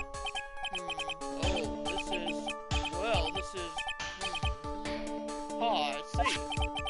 The judge seems to be really into the article, if it can be called such a thing. Then this manager with initials AA, are you saying it's...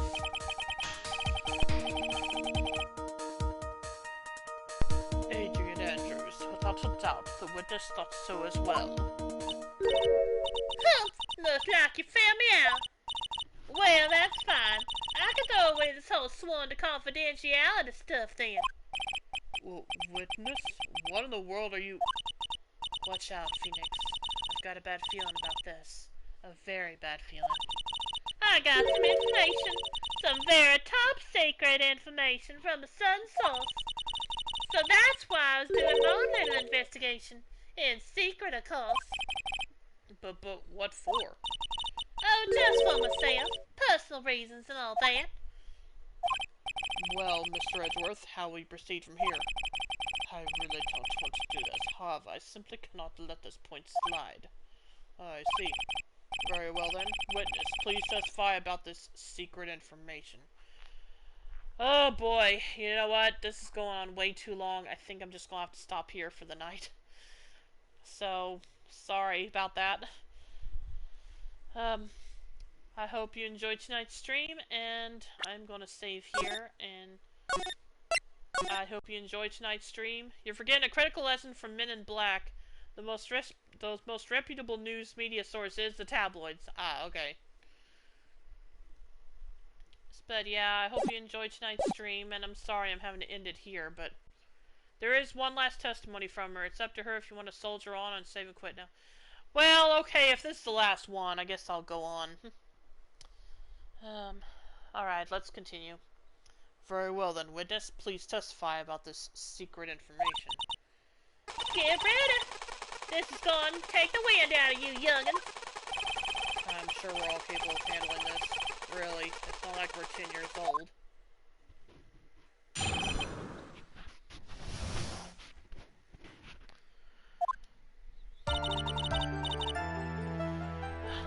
God is one evil, evil man. He thought he could ruin poor Juan by causing a huge scandal. So to do that, he sent his own manager to get close to Juan. I cannot condone such dirty tricks, so I took action. Oh, and this is top secret, you got that?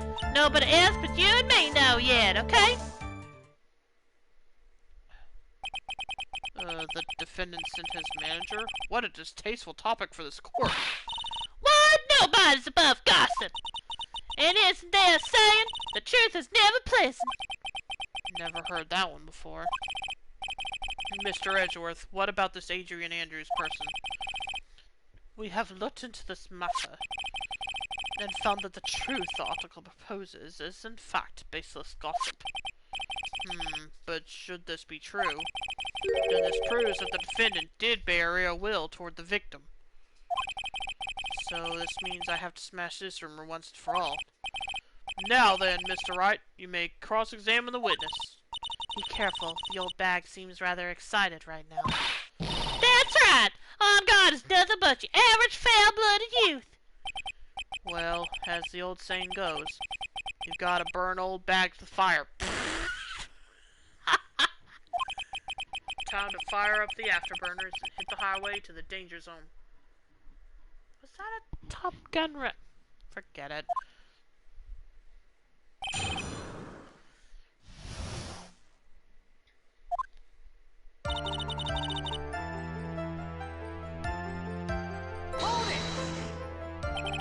You can't say something like that without proof. That's just slander. But it's true, that woman was getting intimate with poor Juan. Look, it says so right here, doesn't it? Manager to stars, Miss A.A. But the name of the magazine this came from is Gossipland. Come on. What? Are you saying that gossip is all just a pack of lies? What do you know? I suppose next you'll swear to me that the news is 100% true. Well, I wouldn't go that far, but...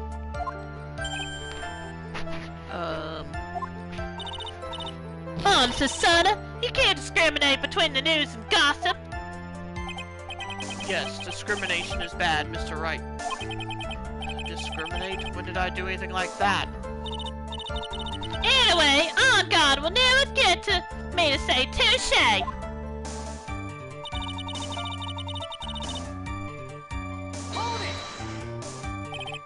A scandal? What do you mean by that? You're a dim-witted one, aren't you? I can't believe you don't know what a scandal is. Honestly, what are they teaching kids in middle school these days? No, I wasn't asking what the word scandal means. Even I know that much. Well, that on God thought he could own a monopoly on popularity.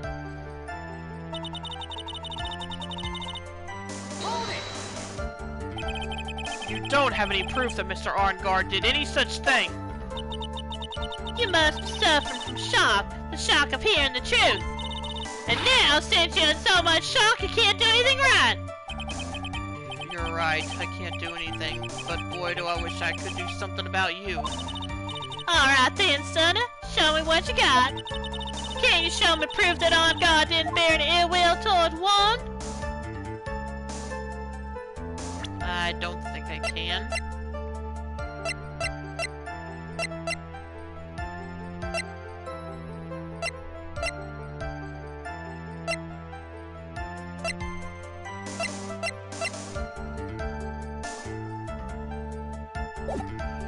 Let me save here, just in case.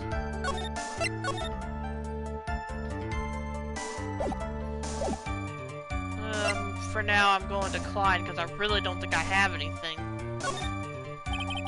I don't have anything to offer. See, just a thought. And you were lecturing me about saying things without proof.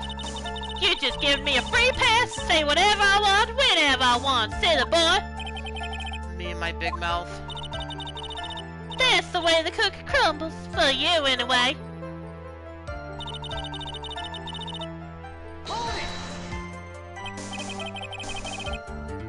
What do you mean by I took action? Like I already told you, I lied in wait close to the crime scene.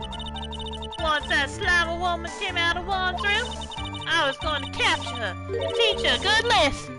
Something you youngins need. You were going to teach her a good lesson? I was going to make her eat the damaging beams of my ray gun. Like this. No, stop! Well, it was too bad that woman didn't come through the door that night.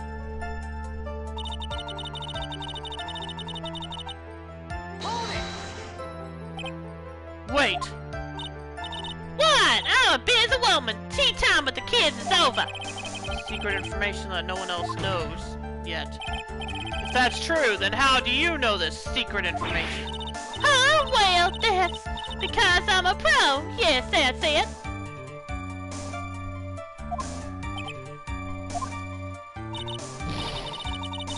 It's secret. Even if you drill a hole into my brain, you'll never find out.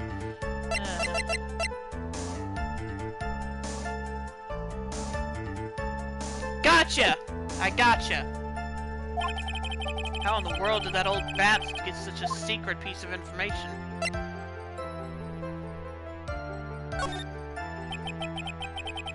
So no one else is supposed to know this secret information, correct?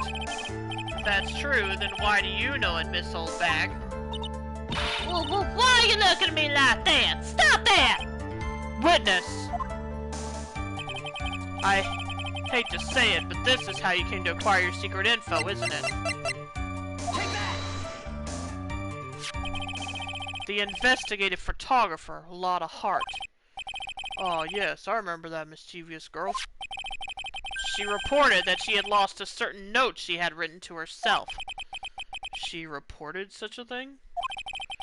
On that piece of paper, she had written down some of her outrageous, impressions about the relationship between the victim and Miss Andrews. Well, what?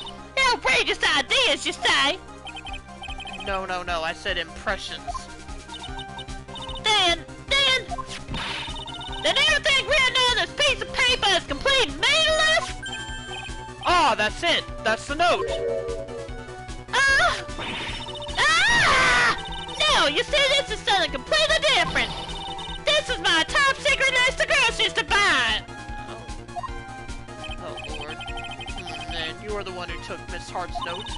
I'm a huge fan of ones, that's why. Now it's Miss Pufferhead Whippersnapper. She's working with that evil on guard. She said so herself. On guard, I'm a sidekick.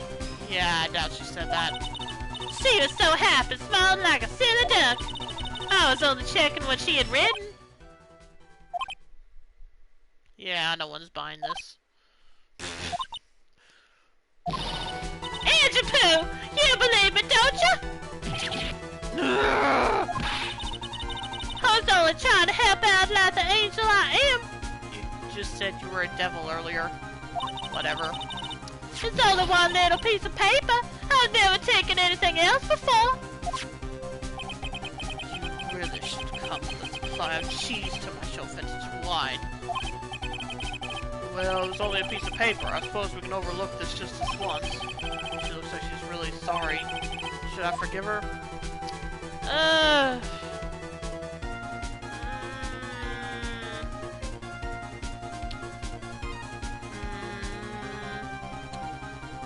But she didn't steal just the...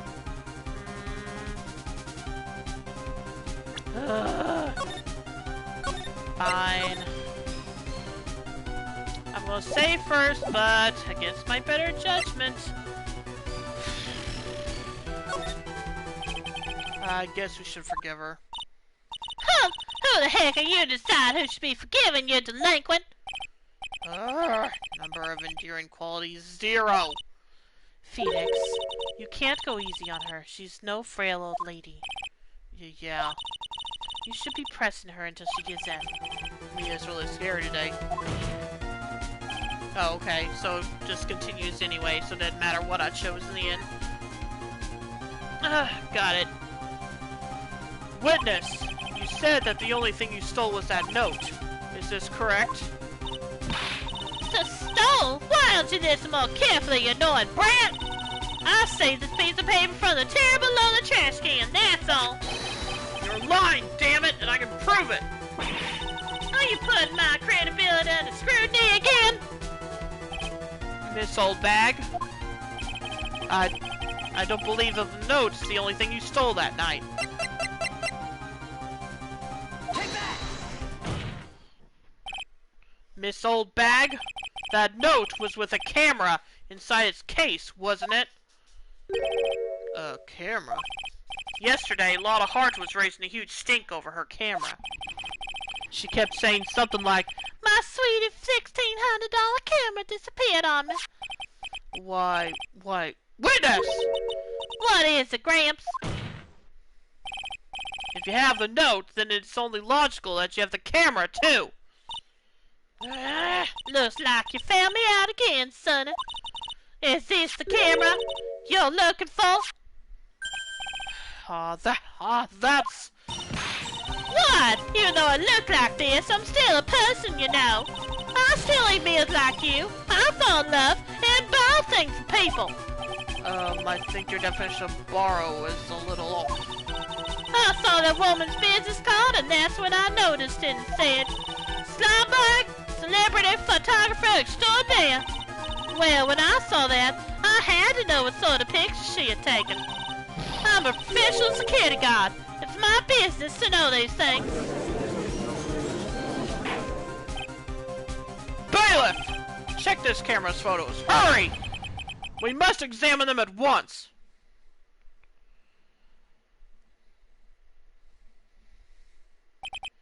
Well, Mr. Edgeworth, what do we have? There's only one photo that seems to be relevant to this case. Please present it to the court. Hello? This is the Nickel Samurai. See, I told you, that's the guy I saw. This proves that the witness was not lying earlier about this matter. Lotta's photo added to the court record. Well, what does all this mean, Mr. Edgeworth? This photo by itself does not prove that the person in it is the defendant.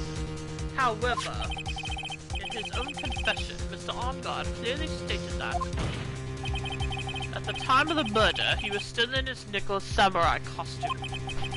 If that is the case, then this Nickel Samurai is the defendant. How did it come to this? I think this brings us to the end. We have examined every piece of evidence thoroughly. Final comments, Mr. Wright? The court will consider them before we close. Do you agree that this photo is decisive evidence against your client? If this photo really is decisive, then we're done for. But if I raise an objection here and blow it, then I would put Maya's life in jeopardy. I can't make a mistake here. There's only one road out of this mess. This photo that Lotta took, there's something strange with it. There's something strange with this photo. I knew this was coming, right? Your thoughts, Mr. Edgeworth? I think we can all agree here that there's nothing strange with this photo. There's no way for the defense to debunk this photo. Even with a bunker buster. I made a new clip. Okay, thanks. Debunk with a bunker buster? Is that what you're planning to do, Mr. Wright?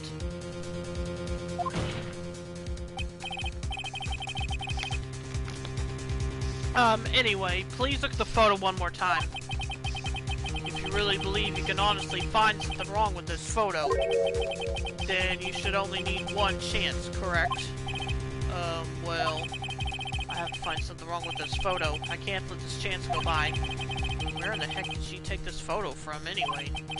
It's all out of focus. Why can't you take a good shot, especially when it counts? Now then, let's hear your objection. What about this photo is strange?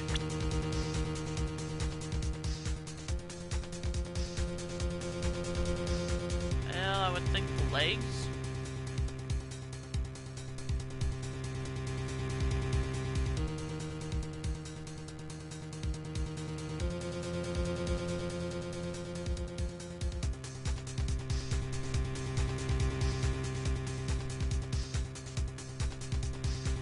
Well, here goes nothing. Take that! I would like to direct the court's attention to this one area right here. Well, what are you pointing to? His ankles? If you could see this person's ankles, that would be one thing. However, you can't. And what does that mean? The costumed person in this photo could not have been Mr. OnGuard. What is the meaning of this? Objection!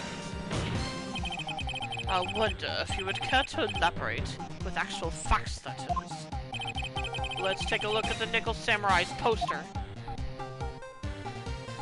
Ah, okay. Please pay particular attention to the area around the bottom of the hakama. His socks. You can see his socks. Exactly. However, in this photo, the Nickel Samurai is clearly holding his hakama up just to walk.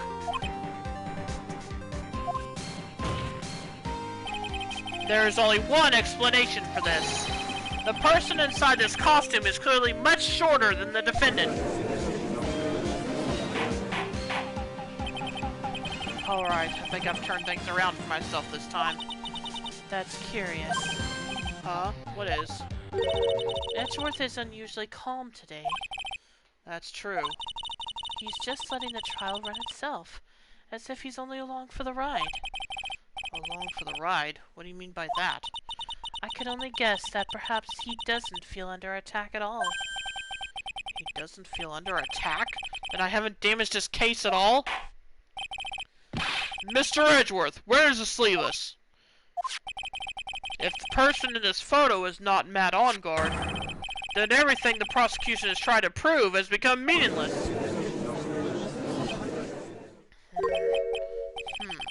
I figured it would come to this. What? Right, I have something I want to ask you. I think you have proven that the person inside this costume is not Matt OnGuard. In that case, who is this a photo of? Who is the person wearing the Nickel Samurai costume? Don't stress out over this, Phoenix. It's very simple. What you should be focused on is Edgeworth's attitude, don't you think? Yeah, why is he so calm? Mr. Wright, let's hear your thoughts. Who is the person in this photograph? Dang it, it's not gonna let me save here. Well, looks like I get 2 tries, so...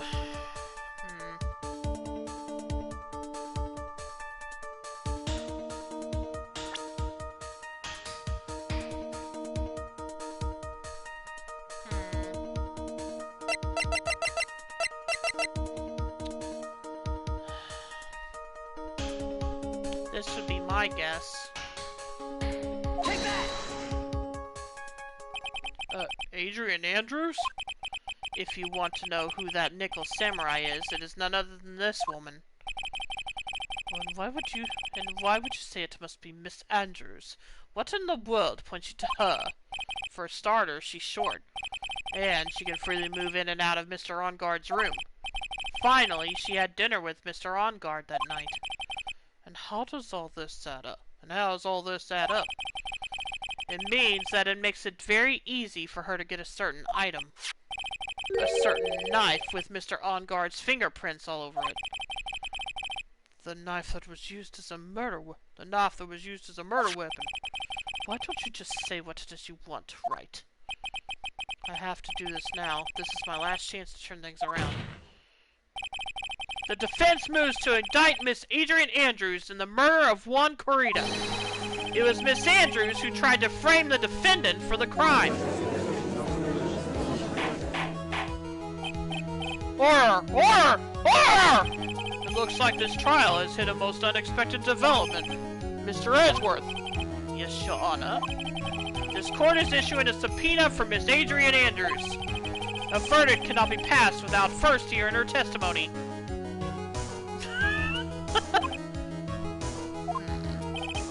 Alright, this is it. This is kind of bad for us. What do you mean? If Adrian Andrews is summoned to court as a witness, it means that the trial will go on for another day. One more day? Ah! If I don't get a verdict today, then Maya... Now then, we shall set Miss Andrews' testimony for tomorrow. What am I supposed to do? The judge is about to adjourn the court. Oh boy.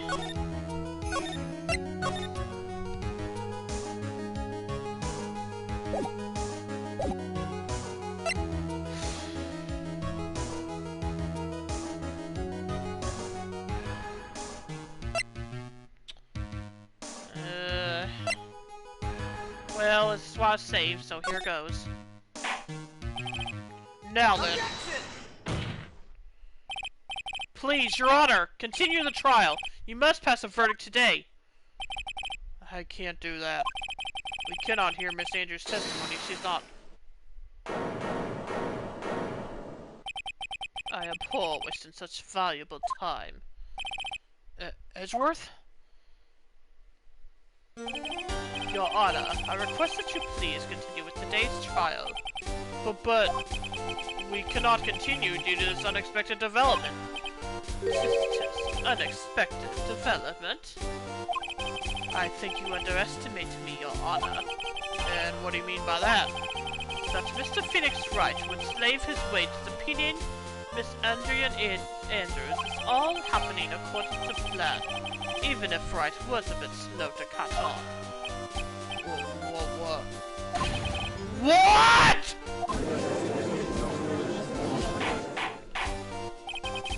What is the meaning of your statement, Mr. Edgeworth? Miss Adrian Andrews is currently waiting in the prosecution's lobby. She is the next witness. Everything was planned out in advance by that man. Somehow, I knew there was no way Edgeworth would overlook Miss Andrews. Looks like this battle is far from over. Exactly. Very well. We will call the next witness. However, before we proceed, we shall take a 10-minute recess. Please prepare your witness in that time, Mr. Edgeworth. The court will now take a 10-minute recess. Thank you. Oh gosh. To be continued. Okay, now we are going to stop here for the night. Oh boy. So, now for real, I hope you all enjoyed tonight's stream. And I should definitely... Fudge, I wasn't thinking. Well, I don't have to continue. Anyway, I hope you will... I hope you enjoyed tonight's stream, and I will be back tomorrow for sure. I should be back tomorrow for sure, if nothing else happens. And so I hope I'll see you then, and I might also be back late tonight to play more of Trails of Cold Steel 2 with Rio Maverick. So I hope I'll see you then. If not, I will be back tomorrow to continue this. And thanks, Soup. So let's see. Who will we host tonight? Let's see.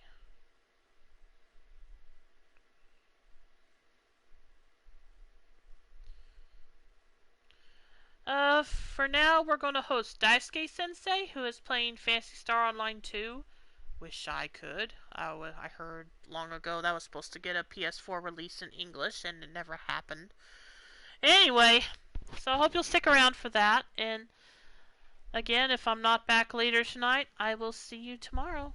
So have a good night, and as always, you can follow my YouTube channel below to be notified when I go live, and to see my past streams, and also follow my Twitter account to be notified when I go live. So, again, I hope you have a good night, and take care, everyone. Bye.